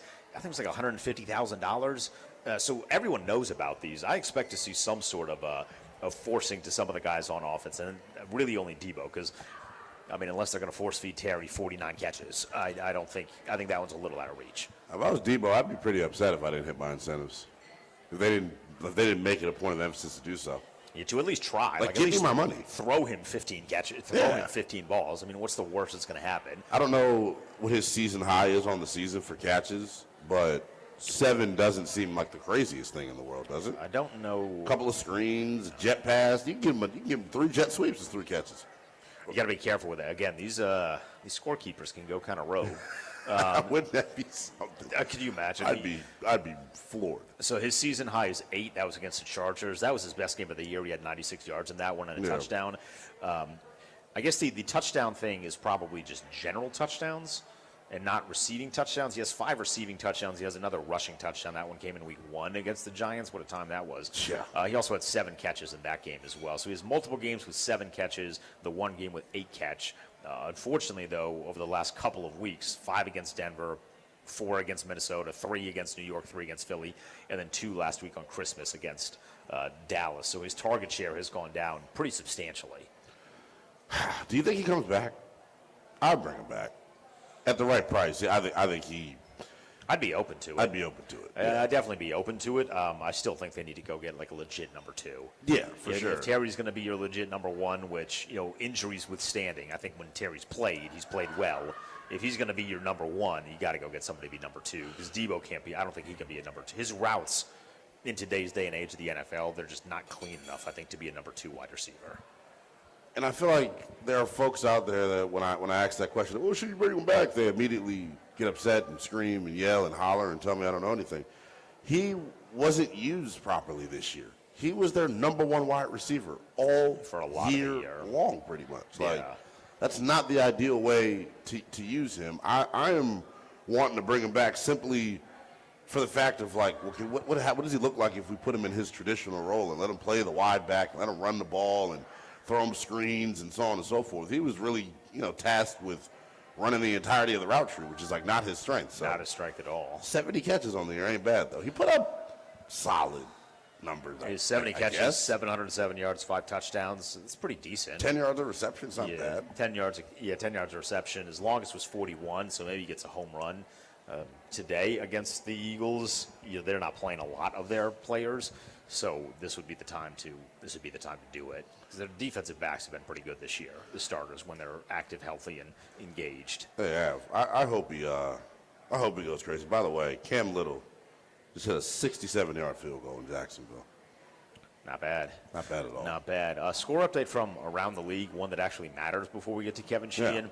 Kirk Cousins having a flu game, but the Falcons are up 10-7 over the New Orleans Saints. If the Falcons win today, the Carolina Panthers, who lost last night, would get into the postseason based off of a 3-way tie for the division. So Carolina gets in if Kirk Cousins goes crazy in the second half. They're up 10-7 right now over New Orleans. And since we're talking about Kirk Cousins, we might as well bring on a guy who loves Kirk Cousins. When we get back, Kevin Sheehan of the Kevin Sheehan Show will jump on with us. He's the Noah Willingham. I'm Denton Day. We're live from Honor Brewing in Sterling. It's Burgundy and Gold pregame on 106.7 The Fan of the Team 980.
An hour away from kickoff in Philadelphia. Final game of the season from hell for Washington. He's Leno Willingham. I'm Denton Day. It's the Burgundy and Gold pregame show on 106.7 The Fan and the team at 980. We go out to the phones now. Welcome in our guy, Kevin Sheehan, who joins us each and every week. You can hear him on the Kevin Sheehan Show, 10 a.m.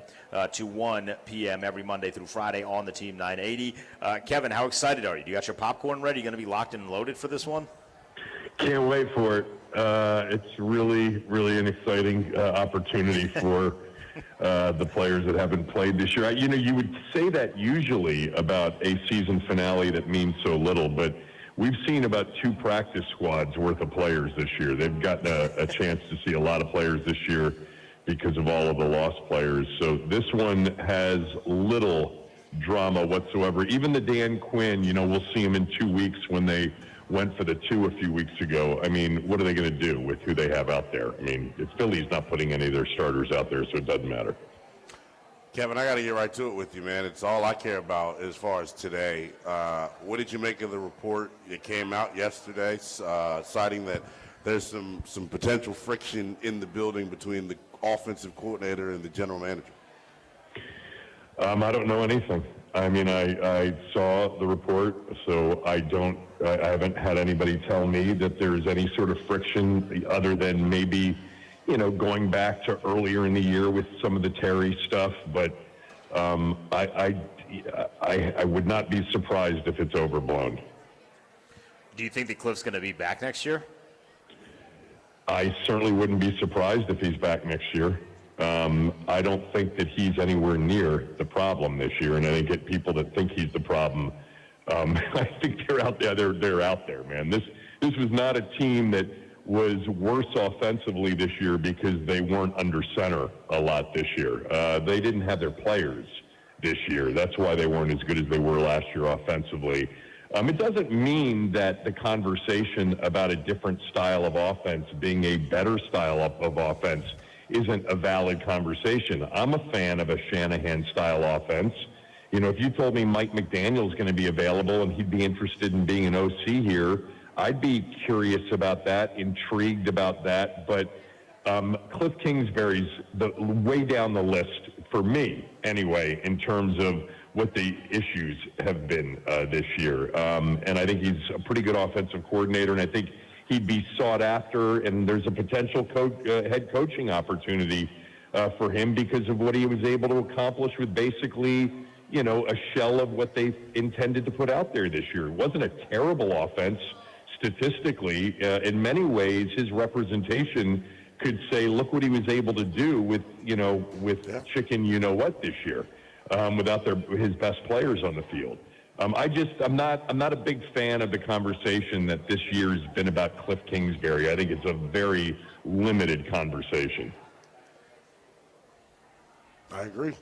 It's going to be fascinating to see how it ultimately plays out here. So on the defensive side of the football today, if we go 18 weeks, Kevin, without Kane Medrano getting one defensive snap, your reaction to that? Because I'm very much ready to blow smoke out of my ears at this point. You were blowing smoke out of your ears 5 weeks ago. Yeah. 6 weeks ago on Kane Medrano. I was a big fan of him coming out, but obviously, Linnell, they're with them every day, and if they thought that there was something there that they can learn right now about putting him on the field, there'd be no reason not to put him on the field because they stink defensively. And it would be hard to be any worse with Kane Medrano on the field than they've already been. So there must be something there that he's just not comfortable with or they're not ready to expose him to because it happens with players who are rookies. Some get it faster, some don't. Typically, sixth-rounders aren't guys that you're going to count on for years to come. It happens. I'm not saying it doesn't. See Tom Brady. But, yeah, I'm not. That doesn't have me as worked up and hasn't as much as it's been working you up. But I'd love to see him on the field if they think he can do something today. That'd be fine with me.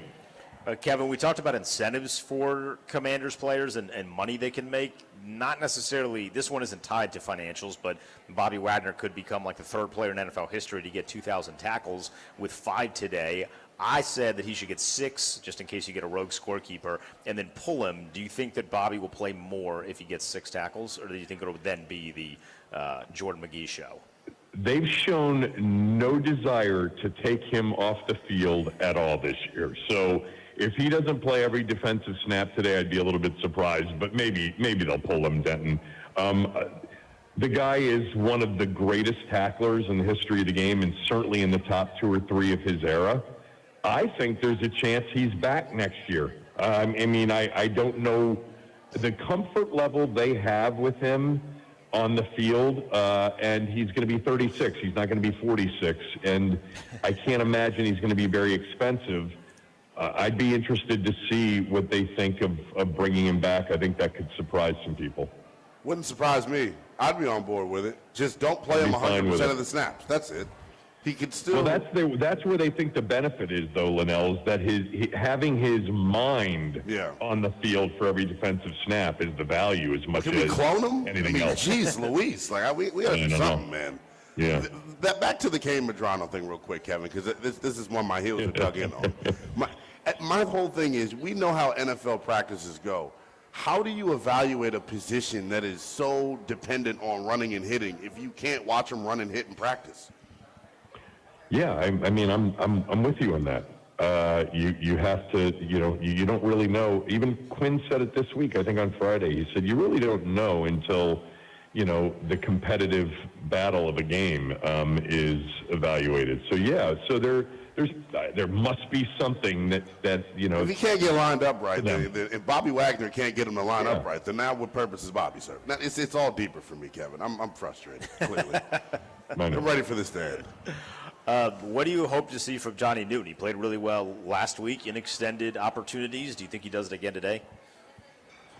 Yeah, I do. And I thought, he played well against Dallas. I mean, there was a couple of those where Dak, I think, held the ball a little bit long, and maybe for the first time this year there was a coverage sack. Not 3 of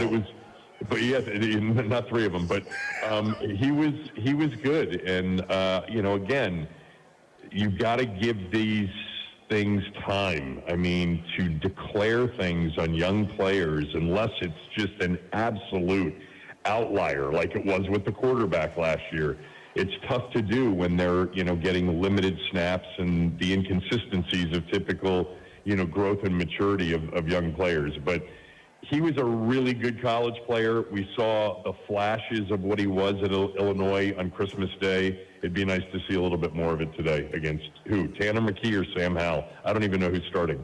I think it's Tanner McKee. I think it's Tanner McKee. Okay. Man, I'm going to have fun on Twitter if it's Sam Howell, I'll tell you that. Yeah. Kevin, with the running back position going into this afternoon, Bill coming off of another, Rookie of the Week, how do you expect the handoff shares to go, and how aggressive do you think they are in adding to that room? Yeah, that's an interesting question, because the Christmas Day game was the first time this year that he's made that last line of defense miss and, make a long distance, run for a touchdown. And that's really encouraging. I mean, I think the running back room is solid. I think you'd certainly love, if Jeremiah Love is there when you're picking, you can't not think about it seriously. Because if you end up having one of those guys, a Bijan Robinson or a Jahmyr Gibbs, I mean, all due respect to Bill, he's a good back and he's played really well this year. He's not that. Right. I think we know enough to know that he's not, a major difference-making player for your offense. So you can't turn one of those down, but they're not desperate to add to that room like they are at every position and at every level defensively. Debo can make some money today, Kevin. Do you think that they get pass happy and look for Debo to help him make some money? I think he gets like $250,000 if he goes over 93 yards, another $250,000 if he goes over 2 touchdowns, 10 catches is like $150,000. So he could make nearly $1 million today. Well, didn't he make $500,000 on Christmas Day by getting over 70 and 700? I mean, yes. Seems like they've already done him the incentive bonus, gratitudes. So I don't know that they owe him that today. I'd like to just see them, run some decent offense and not get anybody that's meaningful for next year hurt. Not to do with our game, Kevin, but your boy in Atlanta, flu game for Kirk Cousins. Are you paying attention? You locked in? Yeah, I've been watching a little bit. New Orleans is, those are the two best teams in that division right now. I know. And they're both excellent defensively. Chase Young is a monster right now for New Orleans. He's really played well over the last, I think, 6-7 weeks. I think Brandon Staley is a good defensive coordinator. He was not a good head coach, but he's a good defensive coordinator in New Orleans, and they've got some talent on defense. But yeah, the NFC South is going to send one of their two worst teams to the playoffs because Atlanta's probably the best team right now, followed by New Orleans. What do you think happens today, Kevin? Are you what is? I haven't even looked at the line for what the game is. Is Washington dogs in this game? Yes. Yeah, they're like 3.5, 4.5 point dogs. I think I haven't even paid attention to it recently, but I have no idea what happened. These Week 18 games, unless there's meaning for somebody, or it's really hard. I'm actually a little bit surprised. Not a lot surprised because it's Philly and they don't care playing at home or road. They don't really fear anything, but they've got a shot at the 2 seed. If the Lions were to beat Chicago and they beat us, and maybe they just feel they can beat us with Tanner McKee. Remember, they like Tanner McKee They love him. a lot. And so maybe they feel like they have a chance to be, pretty good offensively anyway today and win. But, that 2 seed, you get a chance to play 2 home games before an NFC championship game. Last year, Philly is the 2 seed, played all 3 at home. Because if you recall, I know it seems like 10 years ago, but our team won 2 playoff games and made it to the NFC championship game with a pretty good offensive coordinator and quarterback situation. Do you think that they're not playing their starters today because Dan Quinn said we'll see you in 2 weeks? No, I think that I don't think they're giving any thought to us. That's one of the sad things about the last 20-something years is we've become an afterthought for the other NFC East teams. It's not really a rivalry for them like it is, for us in some of these games and the way we build them up in our own minds. But Snyder, everything he did, that gets thrown on to the pile, and that is the rivalry, period of being a big part of the NFC East big games. We just didn't participate for 20-something years. Man, sucks that we're at this point. Official prediction from you? Close. 3-point game, either way. I don't know. Josh Johnson didn't play that badly.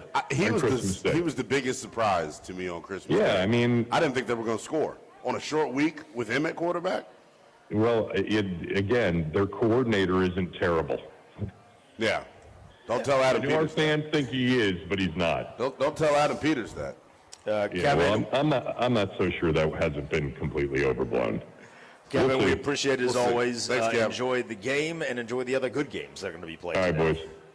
That is Kevin Sheehan. He will break this thing down tomorrow on the Team 980, 10 to 1 every Monday through Friday. He's Leno Willingham. I'm Denton Day. It's the Burgundy Gold pregame show live from Honor Brewing in Sterling. We'll get you caught up to date on any inactives that Washington puts out when we get back. Grant Paulson going to join us at 3 p.m. Don't go anywhere.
is the Burgundy Gold pregame show. He is Leno Willingham. I am Denton Day. We're about 90 minutes away from kickoff. Commanders and Eagles in a game where it's going to be Josh Johnson versus Tanner McKee. Hard to get excited about that one.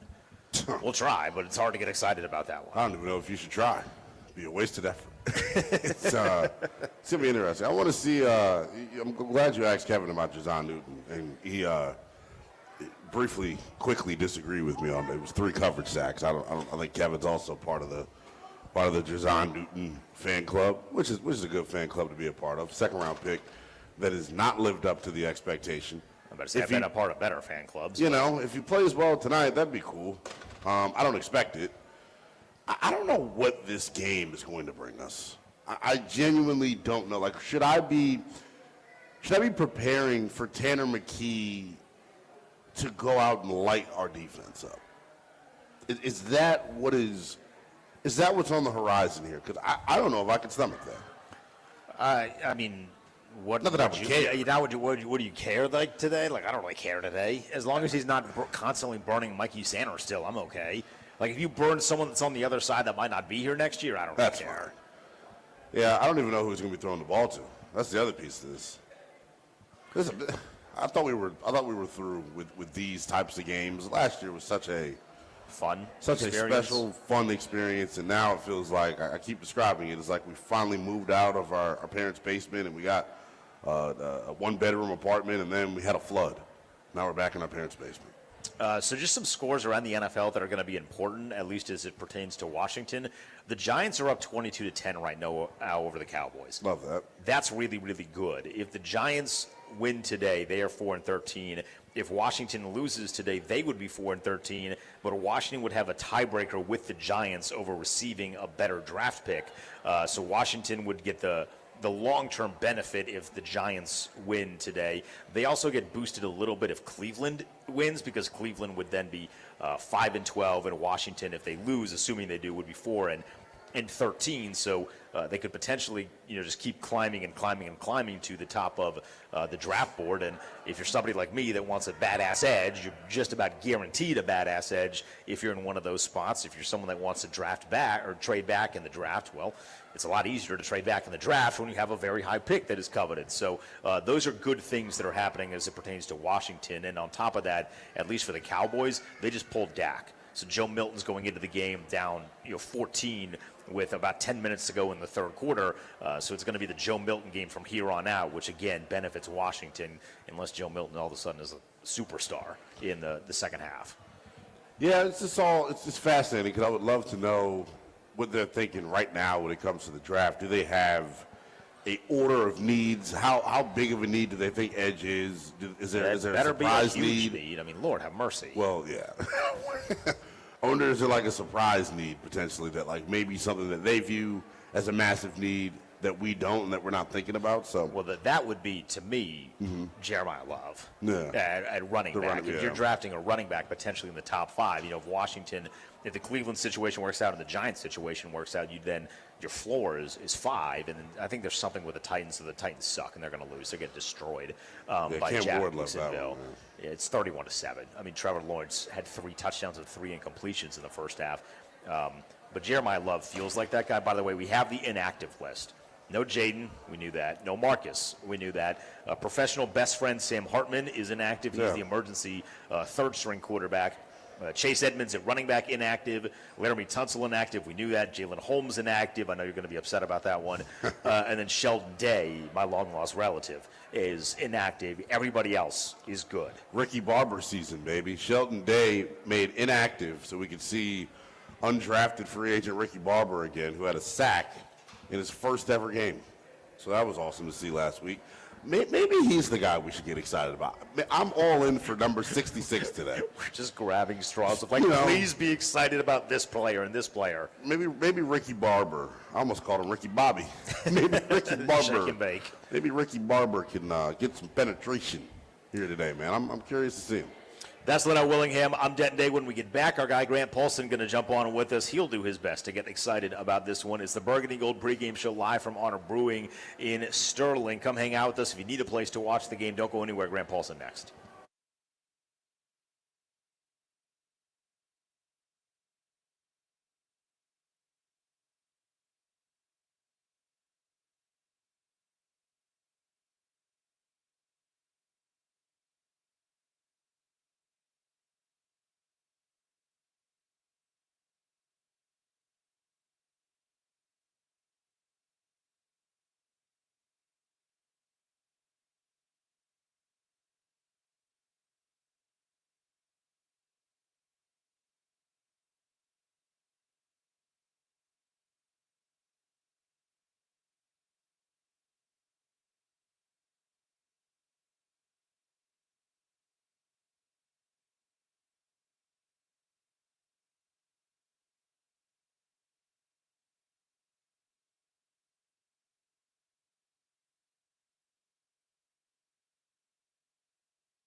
It's the Burgundy Gold pregame show, about hour and 20 away from kickoff in Philadelphia. Commanders and Eagles in a game that means literally nothing.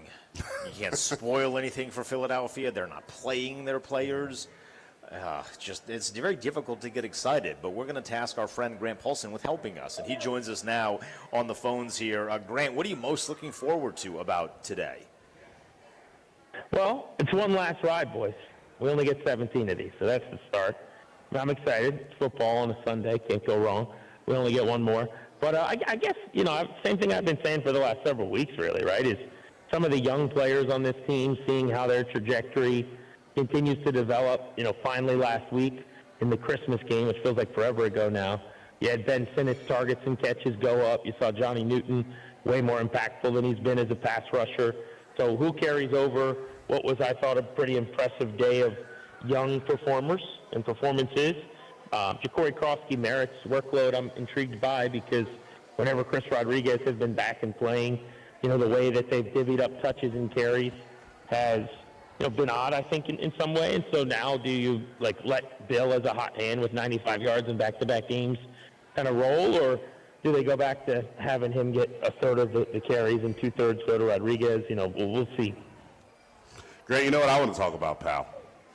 What did you make of the Diana Rossini report yesterday? Potential infighting internally, how quickly things can change for a football team that was in the NFC Championship a year ago. Now potential infighting between the general manager and offensive coordinator. What did you make of the report when you saw it, and then how do you think this shakes out here over the next 48 to 72 hours? Yeah, it is amazing how quickly things change, but it's not surprising, I guess, when you have such a disaster of a year. I mean, I think that story really just crystallizes from a 10,000-foot view for people that maybe didn't track every step of the way. Like, wow, this was that bad of a season, that they've gone from the NFC Championship game a year ago and everybody feeling like they had a foundation in place here to they're going to have a new defensive coordinator, and the offensive coordinator and the GM might be butting heads. I'm not stunned by the report, because I have to imagine that they see some of the things that a lot of us have seen and complained about, which is there's not many offenses that look like theirs, right? Yeah. The tempo that they operate with, the amount of no huddle, which is number one, the lack of going under center, which is number 32, it really goes against not only the norms of the league, but what works at a really high rate in the league, especially for developing young quarterbacks as passers. So it's a frustration of mine. It's something we've talked a lot about, probably annoyed a lot of people about, bringing up constantly on the show. And I just have a hard time believing, whether it's Dan Quinn or Adam Peters or some variation of both, that hasn't come up. And I don't think Cliff is just, and this is complete speculation in a sense, but from what I've heard over the years, the kind of guy that needs or wants a ton of input. He's going to run his thing. He's going to do his thing. And last year they got to the NFC Championship game, and he was the toast of the town. And he feels like if they're healthy, he could probably run a similar offense to similar production. The one thing I would say, though, is, before everyone wants to just act like Cliff Kingsbury had some terrible season, I think when you look at the man games missed injury-wise, which they have the worst injury situation in terms of offensive percentage of games missed in the league, and the fact that you're using 2s and 3s at quarterback, and they're going to end up finishing 11th or 12th in offense, that's a win for Cliff Kingsbury, not a loss. So I don't view this as a grass is definitely greener to go in a different direction. As many complaints as I've had this year, fellas, and as many things as I'd like to see them do differently, I think you could do a ton worse than Kingsbury, and you can't just sight unseen try to replace him. I think if the right guy's out there, I don't know that he will be, but if a Mike McDaniel or a Kevin Stefanski, I think Stefanski will get fired and get another head coaching job, and I think McDaniel will keep that job. But if there's a stud like that, sure, then it's a no-brainer. You go in that direction and you go a little more pro offense and see where they get you. But I don't think you can make that decision until you see how things shake out. So I think it's a very fluid situation, and there's some tough conversations that need to be had. From what you know, and I think you gave a good nugget there that maybe fans weren't privy to, normally with Cliff, he kind of does his thing and everyone gets the hell out of the way. How influential was he in putting together the offensive coaching staff, and if he was to leave, what would it mean for the future of the other guys? It's a really good question. So one of the really popular guys in the building is David Rye, their tight ends coach, and he's a Cliff guy through and through. Like wherever Cliff goes, he's going. So if he's coaching on another NFL staff as an OC or a head coach, then he's following them. If he's coaching on the moon, that's where they're headed. I think that's his guy. So that's number one. Number two would be then, is there another person he'd bring along either as an OC or as a pass game coordinator that he's really hit it off with, like a David Blau or something like that. And then the big question to me is if you're Dan Quinn and you're making a change or Kingsbury's leaving, let's say to be a head coach or, because you're parting ways and he's got another offer or whatever, do you want to promote from within? I mean, he spent 3 years talking about how he learned his lesson and, he learned the hard way in Atlanta to layer the staff, and they've developed all these coaches under Cliff so that there's a succession plan and all these things. They've got Brian Johnson, who's been a coordinator that they really, really like, who was in Philly, and they think he got a raw deal there. I mentioned David Blau, who they think is a future stud on the offensive side of the ball. But do you go that route in your building, or do you use it as a chance to maybe completely reset? And then your multiple years of development of that whole offensive tree, like what was all that rhetoric and narrative about? And now Jaden's learning a new offense, and I think going into a make-or-break year for him, that's not ideal either. So this is not all rainbows at this point. I think they really got to be careful here, and they really got to handle this with care. So it's going to be fascinating to me. Do you think that they like David Blau enough to say, hey, we're ready to give you the keys to driving the offense? So that would be the name that I would say, like internally, that makes the most sense to me as like a rising star type that maybe you didn't trust. But here, what I don't know is like, is he a Dan Quinn guy, or if Cliff went somewhere, would he be his choice to be his OC, as an example? Or does he view like the tight ends coach who's with him no matter what, David Rise, is that an OC candidate and not just coming with him as tight end and run game coordinator or something, right? So, like, that's what I don't know is, like, what is Blau's rapport with Cliff? I'm sure it's very tight, but, like, would he be a guy that he brings with him? Because if you just want a chance to be an OC and a play, you're not going to be a play caller with Cliff. You would certainly probably be here if you were the OC with Dan Quinn. That is a factor. But if you're going to another place, if Cliff's the OC and you're rolling with him, I don't think you're leaving unless Cliff had a head coaching job, right? So that's where that would matter, because you're probably not getting elevated or more money or a bigger opportunity. But yes, I would say if you're telling me right now, like, who would you want to see get the chance if they go with one of the guys that's in the building, if Cliff were to leave, it'd be Blau. The name I would tell you not to overlook, though, based on things that I've heard, is Brian Johnson, the former Eagles OC and play caller, who, when he came over, I was a little scared if he would be the succession plan, because it didn't go very well in his 1 year in Philly, and he kind of got ran out of there. But I think they would tell you he got a raw deal in that situation. It's all going to be fascinating to see how it plays out. One more here on the Cliff front. How much do you think, or do you think this had any impact at all, the McLaurin negotiation this offseason? Because I still am, like, baffled when I hear there's a disconnect between GM and offensive coordinator. Like, well, where was the disconnect last year? Nothing has changed except for Cliff is now dealing with a bunch of injuries. It's a great question. So here's my thing on the kind of full circle to the Peters speculation with Cliff. Yeah. If, in fact, those guys were butting heads, I'd imagine that, Kingsbury having an entire offseason in camp where his top guy's not on the field doesn't help, right? I mean, that would lead to some conversations where you're going, hey, get me my guy.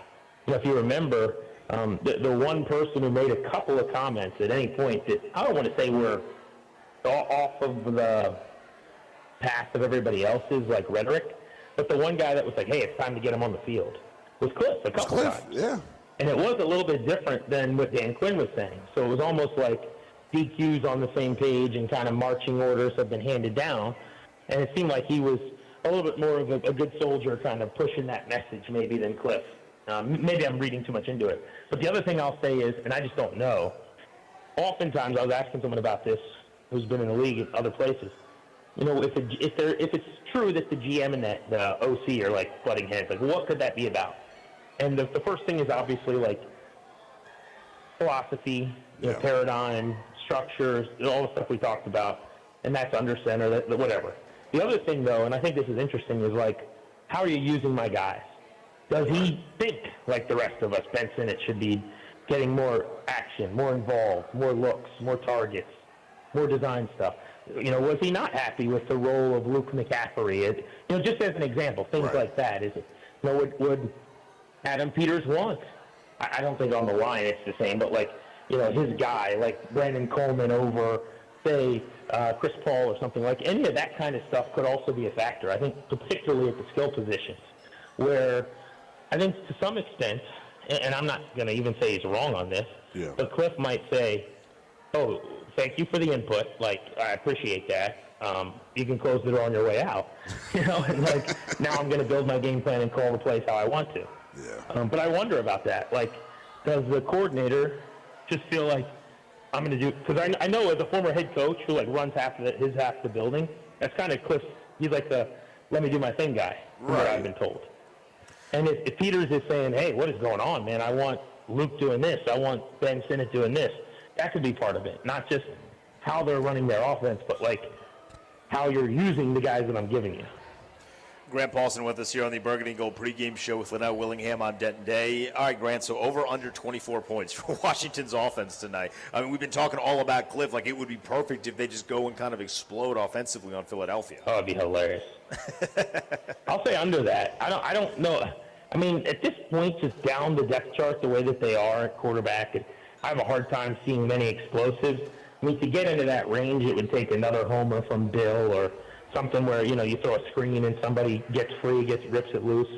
I'm going to say they score in the teens, though. It feels more like a 23-17, maybe a 20-17 kind of game to me. I think it's a lower scoring game, especially with the Eagles, taking their foot off the gas pedal a little bit with who they're using. Grant, I know you're probably getting annoyed that I keep asking about the Diana report, but just one final thing. I mean, to me, it's fascinating, man. And we'll talk about it all day tomorrow. It's the story with this team. One final thing on it from me here. What do you make of like that type of leak getting out of the building before a Week 18 game? Too. Like, how does that come out? It's old school. Like it has not happened during the Dan Quinn thing, right? Yeah. So that's really interesting to me. I always wonder like who benefits. I don't even know the answer to that. I don't know who benefits from that. I think everyone kind of looks bad in a sense. But if I had to get, like, this is not coming, in my opinion, from Dan Quinn or Adam Peters. Does the agent for Cliff possibly want him out of there for some reason? Is Cliff unhappy and maybe want out, something like that? I mean, those are questions I would ask. I don't know. I'm completely speculating as to where that would come from. The only other thing you could say, I mean, Cliff has 1 year left on his deal, to my knowledge. So, if right now, I think the odds are, if you're looking at a board, like he's going to be back this coming season. But if you're trying to figure out, like, where did this come from, I would say, like, who benefits from it getting out? Mm-hmm. I don't know. I'm still trying to figure that out, man. It's interesting. But the fact that it got out is some sign that there's some trouble in paradise here. Because we've had a harmonious, 20 months? Yeah, even as bad as it has gotten at points this year, Grant, we never got anything close to this. No, definitely not. But that's so, clearly somebody's not on the same page, right? Yeah. Somebody's not happy. So that's how something like this gets out. All right, Grant, how do you think today goes? I'll tell you what, if they end up losing, right now the Giants are winning, right now the Browns are winning, so it'd be very beneficial in the draft race for Washington to lose today. How do you see this one going? Yeah, they could crack the top 5 here. I do think they're going to lose. I guess it's possible just as a Week 18. We're seeing it all over the league right now that, nothing's been predictable today, but we've seen Philly, even when they've sat Hurts at the end of the year with McKee, played well and at a high level on offense. They also, even though they're not going to gun for this game, I think they still stand to benefit potentially from winning it, and they're not going to just roll over with a team like Washington is going to give them their best shot after, the back and forth of a couple weeks ago. So I think the Eagles win tight. I think they just have even, some of their B guys in there, a little more talent at this point. 20-17 is just kind of where I'm at. All right, Grant. All right, Enjoy the show tomorrow. I can't wait to hear you tomorrow when you're in full form with your tag team partner. I know that this is going to be the story. I'm ready for it. Oh, it's going to be fun. Yeah. I mean, look, the whole offseason is going to be great. Oh, yes. We're going to start to get a feel for head coaches losing jobs tomorrow on Black Monday. I think the coordinator pool starts to open up, which gives them a little intel that they need Linnell. Yeah. But I don't think that this is it possibly overstated or a little dramatized? I guess. Maybe, but I think it's real. I think it's legitimate. I think there's definitely probably some butting of some heads and a lot of questions being asked. Is this the best way forward offensively for getting the most out of this quarterback in the short order? Yeah. Buckle up. It's going to be a fun one, man. It'll be a fun one. Grant, we appreciate it as always. See you guys. Thank you. Take care. That is Grant Paulson. He is back with his partner in crime, Danny Rouillet, tomorrow, 2 to 6:30, and every Monday through Friday on 106.7 The Fan. We'll go around the NFL coming up. The Junkies will join us next. Chris Russell at 3:30. He's the No Willingham. I'm Denton Day. Don't go anywhere. It's the Burning Gold pregame show live from Honor Brewing in Sterling.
Way to incorporate that in the Natty Show. I know. It's the Burgundy and Gold pregame show, the last one of the season, an hour away from kickoff. Commanders and Eagles, the 4-12 Commanders taking on the 11-5 Eagles. This season has been a season from hell. You're not going to see a majority of the big-time players for Philadelphia. It'll be Tanner McKee that is rocking and rolling at quarterback. They're going to be in the Kelly Greens. I know it's going to be Tanner McKee because they have tweeted out They're wearing the Kelly Greens? They're wearing the Kelly Greens. Here are the inactives for Philadelphia because it's more than just Jalen Hurts, A.J. Brown, and such. No Nakobe Dean, no Jalen Phillips, no Lane Johnson, no Landon Dickerson, no Dallas Goedert, no Jalen Carter. Man. So it's going to be a lot of who is that on the field for Philadelphia, and they are a 3-point favorite still over Washington. Wow. And across the NFL, Myles Garrett just got the sack record. Shout out to him, man. Man, I watched that entire game last week of the Steelers and Browns to watch him get the sack record, and he didn't. I was furious. What an ugly game to watch, too, by the way, bro. I was like, why am I wasting my Sunday with this? Literally just no offense. Man, just to think there was a point in the offseason where some of our fans didn't want him here. They were complaining about what it would have cost to get him. I'd love 23 sacks. I would love 23 sacks. He has more sacks than the Niners have as a team. How much? They have 18 team sacks. I need to do some research and find out how many team sacks the Commanders have. Because, like, Frankie Lou has an incentive today where if he reaches 6 sacks, he gets an extra $300,000. He only has 3 sacks on the season. So he would need to double or get the total amount of sacks that he has on the season today if he wants the extra cash. Washington is a team, they have 39, all right. They've done a much better job than San Francisco has. But, yes, the Myles Garrett thing is pretty impressive. Yeah, that's why I can't take San Francisco totally serious when it comes to the postseason. But, yeah, they're 2 Niner fans right here that just looked at me and said, what the hell did you just say to us? I'm sorry, your team probably won't go far because you can't rush the quarterback. That's all. It's just analysis. It's the same here. It's the same here. We're also bad. You guys are good, though. That was so funny. Man, there was something that Grant said that I wanted to hash on with you here real quick. And maybe I think we look at Jaden Daniels as a genius. Virtual reality's helped him out a ton. I don't think there's anybody questioning his football acumen or ability to pick up a new scheme. Would that influence your thought process, though, the idea of him playing, going into a make-or-break year, having to learn a new offense? Would that impact whether or not you keep Cliff around or not? Yes and no. I mean, look, if you are going to get ready to pay a guy upwards of $55, $60 million, he should be flexible enough mentally to learn another offense. Right. With that said, I don't know that you should be constantly changing up things for him. This is year 3. You're changing coordinators. Yeah, right? This is year number 3. And if you look at the history of, like, truly great quarterbacks, and if he is going to become a truly great quarterback, like, Mahomes has run the same offense just about every single year. Joe Burrow has run a very similar offense every single year. Same for Josh Allen, same for Lamar Jackson. And historically, Brady ran the same offense just about every single year. Peyton Manning ran the same offense just about every single year. These guys were all called system guys at the end of the year. And it's like, no, they just do what they do really, really well. So I don't know that you should be itching to force Jaden Daniels into another offense. With that said, though, if you love David Blau, and there's been a little bit of friction with Cliff, and you love David Blau, and he runs a similar offense, maybe with some adjustments, I don't think that that's the worst thing in the world. But again, a lot of that is riding on this guy and David Blau, who we've heard a lot of really good things about, actually being what we've heard about him. Because it's one thing to say good things about somebody. It's another thing for that person to live up to the good things that has been said about him. Yeah, it's fascinating. I wonder, because the way that Grant was describing it, and I've kind of heard the same when it comes to Cliff, like it's his offense, and he kind of delegates, what he wants out of his position coaches. Is he the only one, like, would they want to keep running this offense if they moved on from Cliff but kept the David Blau? Will we see them go more towards, because I think David Blau, if I'm not mistaken, comes from Detroit? He came from Detroit. He was a quarterback there, and then I think he was on that coaching staff for a little bit. So would they want to go to that style of offense? I do feel like that Blau would, at the very least, he would, what's the word? Modernize it. It's not that I think that Cliff's offense is not modern. Yeah. But he would do some of the things that make it more traditional, I think is what maybe you'd be seeing in in Chicago, like there's always somebody open in Chicago Oh, I know. when you're watching Caleb Williams. Yeah. And it felt like that was kind of the case last year here. Very true. And then this year, for whatever the reason, I mean, look, man, Yeah. like we know the reason. The players aren't that good. Like you have Terry, who is Yeah. excellent, and it's been so crazy over the last couple of weeks to see Terry play football, and then the other guys play football, and you're like, oh my God in heaven, like this is why he is wide receiver number one. That said, Yeah. I think if David Blau can maybe add an element that Cliff does not, if he does what he says, which is, hey, we're a run-first team. Like this team, I think, excels when you're a run-first team. Yes. If he can do all of those things and you're really confident in that, then I think it would be a smart move if there is real friction there. And again, like Grant made a really good point, and this is kind of something that I had mentioned at the beginning of our show here today.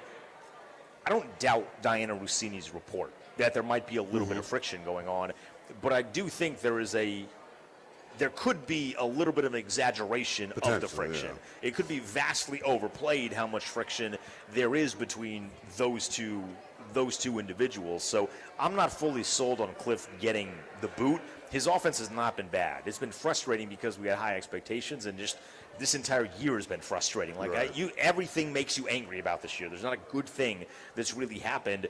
So I'm not like hellbound on shipping Cliff out, but I like David Blau, and based on things I've heard about him, they do too. Yeah, I like Cliff too. I just think the conversation, the way that it shifted so much in the past calendar year, and there are clear reasons why the offense regressed this year. I think we've sat up here each and every week, even in spite of the injuries, Denton, and said, well, yeah, they're super beat up, but as a play caller, are we sure that he is doing the absolute best to put his current personnel in the best position to succeed? You can't call the game like Jayden Daniels and Terry are out there when Jayden Daniels and Terry aren't out there. You just don't have the horses to get done what you're trying to accomplish. It's so ironic to me, man, and Cliff kind of had a snippy. I'm really dug in on this, by the way, if you can't tell. Like Cliff, I mean, it's way more interesting than the game itself today. I mean, come on. Cliff's Thursday presser, he had a pretty snippy answer about going under center more, and basically saying it's not my style, it's not what I do, and it was like as snappy as he's been with it. And mind you, he is asked this question every week, but just from watching all the games the way that we do, post-bye, after they had the opportunity to really meet as a staff and self-evaluate and reflect what they want to do, I would love to pull the numbers. They're like 200% under center more. Yes. Like they're doing it way, way more, and I wonder if that is a mandate from up top, and if that ruffled the feathers of one Cliff Kingsbury saying, hey, look, last year I guided this offense to be historically good, and now you're trying to tell me what the hell to do? Maybe there is an avenue. We've been looking at it the wrong way, thinking that it's an Adam Peters upset with Cliff, and it could be the other way, where Cliff is upset with him. And this was put out as like a way to, hey, I'm out. Like I need to go. You guys need to let me go, kind of a deal. So that could be what's happening with that as well. All right, when we get back, our guy Chris Russell is going to join us. We'll get his thoughts on the game and the Cliff story. I can't wait to hear his angle of it. He's going to be fired up for sure. That's Linnell Willingham. I'm Denton Day. We're live from Honor Brewing in Sterling. Come hang out with us if you want to come out and watch the game. They got great specials on food and drink. Chris Russell next on 106.7 The Fan.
It's the Burgundy Gold pregame show with Denton Day and Linnell Willingham.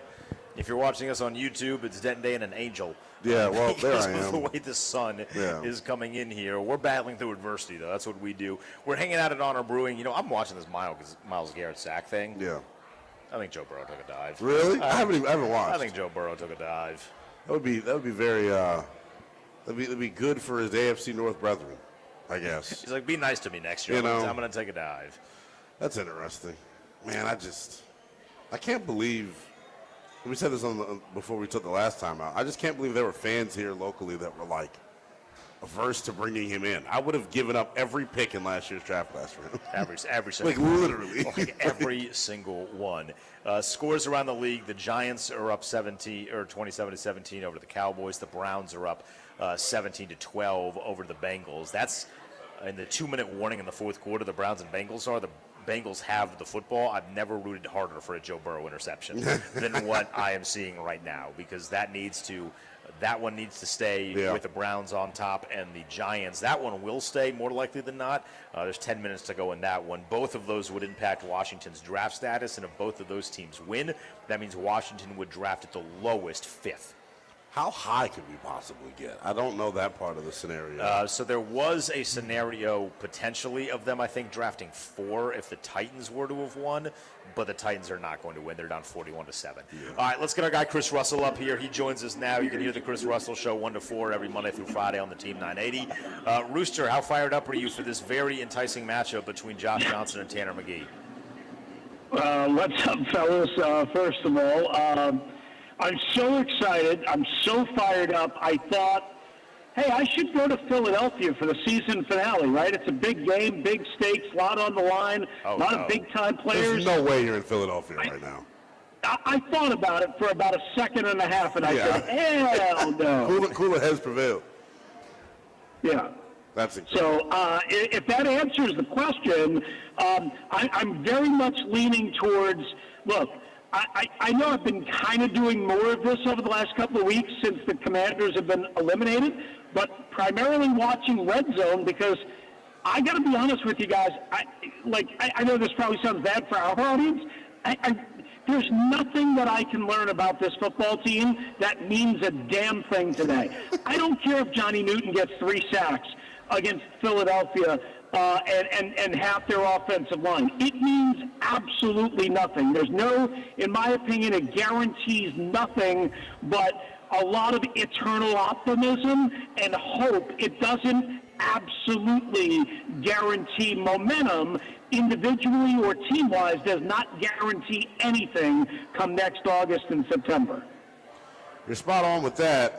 We've had Kevin Sheehan on the program. We've had Grant Paulson on the program, and I was very honest with them. I could care less about the game. Chris, you've covered this team for a long time. You've been inside of that building. You have a lot of relationships inside of that building. What did you make of Diana Rossini's report yesterday? Because as if the season from hell couldn't go any worse. I mean, that is, to have that coming out of your building before a Week 18 game is very old school Redskin-like, isn't it? Yeah. Yeah, it's a little surprising now.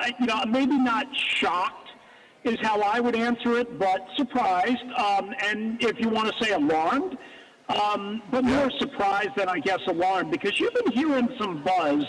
Hey, and honestly, it was a lot more of it was fan chatter and maybe some media chatter. That Kingsbury wasn't long here. Even if he didn't get a head coaching job, but that report does not guarantee that, but it lends even more credence to that.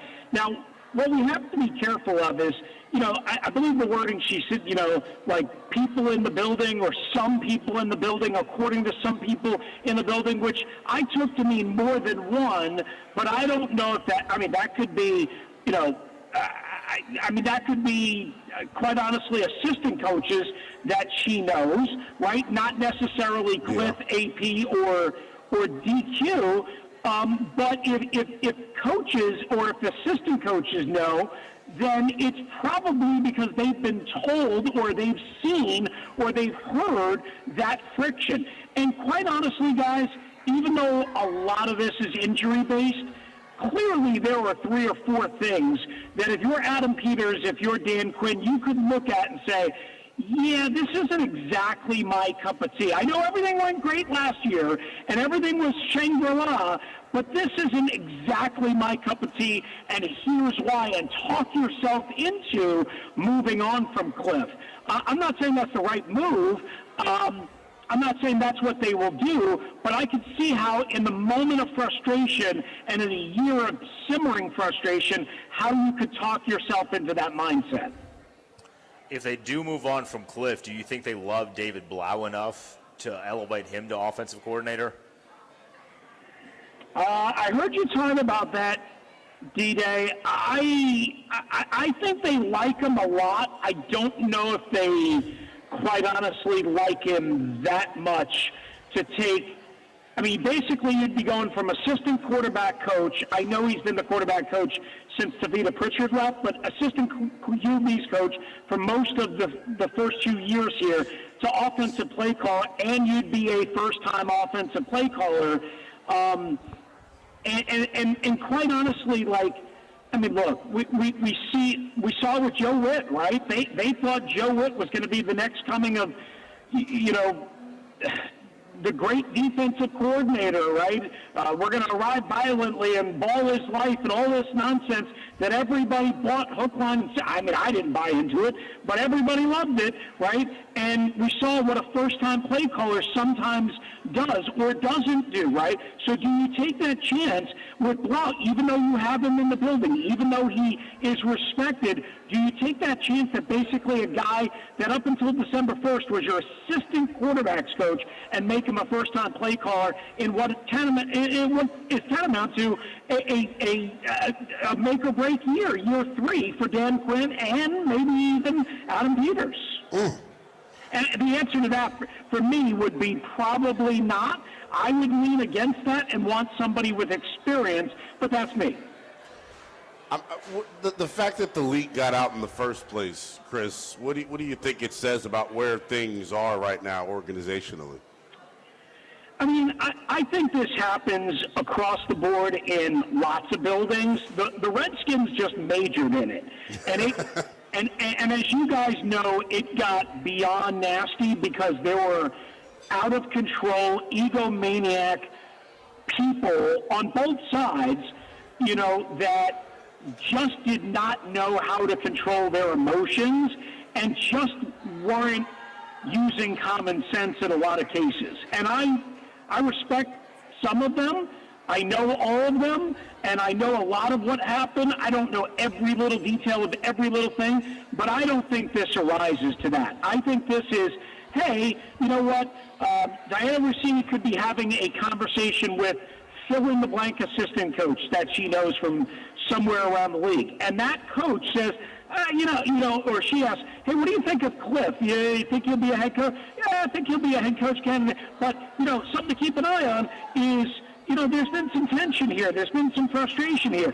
And it could be as simple as that. And then maybe she checks with another assistant coach that she knows, or maybe she just leaves it at that and says, hey, you know what, I trust this guy. He's never led me wrong. He's saying that there's some tension or some friction. So I don't think it's as nasty or as one-sided or as old-school Redskins as it used to be. So I'm not that alarmed. What I would say is this. You guys know me. I'm not a blame the coach primarily type of guy. I would say there's 4 or 5 things that I'm looking at schematically and philosophy-wise that I wonder what exactly is Adam Peters' beef.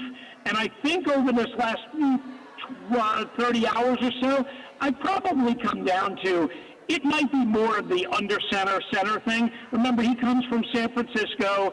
They are under center more. They run the ball more than Cliff's 11% under center this year, whatever the number is that Standing had, right? They play action, drop back more. Not to say that they're under center all the time or anything like that, but they do more of the traditional NFL offense, stretch zone, all that stuff. That I wonder if Adam Peters is looking at and saying, why aren't we doing that more? And then you heard, and I think, Linnell, you pointed out, Cliff get a little little snippy, saying, I don't believe in that. And oh, by the way, I don't believe in it a lot either. I believe you can run your offense out of gun, out of pistol. I believe you can. I'd like to see them under center more? Of course. But it doesn't need to be 50-50 or 60-40. It might just might need to be a little bit more than 11%. But I could see that being an annoyance to Adam Peters based on where he came from and based on, I'm sure, some of the philosophies that he has. So what happens today offensively? Do you think there's an explosion? Are we talking about an explosion of like the field falling in from terrible offense, or caving in? I mean, hopefully, hopefully we should be rooting for that. I mean, look, what could we be expecting, right? I can't imagine. Am I wrong, guys? Terry's not playing the whole game, right? I mean, you have to think they're going to get him out of there at some point in half, somewhere in there, right? I mean, that's the only guy outside of Bill, maybe, with explosive capabilities on the. I guess Debo, okay, but all right. All right. Yeah, right. I don't know how much explosion you can get in a game like this. Maybe in the men's bathroom in the press box because there's so much good food in Philadelphia, but that might be the only explosion you see all day. I'm sad that we have to sit and watch this. I just can't wait till tomorrow.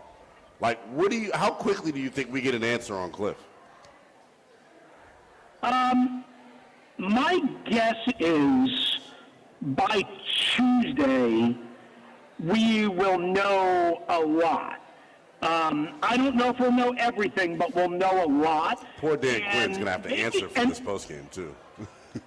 What's that? Poor Dan Quinn's going to have to answer. If someone in our press corps does not ask about the report postgame, then what are we doing? Oh, absolutely. It'll probably be the first question, and I would assume Keim would answer it because Nikki's not there.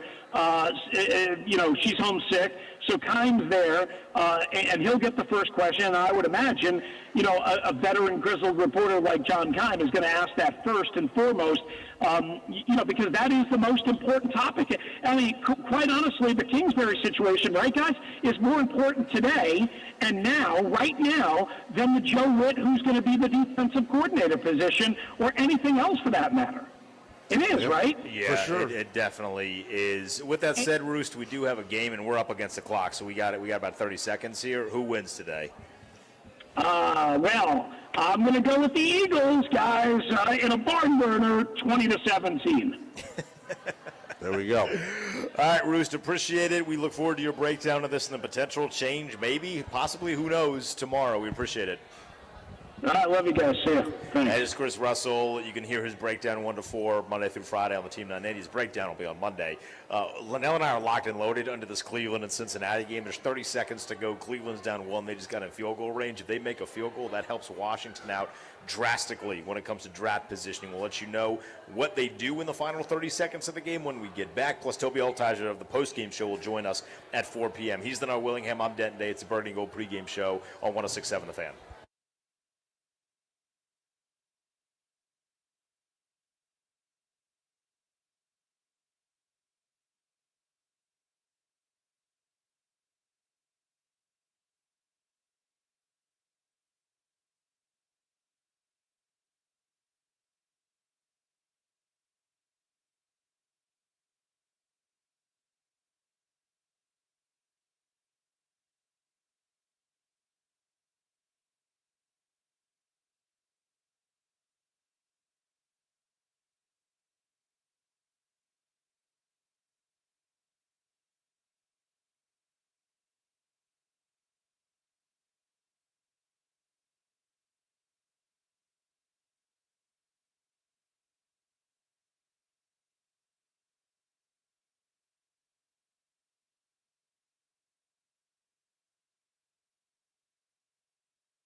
It's the Burgundy Gold pregame show. He is Leno Willingham. I'm Denton Day. We're about 30 minutes away from kickoff in Philadelphia for the final game of the year for the Commanders as they take on the Eagles.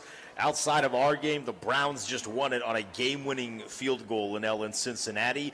That gives them 5 wins. Elsewhere across the league, the Giants are up 17 on the Cowboys. So if you are someone like me who cares a lot about Washington's draft position, those are 2 huge helps. If the Commanders lose today to the backups in Philadelphia, they then would have the 5th overall pick with the Cleveland win and the Giants win. Massive. So the fact that they're improving draft positioning while all of this is going on is great. I can't help but look at this from the angle of Cleveland, though, real quick to talk about the Browns. Look, hey, how do you fire Kevin Stefanski after today? How do you want to ruin the continuity that you have as an organization? From Washington's perspective, though, no matter where they end up picking, they're trading back. I don't. Not if David Bailey's there. If David Bailey's there, you don't trade back. No. Go spend money. Stop being afraid to spend money. You got $80 million or something like that burning a hole in your pocket. Go spend that. Never heard that phrase in a while. Burning a hole in your pocket. Burning a hole in the pocket. I'd love that problem. I'd pray for it every morning. I was like, God, can I get $80 million to burn a hole in my pocket? You got money to spend. Go spend it. Yeah. They just have so many needs. I think you got to do something via the draft. I don't know, though. I hear what you're saying. David Bailey, by the way, has looked awesome. Oh, my God. I'm still on the Ruben Bain train. Defensive end from Texas Tech doesn't wear gloves. Sign me up. Yeah. You got to be a savage to not wear gloves at that position. He's a badass, so I desperately want that. That's a huge help, though, for Washington, regardless. Depending on whatever you want to do, what gives them the best option with now Cleveland winning and then with the Giants. The Giants are up 17 with about 4 minutes to play, a little under that. So it looks like they're going to win. They're almost at the 2-minute warning. They're going to win. Jackson Dart having the game of his life today. Thank you. I love that. I love that. So that'll be really beneficial to Washington. What'll be beneficial to us is getting to hang out with our guy Toby Altizer. He's going to join us next. That's Leno Willingham. I'm Denton Day. It's the Burgundy Gold pregame live from Honor Brewing in Sterling.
Is Burgundy Gold pregame, Denton Day, Leno, Willingham, live from Honor Brewing in Sterling. Final game of the season for the Commanders, and we can put a close on this hellhole of a season that 2025 has been. We're hanging out at Honor Brewing in Sterling. Come hang out with us. Great specials on food and drinks. It's time to get to our guy, Toby Altizer. You can hear him on 106.7 and the Team 980 following the game. He and Doc Walker doing the post-game show. Toby, this is going to be one that really showcases your talent because you're going to have to make people care about a game that people don't care about. Are you at least excited about it? Thrilled. Then I just can't wait to talk about this game. And this is just one of many thrilling Week 18 games. So let's by all means make sure that we get an 18th regular season game in the next couple of years so we can have more thrilling football to talk about. Yeah, I'm not looking forward to it either, my friend. I've asked every guest we've had, Kevin Sheehan, Chris Russell, Grant Paulson, I'll ask you the same exact thing. Just your initial reaction to the report that came out yesterday from Diana Rossini that there is potential friction internally between the offensive coordinator and the general manager. Yeah, I mean, this is kind of the reporting that you get as a disaster of a season winds down, and I think you've got two guys that want things done their way, Adam Peters and Cliff Kingsbury. So I don't know that it's shocking when, maybe there's a difference of opinion on philosophy, and you can kind of ignore that when you go 12-5 and go to the NFC Championship game. But when you're not successful and you're struggling and you're just looking at everything again and trying to figure out what the heck went wrong, I can understand how you end up with some friction there. But I don't think it'd be wise for them to move off Cliff Kingsbury if he doesn't get a head coaching job. I think that would be a little bit foolish, but it wouldn't be shocking to me if that did happen after hearing that report and just knowing what we know about the two guys that are being mentioned there. But it'll be interesting to see exactly what happens. I have some issues with Cliff myself and the way that he runs an offense, but I think overall I still generally like what he's done. What's the biggest issue that you have with him and the offense that we've seen this year from them? Den, it's so funny because I talk about the run game all the time, and Doc and I do in the post game, we talk about the run game quite a bit, and you look at the numbers, and they kind of lie, it feels like. This is a top 5 rushing attack in the NFL, according to yards per game and all those stats, but I just don't feel like there's a consistent commitment to the run, and I know some people go, oh, well, you just sound like you're about 75 years old and use a walker to walk around. But what I'm trying to say here is I think having a run game helps take a little off the plate of the quarterback. And with Jaden Daniels this season being injury-prone and having the injuries that he did, I think I want to see going forward a consistent running game to help him out, similar to what you see in Baltimore with Derrick Henry, where Lamar Jackson isn't in danger of getting hurt when Derrick Henry has the football and he's running downhill. And that's kind of what I want for Jaden Daniels, to just be able to turn around, hand the ball off to whoever it is, whether it's Bill, whether you bring in someone in free agency, whatever it is, and just get Jaden out and not involved in a couple of plays and be able to just get him a break at times. And I just don't feel like they commit to the run enough consistently. That being said, they have been largely effective, I would say, this season running the football. It's just at times there hasn't been enough of a commitment to it. Yeah, I totally agree with you. I was just fascinated by it, Toby, because this feels like what we were used to during me, you, and Denton's childhood growing up, man. We were constantly getting these reports at the end of the season. So I guess the best way I could put it, man, is it's jarring to me just how quickly things have changed with this organization and how different the outlook feels here going into a pivotal year 3 in the program. You could potentially be replacing 2 coordinators going into a really pivotal year number 3, man. Like, when you look at this thing big picture, taking like the 10,000-foot view, how do you feel about where things currently stand and how much pressure is on all parties involved as they get geared up for 26?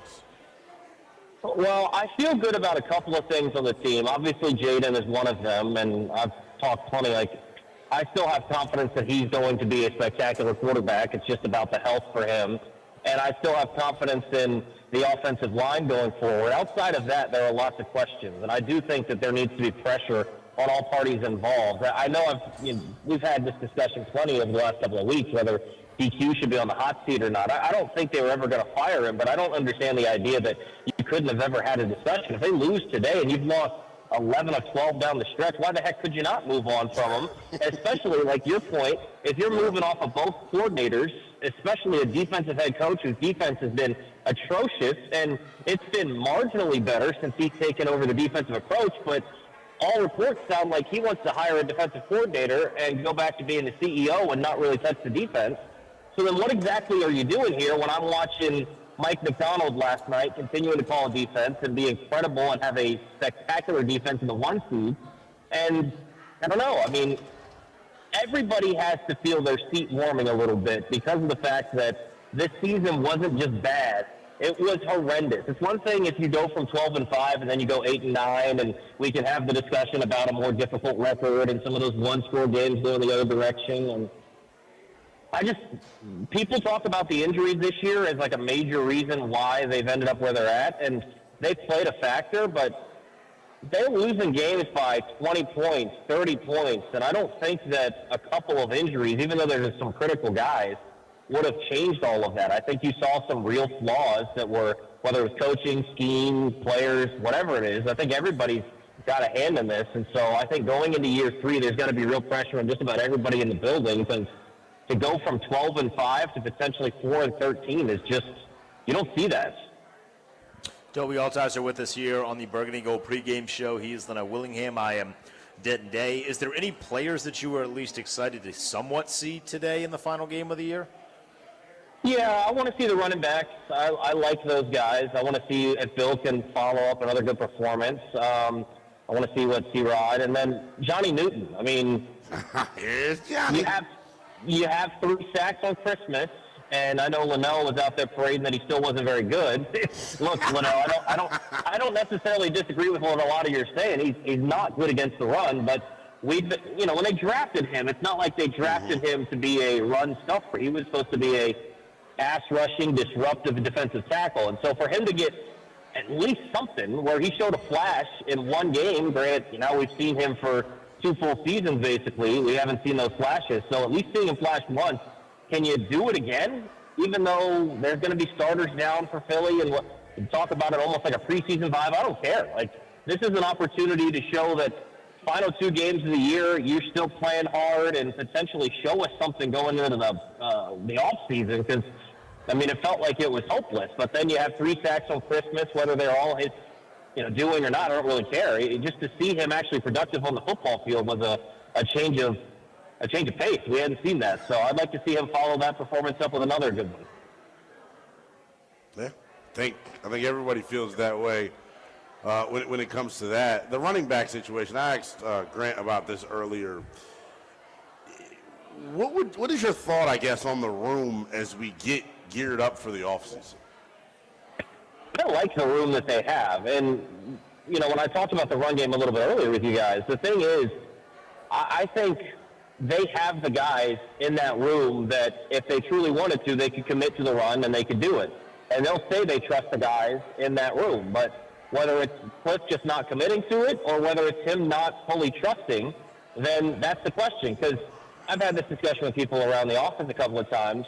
If you put someone that's elite, say you took a Bijan Robinson, say you took a Saquon Barkley and put it in this offense, how would it change things? Obviously, they're elite, and you're not going to likely get one of those guys unless they go off the board and take Jeremiah Love in the first round. But would that change Cliff's philosophy? And if it would, then I think you're seeing that, okay, maybe it's just less of a commitment to the guys that he has and doesn't, even though he's going to say he believes in them, he doesn't believe in them to the extent that maybe he leads on to. So I believe in the guys they have back there, but if he does not and he returns as an offensive coordinator next year, then maybe you have to go sign somebody in free agency and running. I'm not saying like top tier, but, would you be interested in a Kenneth Walker if he's available? I love Would you be interested, Rashad White, even though I don't think he's really a tier, 2 or 3 starting running back, regardless.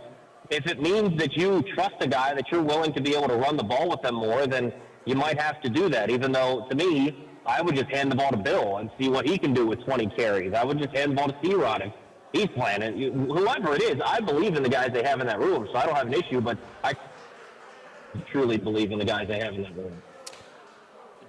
Are you a believer in Bill today, even if he puts the ball on the ground? Does that not bother you, the amount of fumbles that we've seen from him? Yeah, it's been frustrating to see the ball security. It hasn't been an issue throughout his career. He's talked about that on D&D, so I don't know that it's something that'll follow him for a little bit of time until he puts it to rest. But, yeah, if he fumbles the ball today, it's an issue. But I think you saw, again, on Christmas, a guy that looked more like what we've seen earlier in the season when it wasn't in his head that he was thinking about it. I think that was something that during the middle of the year when he kind of slowed down a little bit, it was in his head a little bit about extra ball security. And so not to say that he shouldn't care about it still, but he's at least gotten that bugaboo seemingly out of his own mind, but he still has to hold on to the football. So, yeah, if he's going to continue fumbling, then, yeah, it definitely changes my opinion a little bit. But I think you see every time he runs the football, there's an explosiveness, a vision, just a different style that they don't have over there other than what he brings. It's real. It is real. The pass rush situation today for Washington, I'm looking here on FanDuel seeing how I could splash some cash potentially. Von Miller plus 220 to get a sack.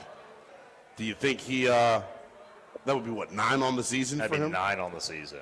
1, do you think he hits it? And then 2, interested in bringing him back as a rotational piece here potentially? I think he's still got some juice. I don't know that I want to see anybody that's over the age of 35, 34, 35 continue to be re-signed, even though you do have to fill some roster spots. But I don't know. I actually do think that you'll see him motivated today, even if it's to get to the 10 sack mark for this season. He's only 2 away from that, but also, I mean, he's continuing to climb the all-time leaderboard. I think he's still got some juice. I mean, unfortunately, for how the season has gone, he's had to play a much bigger role and much more of the snaps than this team initially intended. But I think there's still some juice there. I think it'll be fun to watch and see. I mean, you got him chasing milestones. You got Bobby going for 2,000 career tackles. I mean, as annoying as it is that we're watching a retirement home football on the defensive side of the football, we're watching good Hall of Fame caliber retirement home football. And if it's their last leg, hopefully they go out well. Well, I can tell you, Von Miller has a million reasons to go get that 1 sack today. That could definitely be an influence. So you mentioned Bobby Wagner. I've been a proponent this whole week, Toby. If he gets 6 tackles, you pull him. He needs 5 to get 2,000. You want that extra one in case rogue scorekeeper after the game, just to give him a little bit more. Say, hey, you're over 2,000 tackles. Once he gets that mark, I want Jordan McGee in. Are you in that same category? Yeah, 100%. Once it's settled, and I think Philly is probably going to be in the camp of let's just get this game over with as quickly as possible. So they're probably going to be pounding the rock from the word go, and I think they want to beat Washington. There's no question about it. I think Nick Sirianni wants to prove that he can beat Washington with their backups.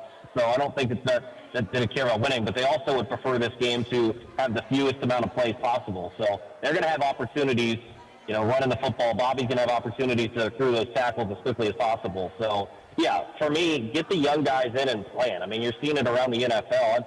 Heck, I'd like to see Cam Medrano on the field today. I was going there next, Toby. That's crazy. Yeah. I was literally going there next.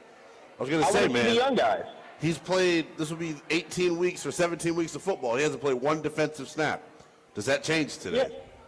Yeah, I want to see the young guys on the football field. I mean, even teams that had stuff to play for today. I mean, the Houston Texans are in a spot where they knew, pretty early on that they were going to be out of it because Jacksonville was going to win. They were going to win the AFC South, but they could play for the 5 seed, and they're pulling guys because they don't care. So you have nothing to play for. So, once Bobby gets that 2,000 mark, let's get all young guys in there, rotate just about anybody else to get guys on the football field because, we saw this years ago with, we've seen it throughout the NFL where teams don't, believe that a young guy is fully ready to go, and then they're forced into a spot where they have to play, and then turns out they can play. They just maybe didn't quite get the opportunity to do it. I mean, the most prime example I can think of recently was Tyrod and Justin Herbert and what happened there. So I'm not saying that in 1 week of football against a preseason-like Philadelphia Eagles team in Week 18 that you're suddenly going to find that Cam Medrano is your starting Mike linebacker next year, but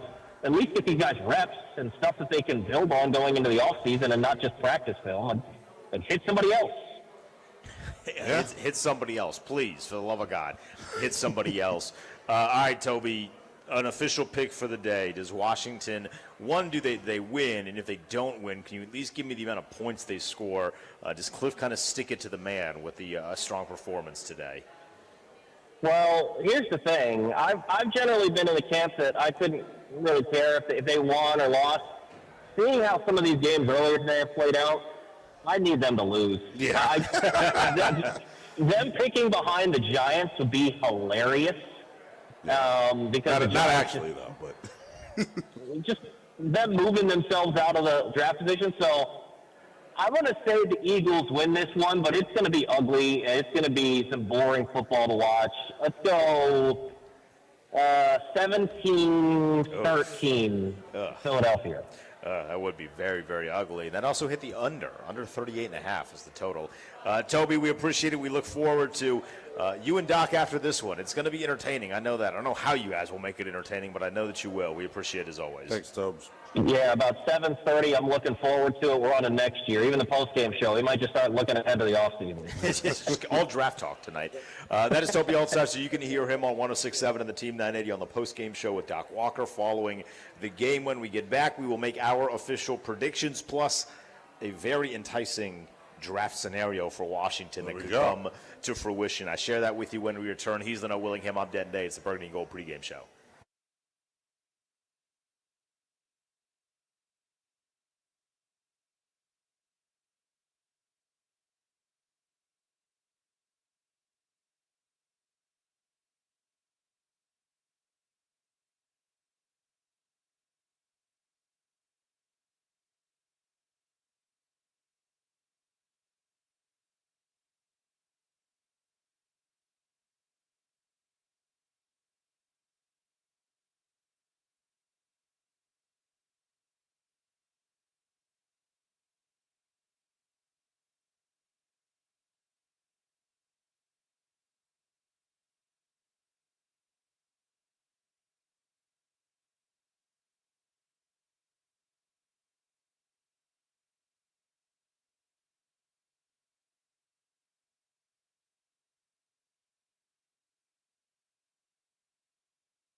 I'm going to tell you what, I'm going to be turning the TV off after this game's over. Washington and Philadelphia a couple minutes away from kickoff in a game that really is just a battle of draft position for Washington. So here's the situation. If they lose to Philadelphia, the worst they can draft is 5th. Regardless of the result today, the worst they can draft is 7. So if they beat Philadelphia, they would have the 7th pick. There is a scenario, though, Linnell, where they lose, and if the Cardinals win, they would draft 4th. If the Cardinals and the Jets win, Washington would then own the 3rd overall pick in the NFL draft. So there is way more incentive, unfortunately, for the negative results than there is for the positive results for Washington. Right. So with that information in mind, it's time to make our official predictions. Washington and Philadelphia, the line is 3 in favor of Philadelphia. It's going to be Tanner McGee going at quarterback for the Eagles. It'll be Josh Johnson going at quarterback, at least for some of the game. Maybe you see a little bit of Jeff Driscoll, maybe for Washington, but the incentive now with this analytic-brained department should be more to lose the game than to win. Yeah, I hope they're why don't we just bench all our guys? I mean, if they're doing it, why couldn't we? I've asked the same question. I was like, what is the incentive? Why is there incentive to not play Sam Hartman? He wasn't very good in the preseason. You don't really want to be really good today. Exactly. Especially if you could get the 3rd overall pick. Like this is likely going to be a scenario. If you remember a couple of years ago, It's hard to forget when they won the division because Philadelphia benched all their guys in the second half because they wanted to get Devontae Smith, or they ended up drafting Devontae Smith, but they wanted a good draft slot. Washington won the division. It was when they won the division with a losing record. I don't understand why the Commanders wouldn't do something similar today. You're not gaining anything from this. No, you are not. There's not a lot of players that you're looking at saying, man, I really hope this guy develops well, because you could have been playing those dudes for weeks now and you haven't. There's no incentive for them to win today, and now there's actually a much bigger incentive for them to lose. Yeah, I'm fascinated at how they play from an effort standpoint. They haven't quit on Dan Quinn all year long. I think that's to his credit. You went against backups today. Like, in my heart of hearts, I would be almost embarrassed if we lost to Philly's backups. I would not. I'd be dancing. I get wanting the draft capital, but if you lose to a team full of backups, what does that say about you? Well, in fairness, this current team is full of backups. that are just cosplaying as starters. Yeah, I'll give you that, and I get where you're going. It's just, oh gosh, it's just frustrating here, man. I wish, obviously this is our last time getting to do this. I wish the season didn't go this way. I wish that we got more football to get to watch and talk about, but that's just not the case right now for our guys, man. It's been a brutal season from hell. I just can't wait for the post-game presser. I'm going to pick Washington to win. I actually do think they ruin everyone's Sunday and win the game. I'd be furious. I just don't see them losing to backups. Deron Payne, Javon Kinlaw, this is normally where they step up, going up against backups. Let's see it. Pull them. I think Washington loses, and I think they end up with at least the 5th overall pick. Maybe they get the 3rd overall pick. That's Linnell Willingham. I'm Denton Day. We'll be with you for halftime to see how this is going, and then back for the post game on Twitter and YouTube. Enjoy the game. We'll see you in like 90 minutes.